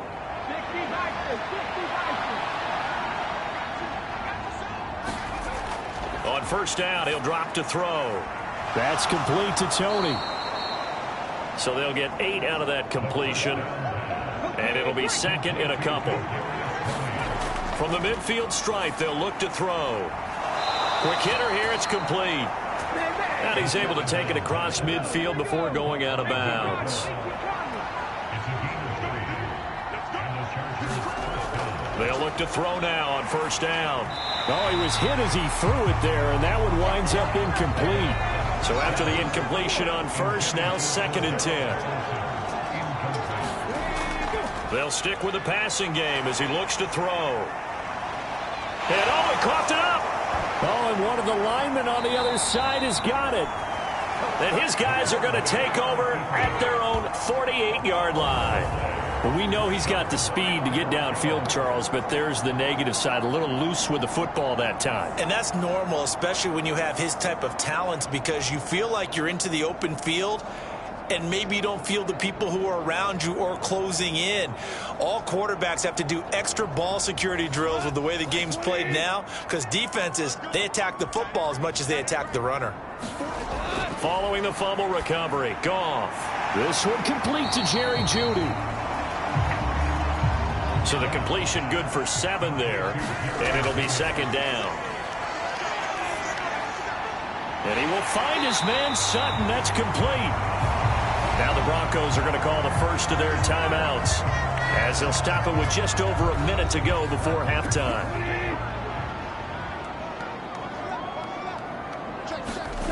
On first down, it's Goff. Firing quickly here, and that's complete. Now the Broncos going to use the 2nd of their timeouts as the stoppage will come with a little under a minute to go in this first half. Here's a 2nd and 5.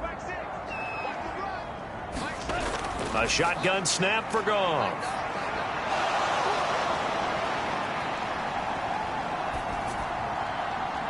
And on the left sideline, he caught it, but out of bounds, according to the head linesman. Incomplete, so the ball a little late getting there, and it's 3rd down. Goff throwing again. He rifles one, and that's going to be intercepted. Picked off by Asante Samuel Jr. And the Chargers are going to have it here as they'll start at their own 24-yard line. Well, if you go by the numbers, you'll find as the temperature goes down, so does the passing efficiency. And now that we're in December, even the routine throws are going to be harder for the quarterbacks. And this one, it winds up getting picked off. There again is the running back as he trots onto the field. He's been effective so far, over the 40-yard mark here in the 2nd quarter. Don't forget about those guys up front, though. They've been effective, too. The leverage game has been in their favor. They've been the ones who've been able to bend their knees, drop their hips, and get a little bit lower than the guys on the other side of the football, and they've moved them out of the way for the runner. Sometimes that's tough for those big fellas. Not an easy thing for them to do. Ball up to the 35 now as they come up on 1st and 10. They'll drop to throw. That's going to wind up a loss of a full 3 yards on 1st down.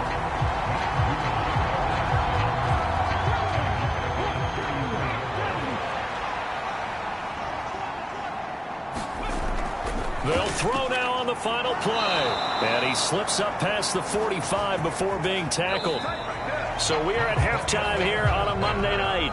As now we send you out to Orlando and hook back up with Jonathan Coachman for our EA Sports Halftime Report. Okay, Brandon, thanks very much. Welcome in, everyone, to our EA Sports Halftime Report. Let's get you caught up on what's going on around the NFL. We'll get started over at the Caesar Superdome in New Orleans, where you see the final score there. C.J. Stroud, strong in the victory as it pushes his guys back above the 500 mark on the year. From there, we head up to the Pacific Northwest. Check on the Seahawks at home in Seattle. And they fall in that one to the visiting Indianapolis Colts. Tua Tagovailoa leading the way in the victory with 3 touchdown passes. Finally, let's get up to the place they call Titletown, Green Bay, Wisconsin, to see what's happening with the Packers. And they were winners in that ball game as they beat the visiting Washington Commanders.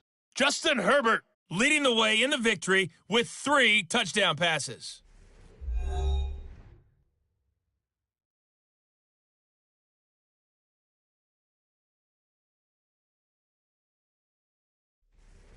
Okay, Coach, thanks as always to you and the gang in Orlando as we welcome everyone back in for quarter number 3. 17-3 the score as we resume action for the second half on EA Sports. And he brings us out past the 20 to the 24.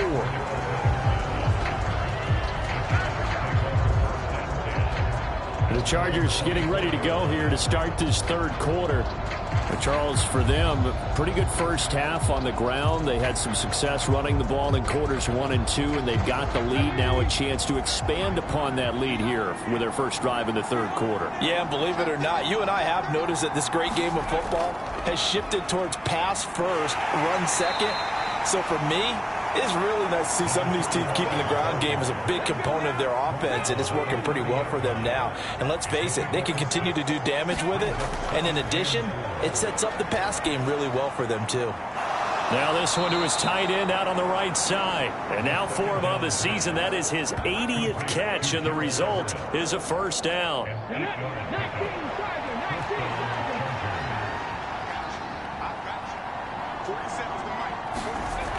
Now they'll throw here out of the gun.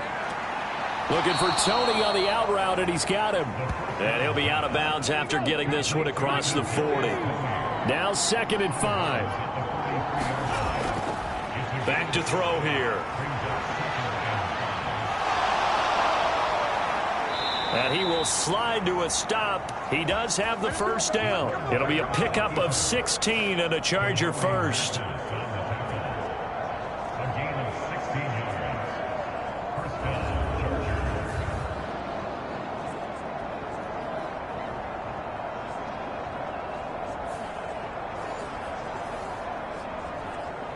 So a 1st and 10 now in Denver territory at the 41. Back to throw. And that throw behind his man. He missed him, incomplete. Here now is 2nd and 10, again from the 41. He'll look to throw. He finds his man, complete. That's Porter. 5 yards, now it's 3rd and 5. Now back to throw. Throw left side, complete to Tony. And he's brought down short. 2 yards there, needed 4. I thought they might take a shot down the field, but instead they ran a little drag route there. I think they were hoping he could catch it and run away from the defender. But a really good job keeping the play in front of them, and they force a 4th down.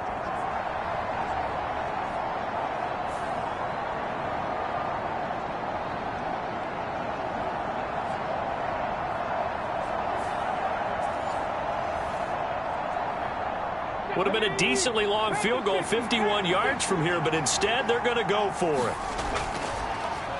They'll give to the fullback on the dive. And he gets the first down here as he's taken down at the 24. Give them credit. They knew what they wanted to dial up on 4th. They executed it for 9 yards, and the offense stays out there. Surprised at all that they went with a fullback there? Not at all, because it harkened back to the days where we watched these games almost in black and white, right? The stocky guy, the strong guy, the powerful guy with leg drive. Give him the football, and even if the blocking isn't perfect, he has the ability to scatter bodies and move people enough to pick up first downs. That's what we just saw right there. On first down, Porter. And a strong run there as he'll maneuver his way down inside the 15. 52 yards rushing for him now on what was his 10th carry of the ball game. Looks to me like maybe there's a little attrition setting in with this drive, because when you see that type of a run, I get the feeling the defense is getting a little bit tired. And that's the last thing they need, especially when they look up at the scoreboard.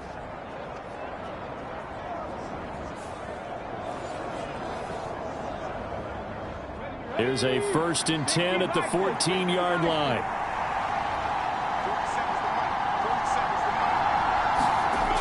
They're going to look to throw. And now they're inside the 10 as he's brought down at the 9. This is a 2nd and 4, ball at the 9.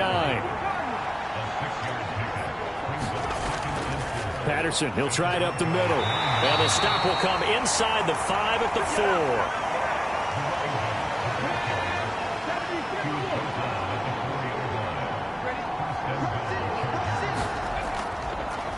They'll try and run for it on 1st and goal.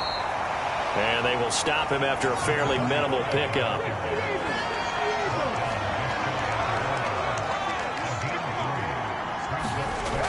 Now they'll switch it up here and look to throw. And this is caught. He's got it. Touchdown, L.A. Gerald Everett, his 4th touchdown on the year. And the Chargers take the opening kickoff of the 3rd quarter and drive right down the field to extend their lead.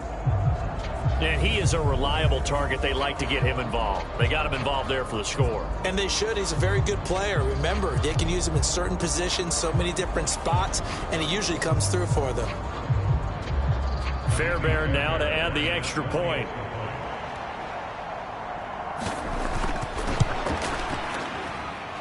And the lead now to 3 touchdowns at 21 points. So that one a 13-play drive in total. And it ends with the Chargers getting into the end zone. After the touchdown, Cook now to kick this one away.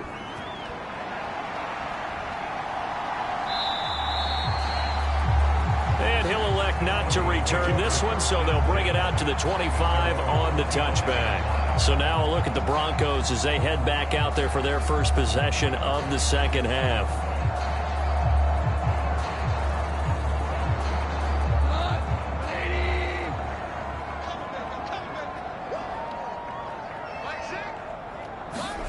On 1st down, gone.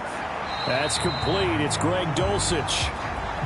He'll be dropped after a gain of about 6 across the 30 to the 31.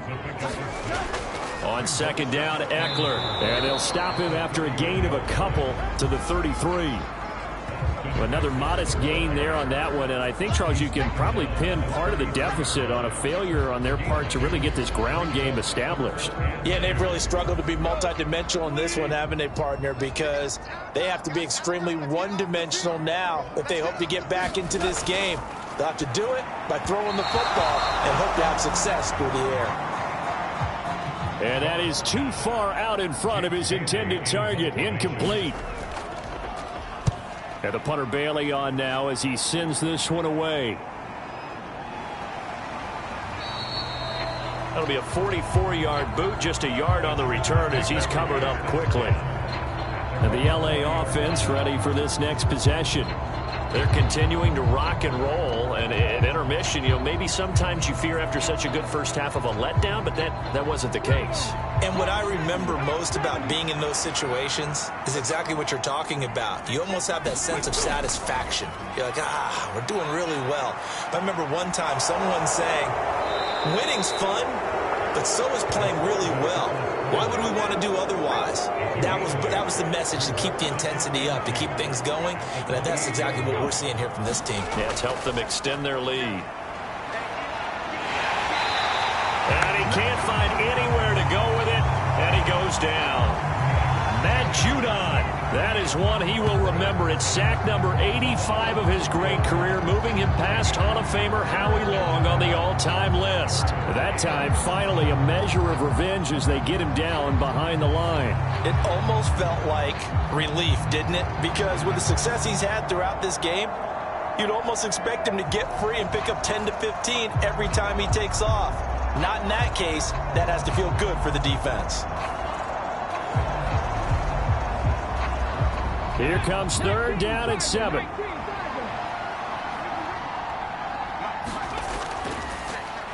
From the shotgun, he'll look to throw. So no sack. He gets back to the line of scrimmage, but it'll still bring up a 4th down. He certainly did his best to find something on that run, but there just wasn't enough time to make it happen. Nice effort there, avoiding the sack and getting back to the line of scrimmage. That one certainly could have ended up worse.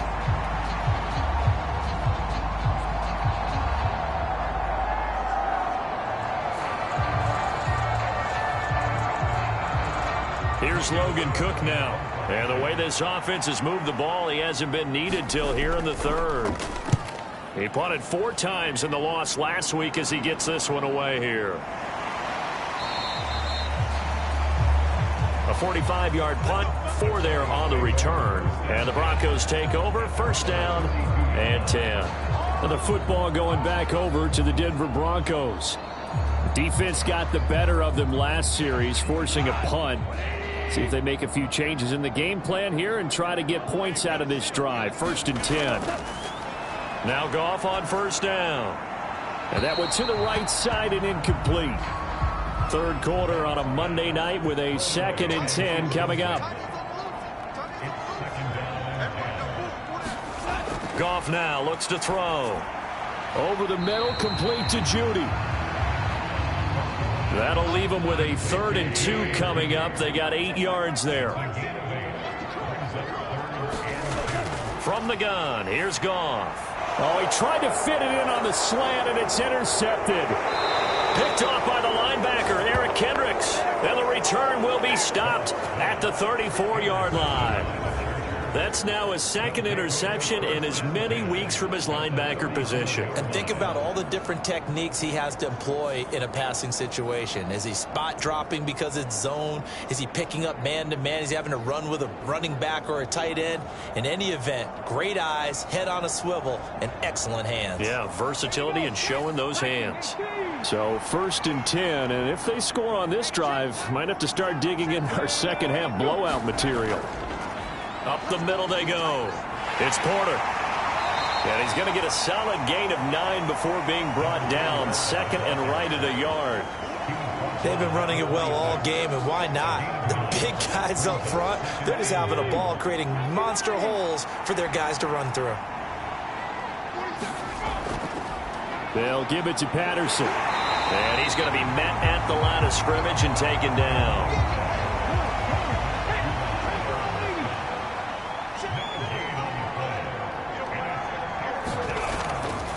On play action, they'll throw. Ooh, with a juke. And he will reach the 5-yard line before going out of bounds. That one a broken play, but it ends up being a good play. The scramble goes for 20. These are running back numbers that he's accumulating right now. Received double-digit carries and has rewarded them by breaking the century mark in rushing, in addition to what he's done through the air.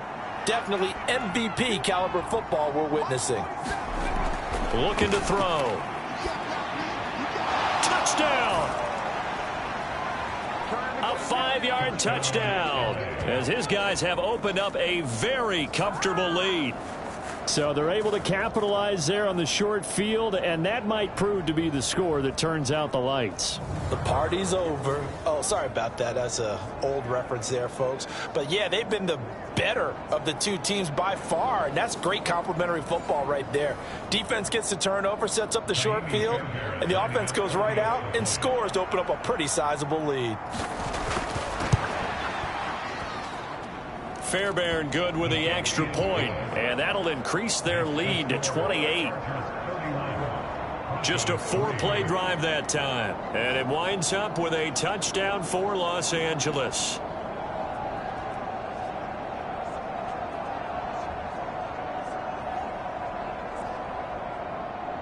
After the touchdown, Cook now to kick this one away.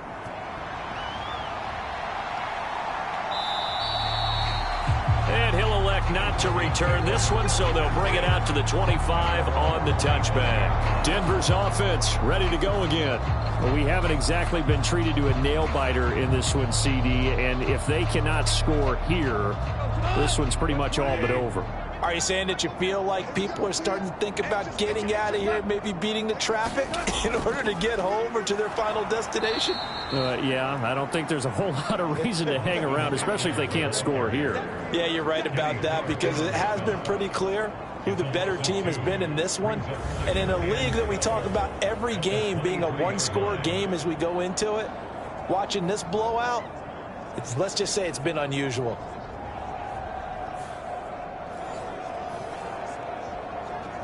First play of the drive goes the wrong way. Here's 2nd and 12.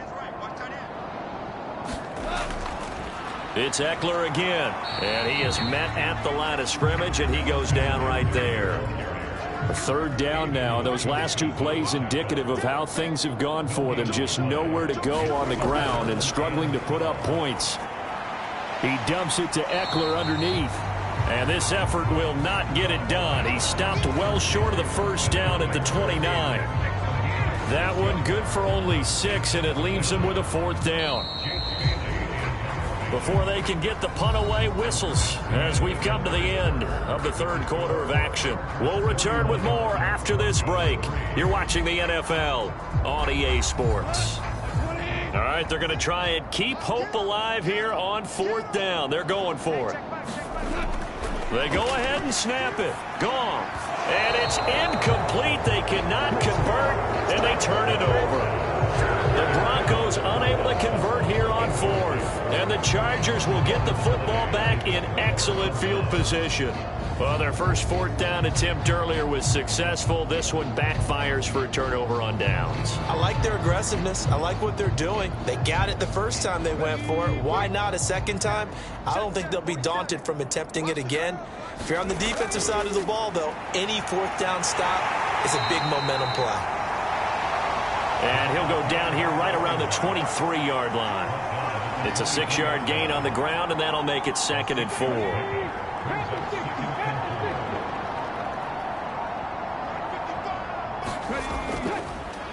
They'll let the QB keep it here off the option. What a great effort there. He's going to get this inside the 15, and they'll spot it at the 13-yard line. Nice run.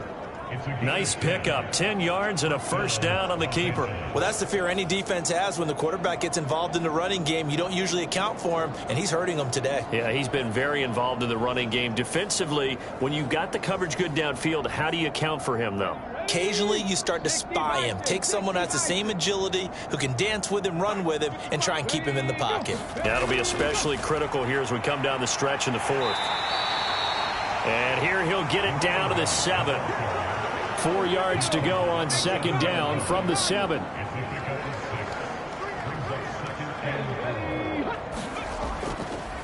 One back in the backfield, he'll get the carry. And he's going to be hemmed in and brought down right at the line of scrimmage. The offense on 3rd down tonight, 6 conversions and 9 tries. They've done a great job of picking these up. This will be 3rd and 5. And this will be caught in the end zone for a Chargers touchdown. Kadarius Toney from 8 yards out. And the Chargers look like they're going to get back in the win column as they extend their lead here in this 4th quarter. As that lead just swells and swells. Look, this has been dominance in all three phases, offense, defense, and special teams. So don't we have to give a lot of credit, not just to what we've seen today, but the preparation in advance, coaching staff, commitment by the players to the game plan, and being ready to go in this one? You're exactly right. Clean sweep. And, boy, they're going to celebrate this one after it's over. And on the other side, this is the game film you just flush and never go back and review.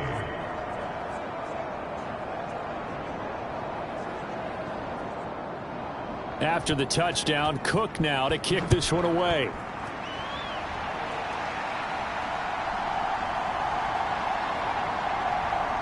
And he returns this to the 22.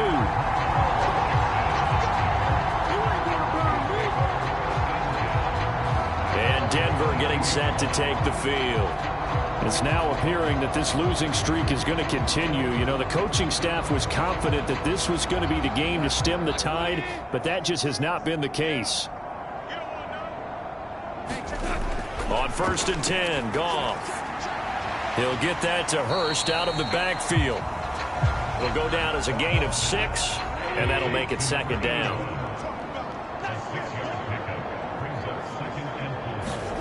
Out of the gun, Goff. Looks to the sideline and has Mims, who makes a catch. Ball up to the 35 now as they come up on 1st and 10. Goff.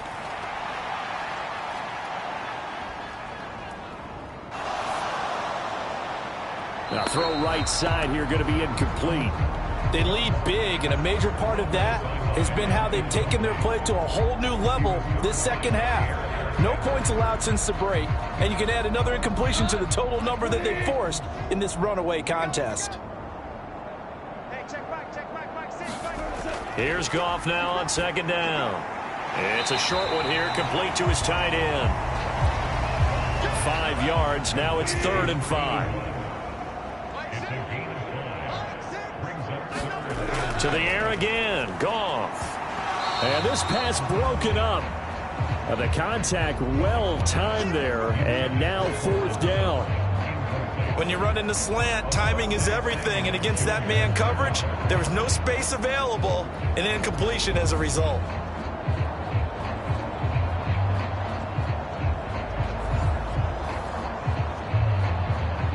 And they're indeed going to go for it here on 4th down.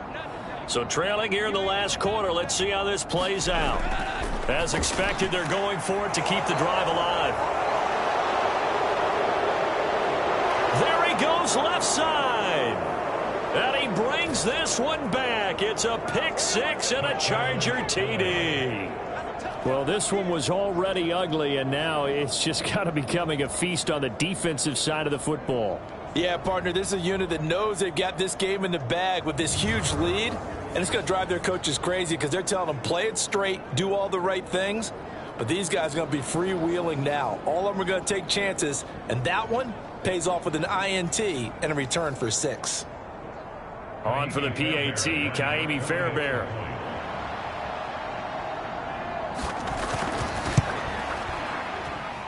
Now this one was over a while ago as they just add on to their big lead. A heck of a play there defensively, getting the interception, navigating his way into the end zone for the touchdown. So they'll get another shot on offense following that pick 6, and now the kick is away.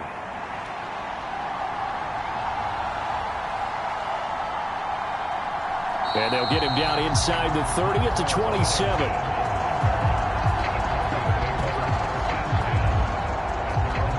Here's the Denver offense now as they get set to take over here. Facing a big fourth quarter deficit here, things not looking good. You know, this offense, though, they've been in the top half of the NFL so far this season, but in this one, well, their defense has really struggled. In search of redemption from the pick 6, Goff. And he's got his favorite target yet again. It's complete. So from the 39 now, they'll come up on a 1st and 10. Gone. On the screen, this is Eckler. And he'll get up to the 43-yard line. From the 43, here's 2nd and 6.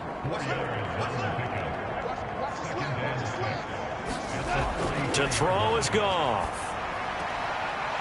Short throw caught by Dulcich. And after that play, we've got an injury, and it appears to be to Cortland Sutton. We'll step aside and get a report when we come back to Denver.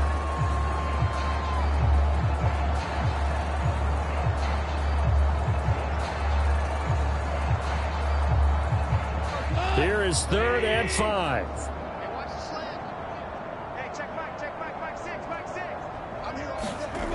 Again, Goff to the sideline and incomplete. The Broncos send out their punter now as he'll come on for his 5th kick of the night.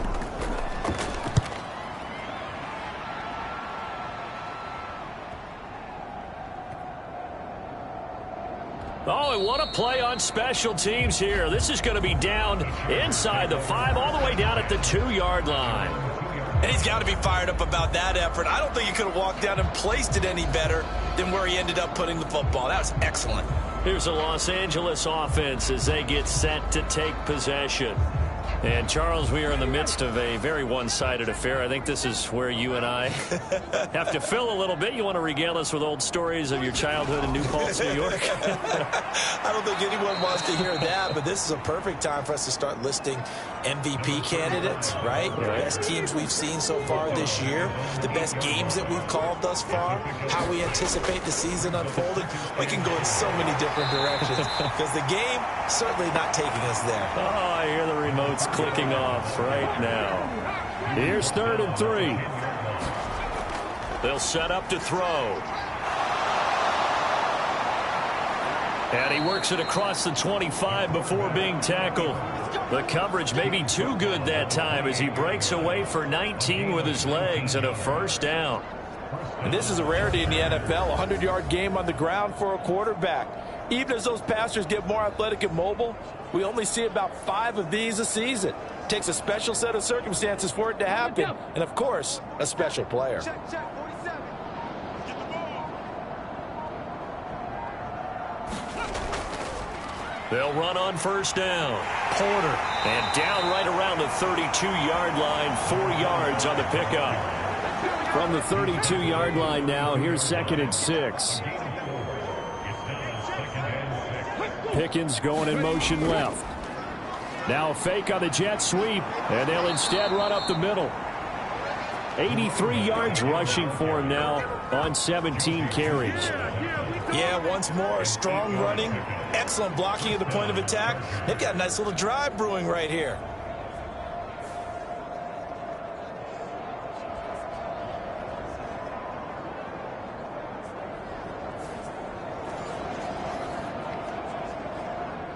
Two 1st downs have him up to the 41 now for 1st and 10. They'll keep it on the ground. It's Porter. There's just a pile of bodies there, and that's when you kind of find out who's a tough guy, right? Who can stand up and make a play. It was only a 3-yard run, but for both sides, they had to walk away from that feeling like, okay, I can stand up when the going gets tough in here. Now it looks like we've got a Bronco that's banged up on the play. We'll step aside and get a report when we come back to Denver.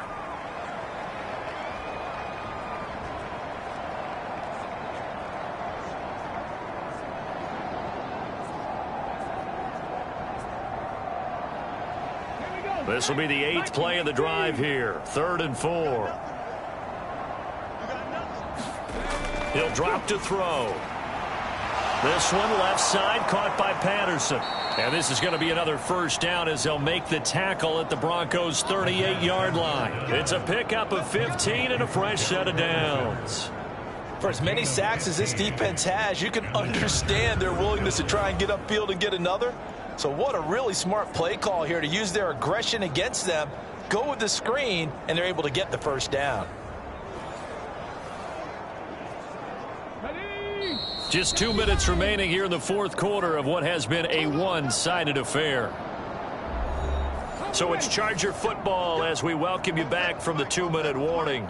And they have just about put this one on ice as they've got it here, 1st and 10. And the result here, a pickup of 8. Leaves them with 2 to go on 2nd down. I like it. I like the call. Still an opportunity to run the football and chew up a little more time off the clock. 2nd and a couple.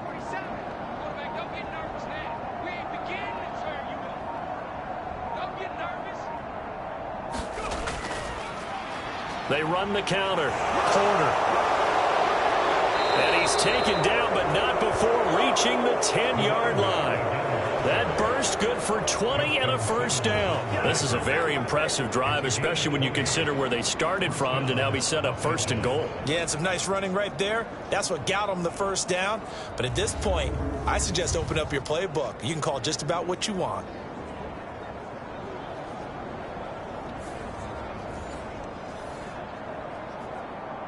So not quite a 1st and goal. It's 1st and 10 from the 10. Let's make these babies cry on the way back home. 47's the mic. 47's the mic.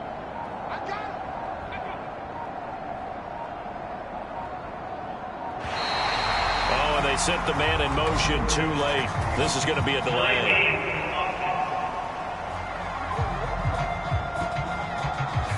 Now, the offense knew it. They were already starting to walk back as that one is accepted. The delay of game backs him up 5, 1st and 15. They'll keep it on the ground. It's Porter, and they'll get to him just inside the 15, even after that strong run we witnessed.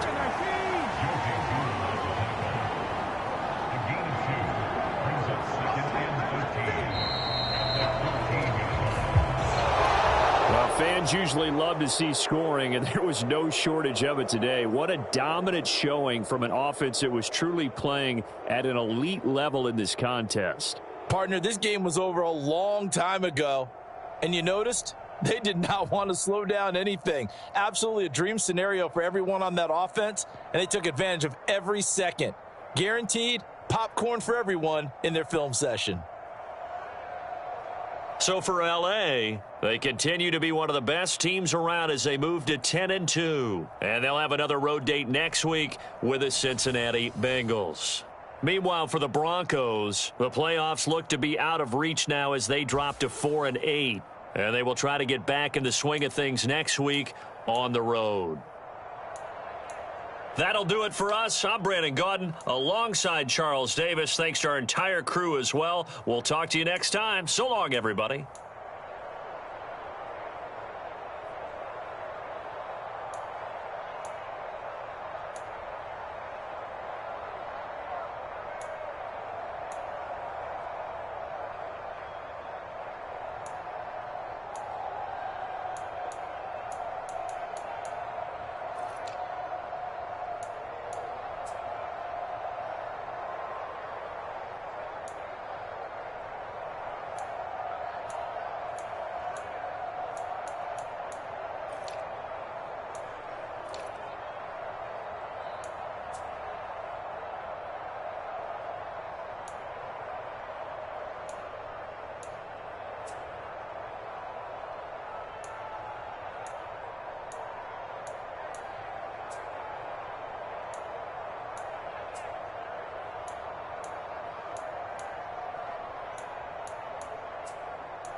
Tonight, it's Madden NFL football.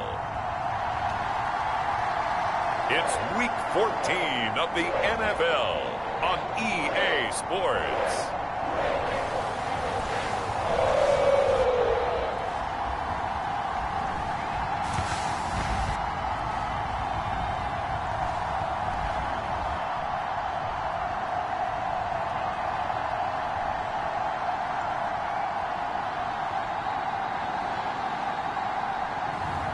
It's the Cincinnati Bengals taking on the LA Chargers. It's a brisk night in the Midwest, but we've got football at Paycor Stadium in the Queen City of Cincinnati, Ohio. Tonight, we've got a great Sunday night matchup on tap, as it'll be the LA Chargers taking on the Cincinnati Bengals.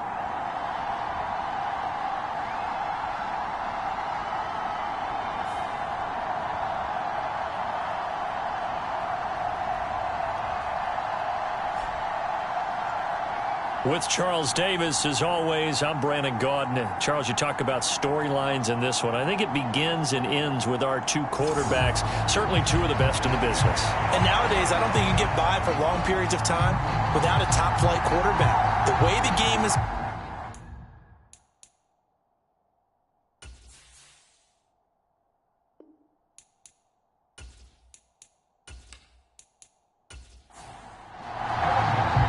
Two teams trying to stake their claim to postseason football. Week 14 of the NFL is underway.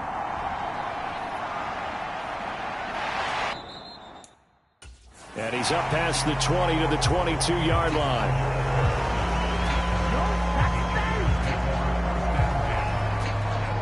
So here's the Charger offense making their way out. And a glance here at their shifty mobile signal caller. And the guys on the other side of the ball know they'll have to be on their toes. And it's obviously not just the passing, but the running element that makes him dangerous. He ran for over 100 yards in that game last week, so keeping him contained will be a big emphasis for this defense.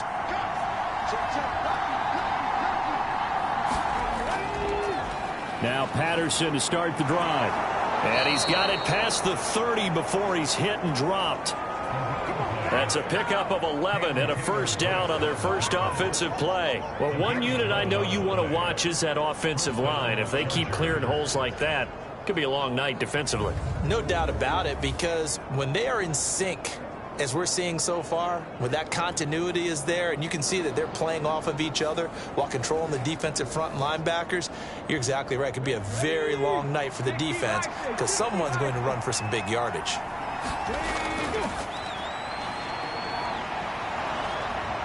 And he slips up past the 45 before being tackled. That one good for 13 and a Charger first. A good run there off right tackle in an old school NFL football. The right side of the offensive line, often known as the nasty side. The left side, usually the technical side. Kind of reminds me of the old Atlanta Falcons 2009, 2010. That's how they constructed their offensive line. Back-to-back good plays have them on the move on first down.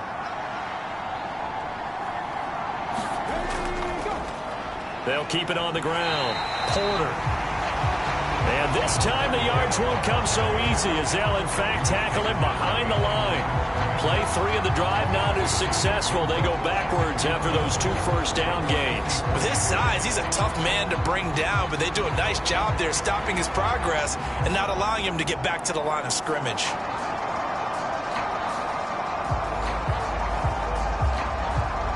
So the first down run lost a couple. Now they come up 2nd and 12. They'll look to throw. Pass complete. George Pickens with it.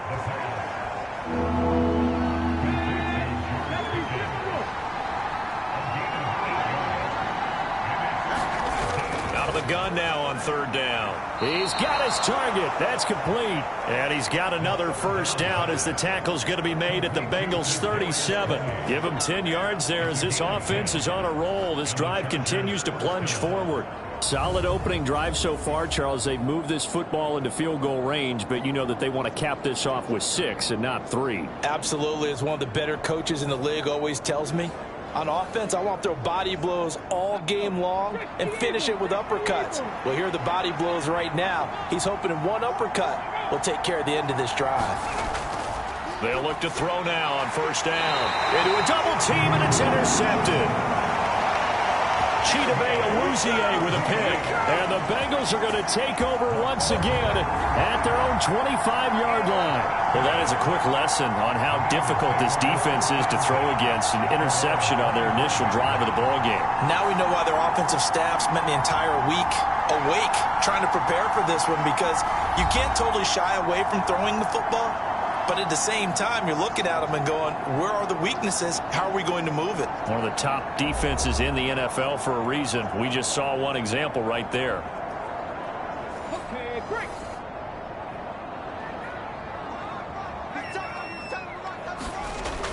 They'll try and start this drive in the air. And he's taken down, but able to slip across the 35. Good coverage downfield led to him taking off, picking up the first down on a 13-yard run.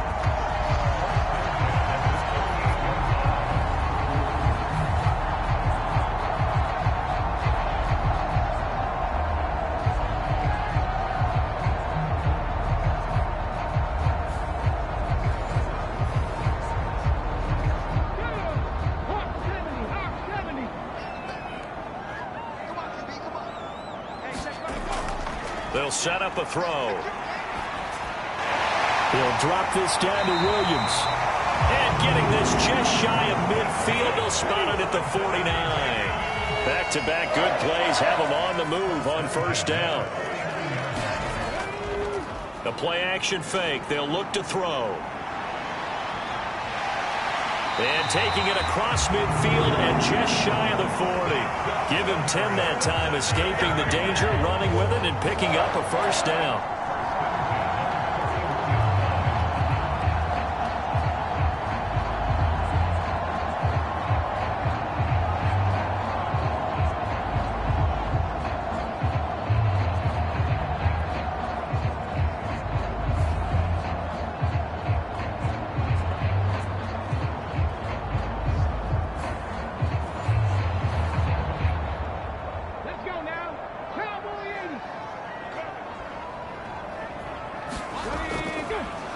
First carry now. This is Williams. And some good running out of the gates as he takes this up to the 33. The numbers for Williams a week ago: 25 carries, 76 yards, and a touchdown. And I'm eager to see how they deploy him in this game. Last week, a heavy workload. Do they decide to bring that down a little bit and try and keep him fresh? Or do they say, guess what? He's locked in. Keep handing him the football. Pressure, and he will go down. Sacked back at the 38. Aiden Hutchinson in there to get him, and that is sack number 6 now for him on the year. The last run went so well for them. Maybe they should have just handed it off right here, too. Instead, the quarterback ends up keeping it, and the defense is right on it and wipes away the yardage gained on the last snap.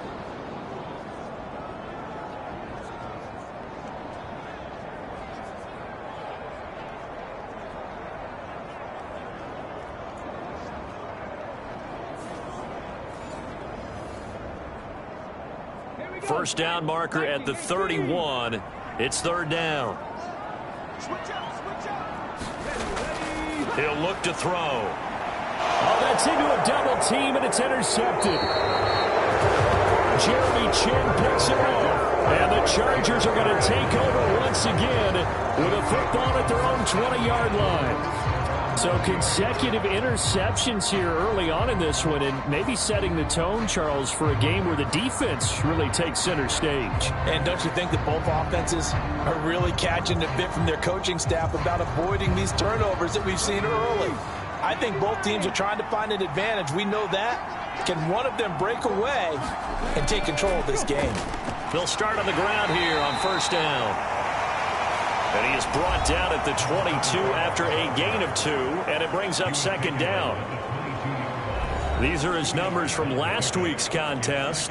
22 carries, 123 yards, and a touchdown. Definitely productive, including scoring his 14th touchdown of the season last week. It's going to be fun to watch the matchup now because he has a nose for the end zone. So if you're a defender, what's your job? Keep him out. Now this throw caught left side. And he'll get this one way up just shy of the 45-yard line. 23 yards the pickup there. And that's how you shake off the interception you threw on the opening drive, come back and throw another strike and gain nice yardage. And I give credit to two people on this one. The man throwing the ball and the person calling the plays. They're not shutting him down early in this game.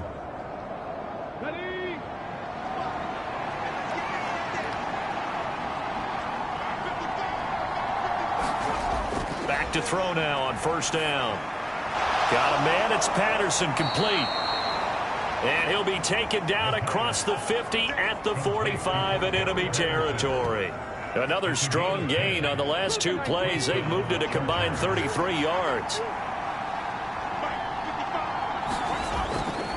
First and 10, it's Patterson. And this time he's not going anywhere. They'll get him down right at the line of scrimmage. Here's second and 10. They'll drop to throw. And that'll be caught by Tony. Call it a gain of 6 on the play. And now it's 3rd and 4. Well, this defense for the Bengals, they were very solid last week in the victory over Baltimore. Yeah, they gave up 17 points, but that's what you would consider a goal for each and every defense, because if you give up 17 points a game all year long, you're thinking you're going to be a playoff team because you expect your offense to score more than that. That's what you're looking for. Room to improve, of course, but I'd have to say a very solid performance. Give him 10 that time, escaping the danger, running with it, and picking up a first down. He's a talented runner, and that means he's always looking for bigger and bigger gains when he takes off. Certainly found some bonus yards there beyond the first down marker, and this early drive will continue with that extra jolt from his legs.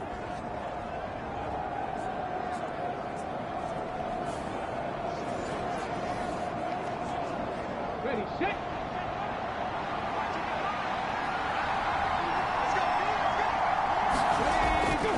Straight ahead, Patterson. And he will lose yardage here to the 31-yard line. 2 yards the loss, 2nd and 12. Oftentimes when you see a running back get bunched up in the backfield, it's usually because the defensive tackle is eating up blockers for others to make the play. Not in this case.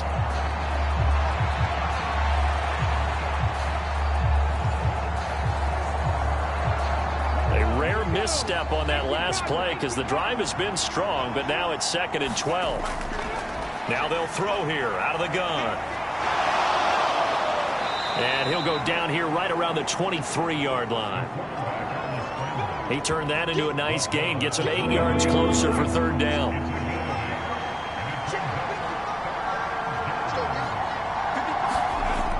They'll look to throw here.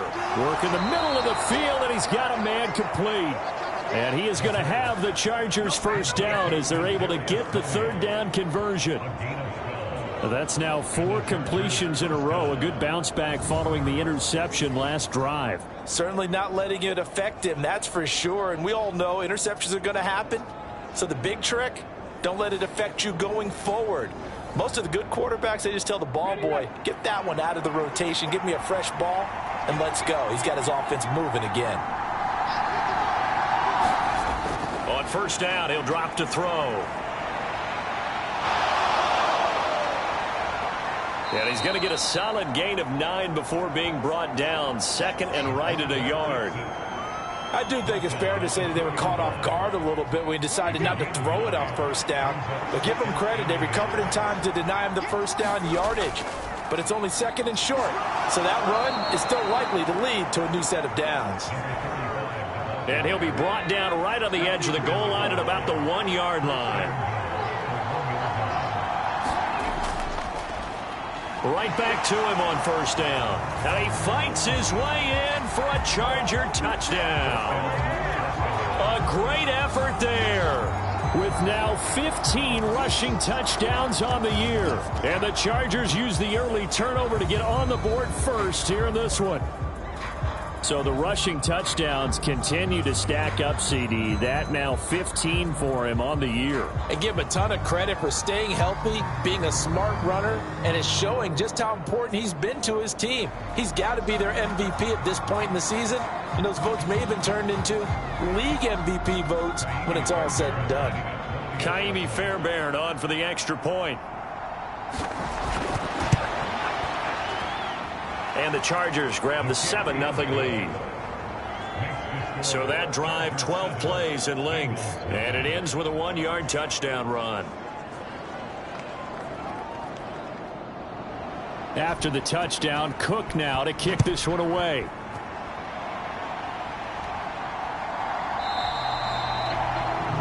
And this will not be returned. It'll come out to the 25.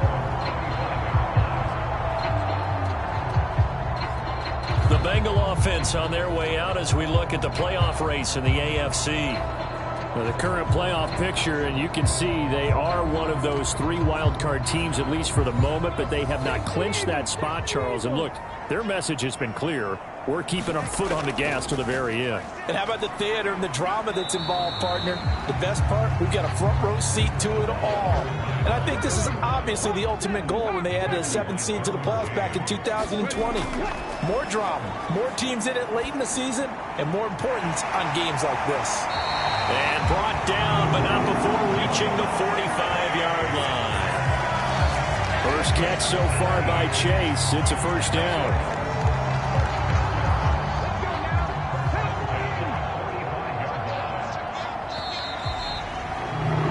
After 7-0 on EA Sports.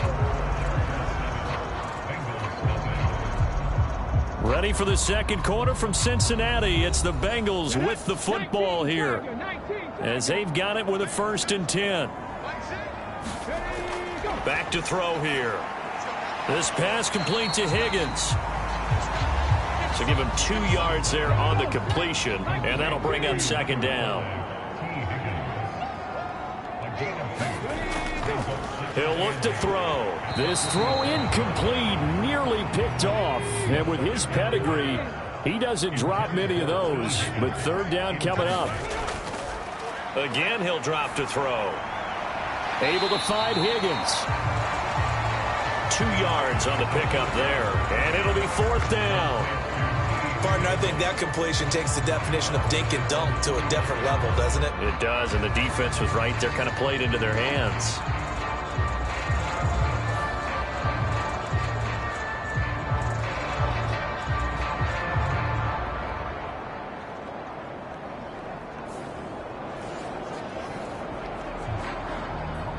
So on 4th down, on is Brad Robbins to punt for the Bengals. And he'll get off a fairly short kick here as this is toward the sideline. And this one goes angling out of bounds, and it will be spotted inside the 30-yard line. The offense for Los Angeles returns to the field. Things progressing to plan so far. Their defense has been solid, and they've got themselves a 7-0 lead after the touchdown the last time they had the ball. And this is no time to even think about, hey, are we going to milk the clock? Hey, are we just going to do ball control? This is the NFL. 7-0 leads, they don't last very long unless you continue to push the envelope on offense. And that's good for a pickup of 10 yards. And they'll be left with a 2nd and about a foot. Patterson running between the tackles and to the 42-yard line here and brought down there.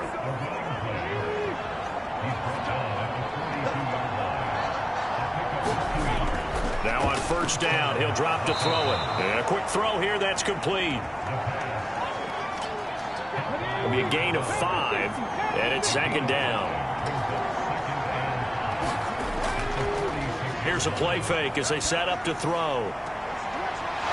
This caught left side by the tight end Parham. And he is out of bounds inside the 35. First time that they've called his number tonight, and it gets him a 1st down.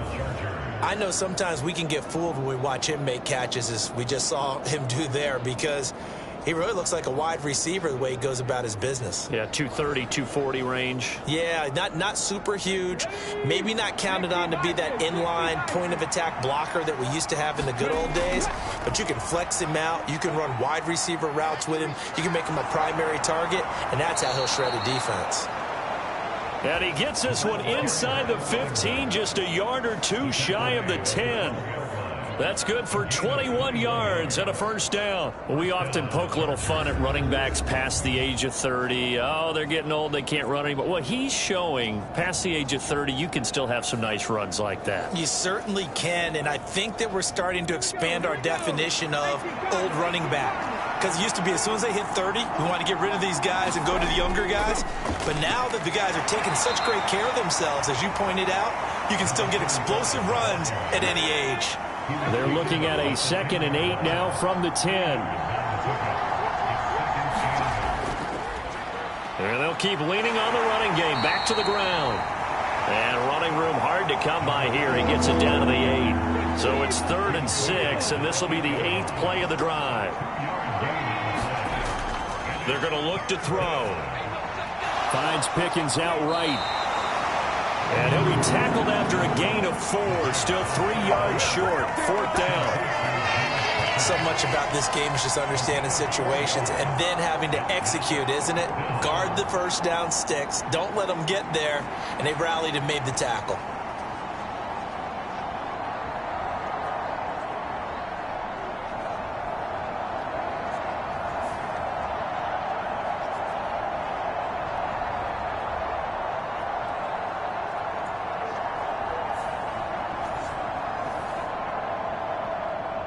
The offense is not leaving the field. They're going to stay out and go for it on 4th and 3. Back to throw. Pass taken in by his big tight end. Touchdown, Chargers. Gerald Everett, his 5th touchdown now on the year. And the Chargers' decision to go for it pays off with 6 points. Big 4th down conversion for the score, and the defense, that is a tough pill to swallow. Big time for them. How about them just deciding to go for it on 4th down? And, okay, forget the field goal, because that looked like an easy 3 points. Yeah, you might have had a defensive breakdown in there, but they pressed the issue and found a way to get it into the end zone. Give them big credit for that. Extra point by Fairbairn, up and good. And it's now 14-0. That time a 9-play drive. And it ends with the Chargers getting into the end zone.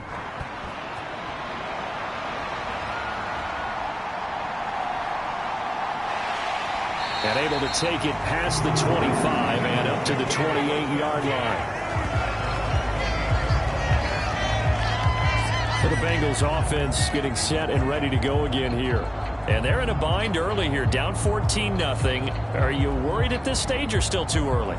You're worried. You're just trying not to transmit it to the rest of your team. You want to make sure that they stay positive. But at the same time, you're wondering, how are we going to move the football? What do we have on this play sheet that can work? Get back to basics is usually your answer. And make sure you find the guy who can move the ball fastest for you if you just get it in his hands. Yeah, still 2nd quarter. You get points on the board here. I think you're feeling okay. And that's going to be incomplete. Good effort there trying to take a shot, but it's 3rd down. That's some good closing speed there defensively, because that looked open for a minute. But that's great work with the ball in the air. Never gave up, converged on his man, and broke the play up. They tried to throw on 2nd down, unsuccessful. Now it's 3rd and 1. They'll try and run for it. Here's Williams. He's not going to get there. That won't even be close. It was blown up in the backfield. They end up getting stuffed twice after that 9-yard gain back on 1st down. Just a simple run play there on 3rd and 1, but this D was up to the challenge and stopped them, bringing up 4th down.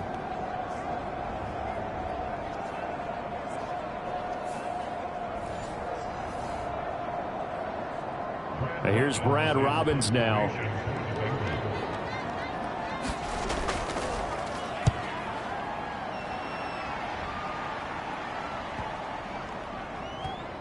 And a nice Nice job here to down this one right on the 5-yard line. That is how you flip field position. That's an absolute bomb of a punt. Downs it inside the 5-yard line. Absolutely ideal. From that position, you're hoping to get it down inside the 15, inside the 5. Superb.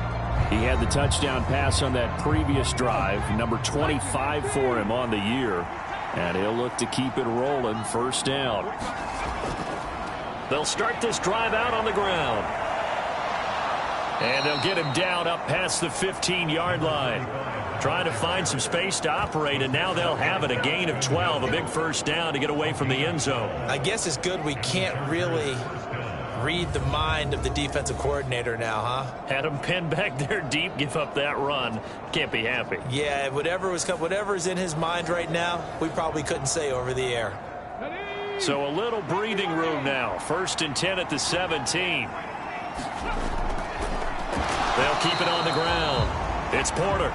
And he is met in his tracks behind the line of scrimmage. They'll lose a yard there, and it's 2nd and 11. Partner, one thing I was lousy at growing up, track and field, I could never anticipate the start before a race, but how about that backer? He figured it out, jumped the count, and turned it into a really nice play for his defense. Looking at a 2nd and 11 now after the loss. Now back to throw. Looking left side, and it's complete. They'll get 9 there as that sets them up better for 3rd down. That's tough to play zone defense when they can just curl up right there in front of you. Yeah, absolutely. Well, we talk about finding the soft spot. Defensively, how do you make sure they don't find the soft spot like they did there? Tough to do, because what they normally will do is run routes that'll pull you out of that spot that they want to get into. That's what we call not taking the cheese, right? Don't go for the mousetrap.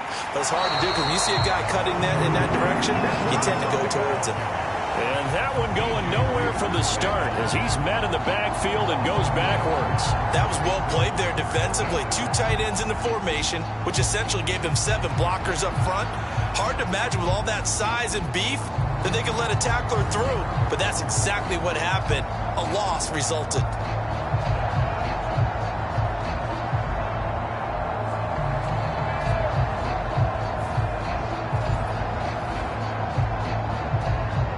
On 4th down, on is Logan Cook to punt.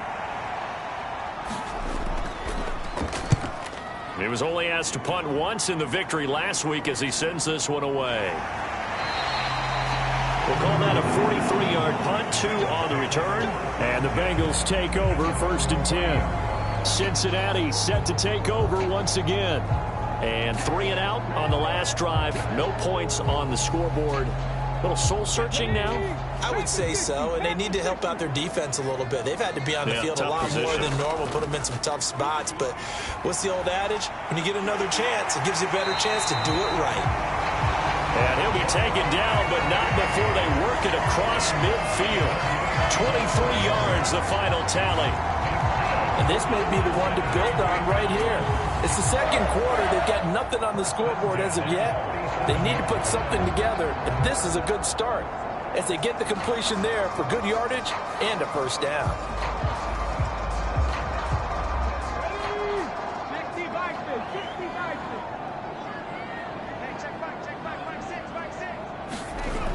They'll look to throw here on 1st down.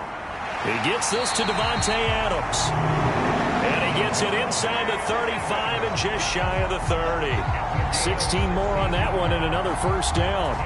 Not only have they completed a couple on this drive, but they peeled off some pretty good chunks of yardage, too. Absolutely. Great start. 2 nice plays in the pass game. Now can they continue to feed off that?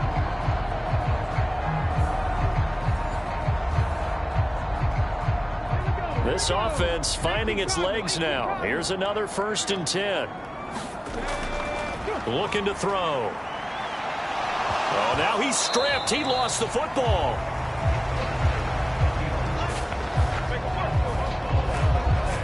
And a little bit of good fortune there. He wasn't able to get it back, but he did have a teammate on the spot able to retain possession for them.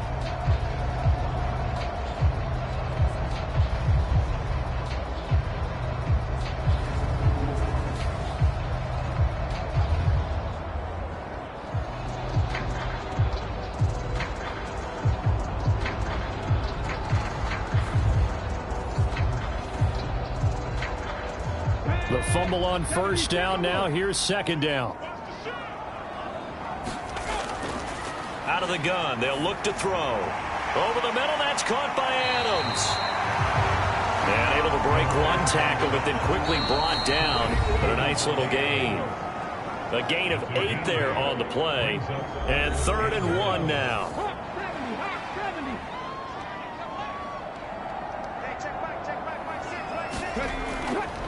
Off the draw. Here's Williams. And he gets this down to the 18. Good enough for a first down.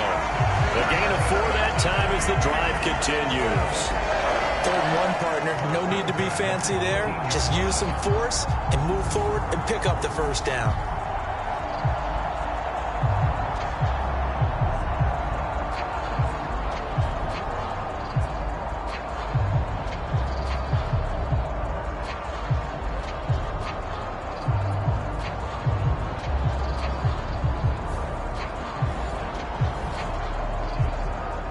So from inside the 20, here's 1st and 10 at the 18. From the red zone now, they'll look to throw. Connecting on the out route here with Higgins. Give him a gain of 5 on the completion, and that will bring up second down. They'll run out of the gun here. Williams.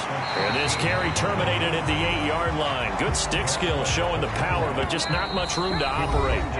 Now the Bengals going to use the first of their timeouts, as the clock will stop with 55 seconds to go until halftime. This will be the 8th play of the drive, and it's 3rd and inches. Now a battle for the football. It's caught. It's a touchdown. T.J. Hockenson from 8 yards out, and the Bengals are on the board here in the final minute of the first half. The way this one was going, you just got the sense they needed something before half. They've at least got something on the board now. Still trailing, but a good sign. That takes me back to our preseason tour of NFL camps. You remember we talked with that one coach who said his emphasis this year was scoring in the last 2 minutes of a half, heading into the locker room. This hits it right there. Take that momentum, take that good feeling, and take it to the locker room, regroup, and start over. They got it here. They did indeed. A lot of football, full half to be played. Extra point by McPherson, up and good. And that'll make our score 14-7.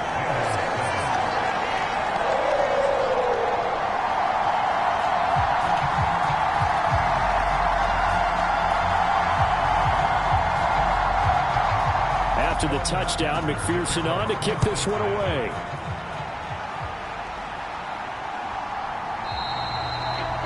And Patterson not going to return this. It'll come out to the 25. The Chargers going to take over now late in this first half. And with a little under a minute to go, still time to try to put a drive together to add to their lead should they so choose.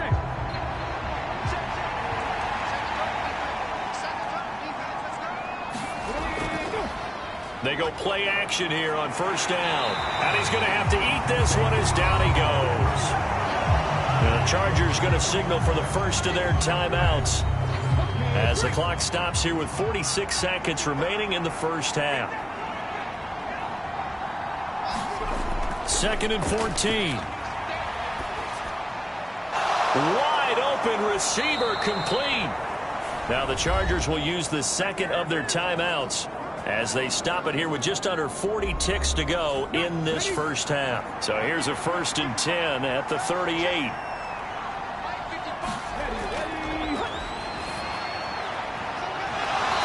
Got his man on the out route. And he's going to be out of bounds right at midfield. From the midfield stripe, they'll look to throw. Quick hitter here, it's complete. And this will be stopped at the 44. That one good for 7 yards. Chargers going to use their 3rd and final timeout. And with halftime on the horizon, they'll be out of timeouts from here forward. 2nd down and 3.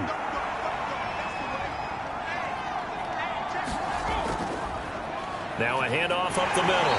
Porter looking for a seam, but finding none. He'll get back to the line of scrimmage, and that's it. So we have reached halftime intermission with the visiting Chargers on top. As we send you down to Orlando, where Jonathan Coachman has our EA Sports halftime report. Coach. All right, Brandon, thanks very much. We'll get back to you and Charles in a minute. But first, time to give the folks at home a look at what's going on around the NFL. We'll get started over at Mercedes-Benz Stadium in downtown Atlanta, where it was the visiting Jaguars who were able to come away with the road victory. Justin Fields, 4 touchdown passes in the victory. From there, we'll jet north to Ohio to check in on the Browns at home at Cleveland Browns Stadium. And they were winners in that one over the visiting Pittsburgh Steelers. Deshaun Watson, strong in the victory, as his guys managed to cobble together their 3rd win in an otherwise dismal campaign. And then finally, we wrap up the week with a good one on Monday Night Football between the Miami Dolphins and the New Orleans Saints.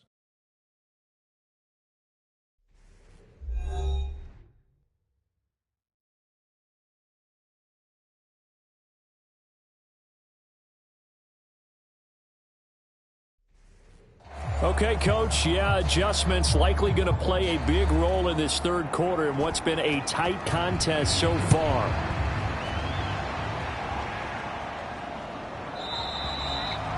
And the half will begin with a touchback. The Bengal offense ready to go to begin this 3rd quarter.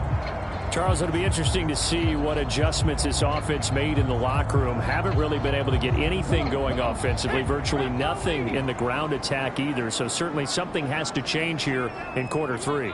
And I'm pretty sure their friends from the defensive side of the ball told them exactly that, because those guys, the stop troops, they've been playing pretty well. They've kept them around in this game. Now, they got some time. The running game struggled in the first half. Opposition knows how to focus on defending the pass here. They've got to re-energize that ground game and maybe open things up for a comeback here in this half. It's caught here by Adams. And they get him down, but not before he takes it across the 40-yard line. Now a 1st down carry. It's Williams. And he is going to lose yardage here. Officially, it's a 1-yard loss. That's going to bring up 2nd and 11. I see a shake of the head as he gets up, and you've got to imagine he's thinking, guys, you got to help me out.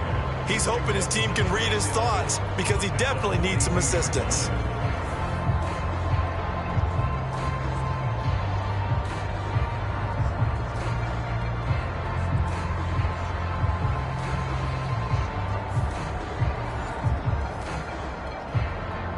So after the loss of a yard, they'll look to push forward here on 2nd down and 11.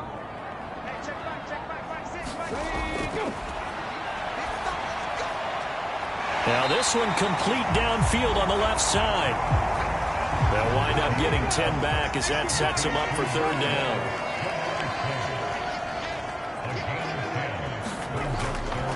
From the shotgun, he'll look to throw. That is caught. Back-to-back receptions for him, and it's another 1st down. Well, part of their struggles in the first half was their inability to convert consistently on 3rd down. But how about this well-designed play? Gave himself plenty of options and able to get the hook up and keep the drive going.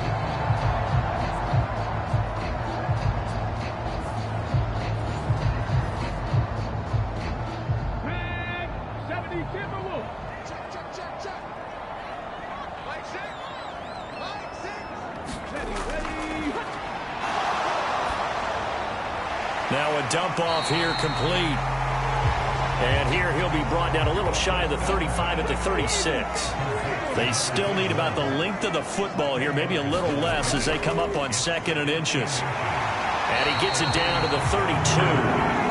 4 yards the pickup, 1st down. I have to think a major focus at a halftime means had to be figuring out how to create space for the running game to get operated. Well, what you pointed out to me at half seems accurate. That line has struggled to sustain blocks. Yeah, I would agree with that totally. They've got to focus on staying on their double teams at the first level, make sure that block's secured before they slide off and try and chip someone at the second level. 2 yards the loss, 2nd and 12. Well, we saw a lot of negative plays that resulted in plenty of lost yardage in the first half, and that trend is continuing here.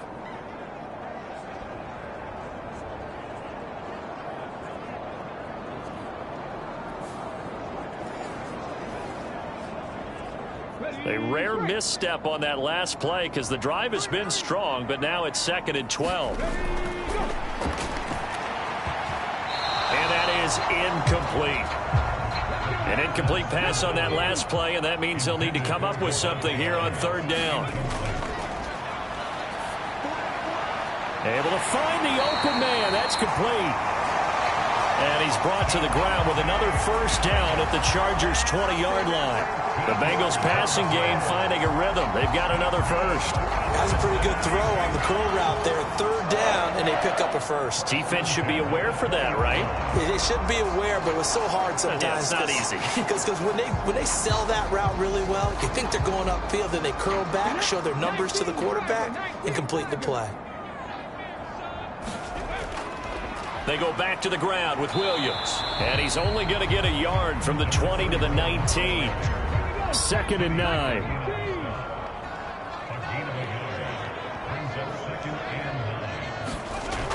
They'll set up to throw. He's got and a loose football. And picked up by the Chargers. And a big turnover there as his guys will get the football back. I know one thing. The team that had the ball and was driving, they're going to feel horrible. But the team that was on defense, I think we got to give them a little bit of credit, able to hang in there and force a key turnover. In the red zone, though, had a chance to tie it and an opportunity missed. Now we'll look at the Chargers offense. They get ready for their first possession of the 2nd half.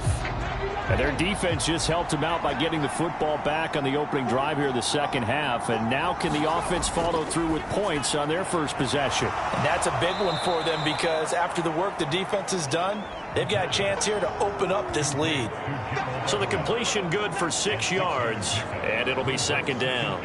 That catch now puts him on the doorstep of 500. It's his 499th reception. 2nd and 4. Going down the middle, and it's complete. And they'll get it all the way up about 5 yards shy of midfield. 23 yards the pickup there.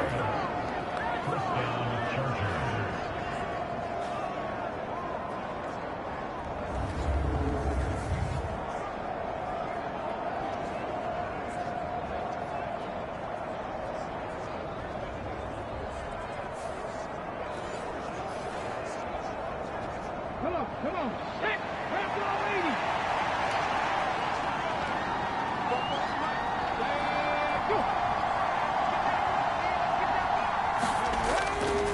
On 1st down, it's Porter. And across midfield he goes and into Bengal territory. 2nd down and 4.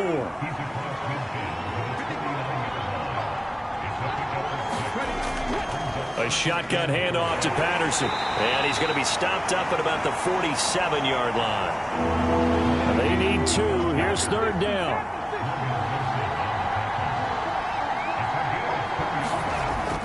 They'll look to throw. Man open, it's Tony. He's got it. And he'll be taken down, but he does have 1st down yardage. Give him 6 yards, and they do convert on 3rd. They'd been moving the ball well, but this drive was in danger of stalling out. Fortunately, this is a nice throw here, and they're able to pick up a new set of downs.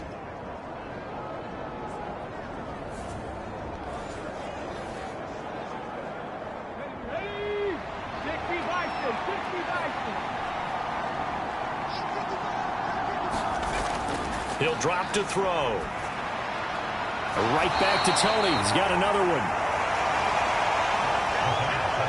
Inside 4 minutes to go, 3rd quarter.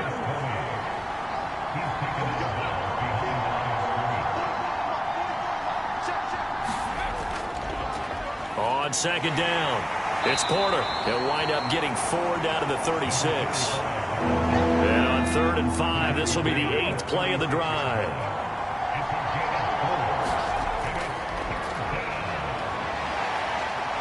And he'll be taken down by the Bengal pressure.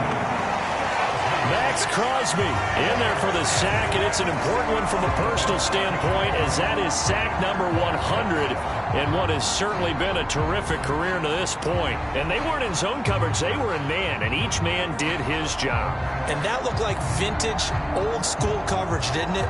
Man coverage reminded me of an old Raiders team. They had a Hall of Famer at one corner and a Defensive Player of the Year at the other, and they just locked people down. So now on comes the field goal unit, and wow, this is no ordinary try here. And that one will be no good. He never had it on line. It's well wide to the left, and this will remain a one-touchdown game.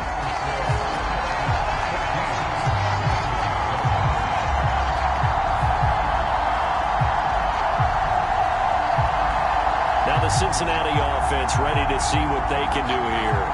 And they'll be looking to atone for last time's mistake of fumbling inside the red zone. Certainly they don't want to do that again. And so much emphasis placed on red zone offense. I mean, you have periods devoted in practice just for that, because everyone knows how vital it is to put points on the board when you've entered that part of the field. And to come away with nothing, that's difficult for a team to handle. And difficult, and now we'll see if they can make it less difficult on themselves on this drive. They'll wind up getting 9 after tucking it and running, so it'll leave them with 2nd and a yard.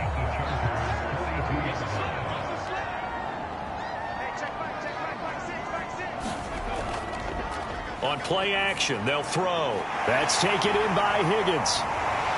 And they're able to get this one past the 30, down to the 25. 60 catches for him now on the year. This last one, a first down. And this was a nice example of an offensive coordinator scheming his guy open. Just a little underneath route, just trying to free up some space, and it worked awfully well. Got him not just space, but plenty of room to run after the catch to pick up really nice yardage. Back-to-back good plays have him on the move on first down. They'll set up a throw. A quick throw knocked away. It's incomplete. But the passing windows are just not there. That's just another example of how great this defense has been all game long. And that's exactly what a top 10 defense can do. They can really change the game tempo and frustrate you as you try to execute offensively. And 2nd and 10, he'll look to throw again.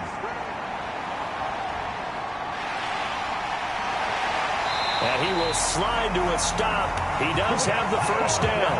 A nice pickup of 17 yards.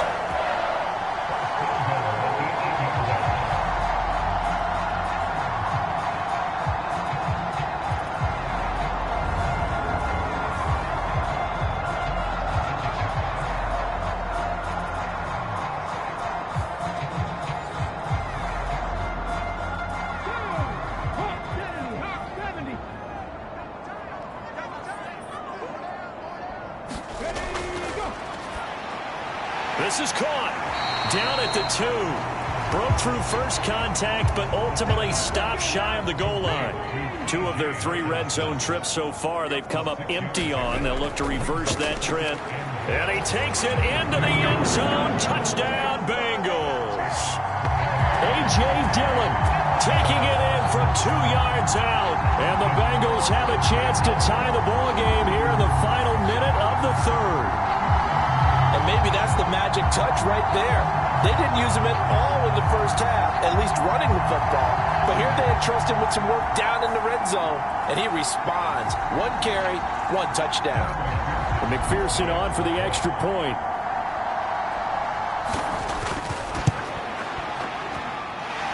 And we've got a good one brewing. We're all knotted up at 14. A drive that time of 6 plays. And it was A.J.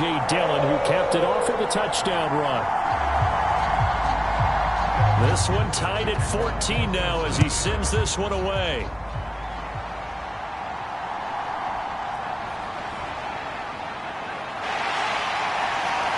And all in all, a pretty solid return. Nearly got it to the 35. They'll mark him down officially at the 34. So holding will scratch off some of that return. And I know fans get frustrated when they see penalties of this sort on kick returns, but it is difficult to do it right against these moving targets at full speed. Hard to do.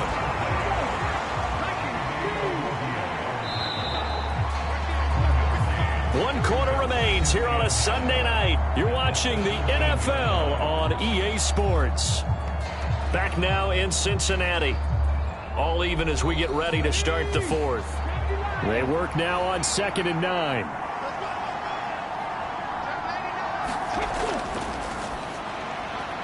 The throw over the middle taken in. And he's taken down, but not before he gets this across the 25-yard line. They call his number again. It's his 6th catch and a first down. And partner, in a tie game in the fourth quarter, you and I both know in the NFL, that's when you lean on your stars. And he came through with a nice catch right there.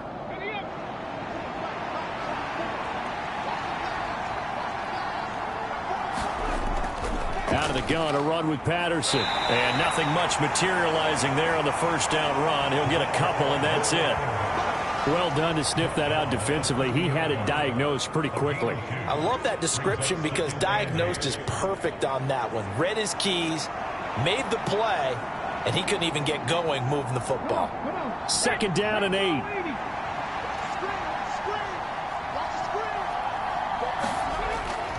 He'll look to throw.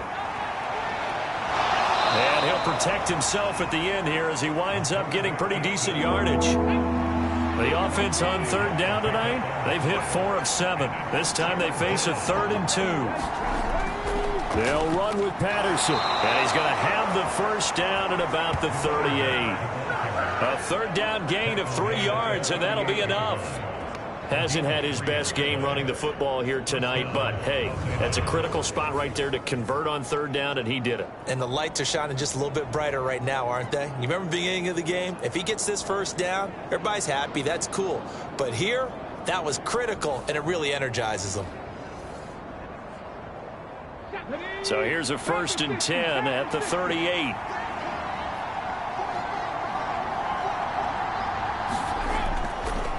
Up the middle they go. Porter. And he's swallowed up right near the line of scrimmage. 2nd and 10.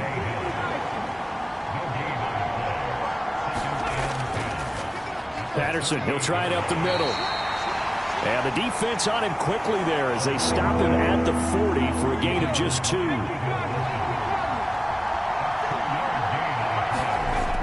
On 3rd down, he'll drop to throw. And that is incomplete. Oh, he had a defender right there with him to force that to the ground. And 4th down now coming up. The Cook now on to punt as he gets this one away.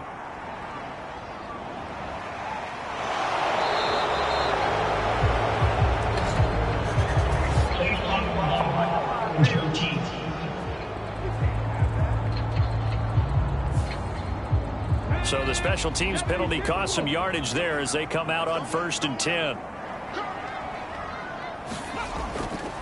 A play action fake. They'll look to throw.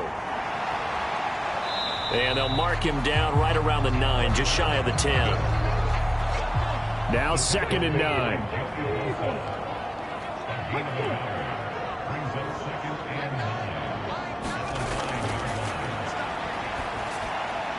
Now a throw here, hauled in.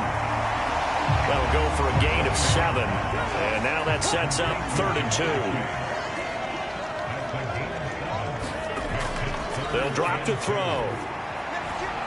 He's got his target. That's complete. And he works it across the 25 before being tackled. It's a Bengal first down, a pickup of 11. We often hear the phrase sure-handed tight ends, and he certainly fits into that category. Plus, he's got a quarterback who knows to look his way when they need a big pickup. And on this play, he finds it for the first down.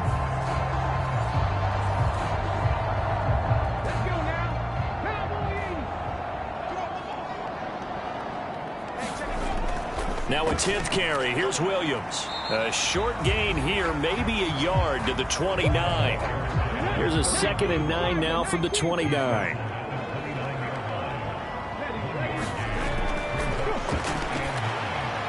Screen play set up for Williams. And some room to work. And past the 40 before he's out of bounds. 2 first downs have him up to the 41 now for 1st and 10. From the gun, it's a run for Williams. He'll get this up to about the 44. They'll come up 2nd and 7.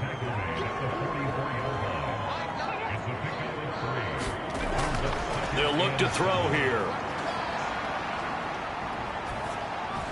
Going underneath, he's got Hawkinson. His 5th catch tonight, and it's good for a first down.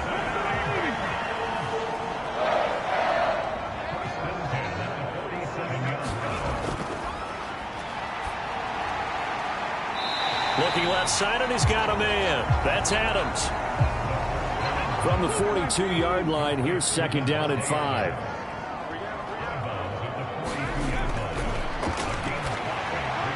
Now this one over the middle into the hands of his tight end, complete. And they just keep marching right along. First down on a pickup of 8 there. And that tight end position, it just seems to continue to evolve every year in the NFL. Yeah, you're getting really terrific athletes. A lot of them maybe were wide receivers at one point. They continue to give you speed, great hands, and big bodies, which make them excellent targets for quarterbacks.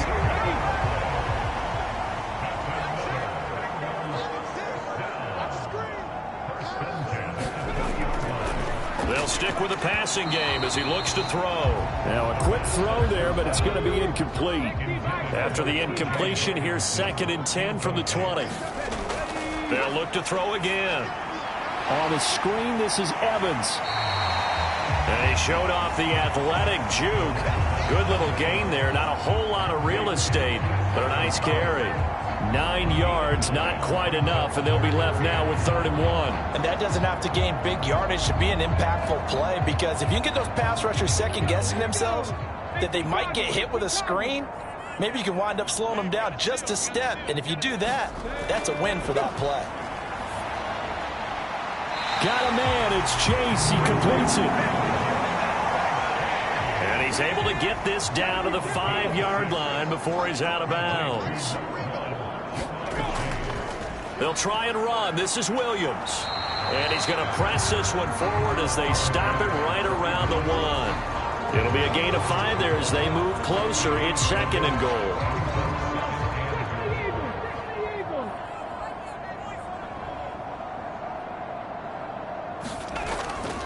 Williams again. And he'll take this into the end zone for a Bengal TD.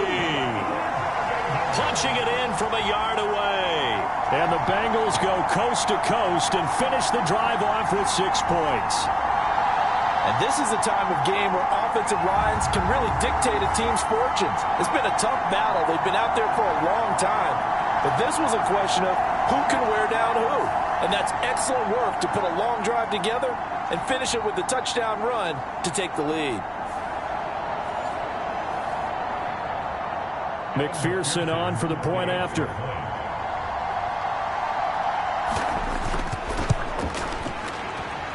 It's up and good, and that'll make the score 21-14.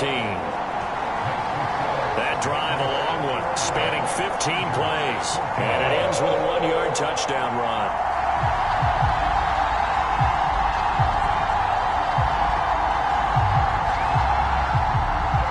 After the touchdown, McPherson on to kick this one away.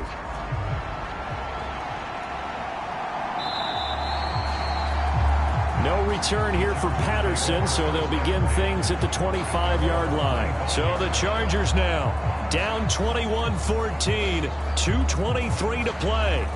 They've surrendered a double-digit lead, but can rescue themselves late as they come up on first down.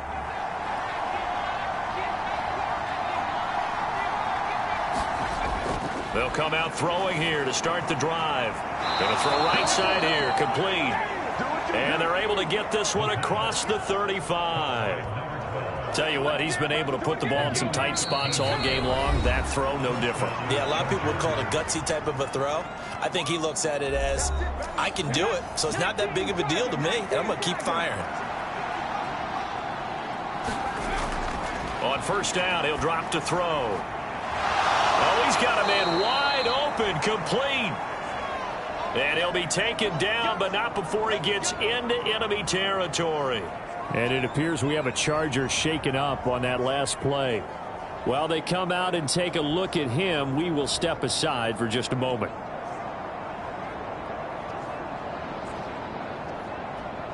Plenty of time and 2 timeouts still at their disposal.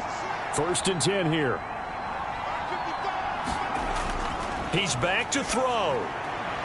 Working the middle here. That's complete to Everett, the tight end. And past the 35, he'll be dropped a yard or 2 shy of the 30. Charles, they're trying to protect this lead late. Those are the types of mistakes they could afford to go without. About the last thing you want to give them is help in completing a comeback, which is exactly what that penalty does. They'll come up 1st and 10 here.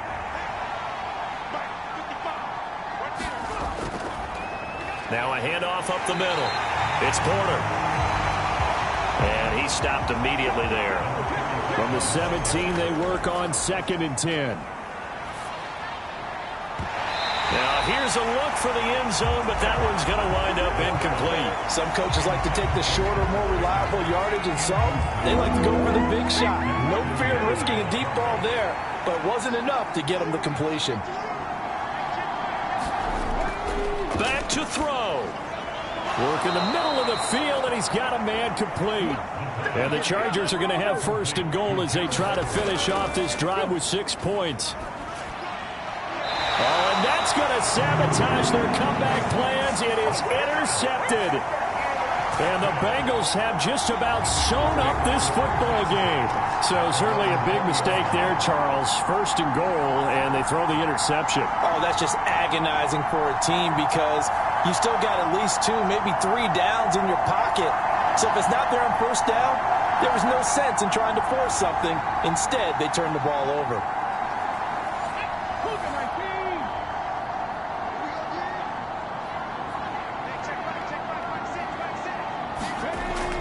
They've got to have 2 hands on the football here as they run on 1st down. Now the Chargers will use the 2nd of their timeouts as they stop it here with 1:07 remaining. They'll come up 2nd and 6 now from the 24. He's going to get it again. Just looking to get forward and protect the ball. Chargers going to use their 3rd and final timeout as they get the stoppage with just over a minute to go in the game. 3rd and 3. The busy night continues for Williams.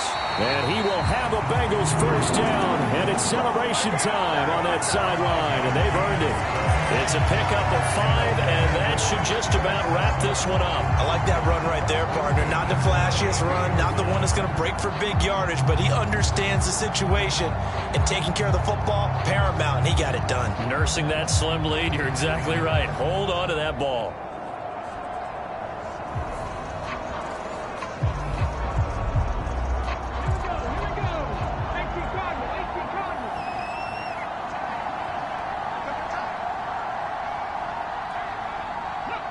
The Bengals go down to a knee in the victory formation.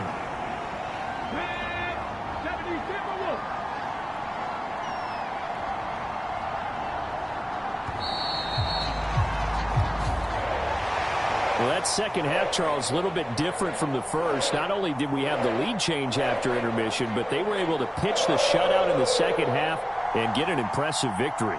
And what's the old expression? That's not quite how I saw it playing out in my head. You know they didn't expect this at all. As you mentioned, went into the half with the lead. Losing the game is one thing. Getting shut out in the second half, that's a surprise. So for the Bengals, it's a 10th win on the year as they move to 10-3. And they'll hit the road next week to take on the Baltimore Ravens. Meanwhile, for the Chargers, it's just their 3rd loss as they fall now to 10-3. And they will try to get back in the swing of things next week on the road. So for Charles Davis and our entire crew, I'm Brandon Gaudin. Next game, guess what? Charles and I will be here again. It's the NFL on EA Sports.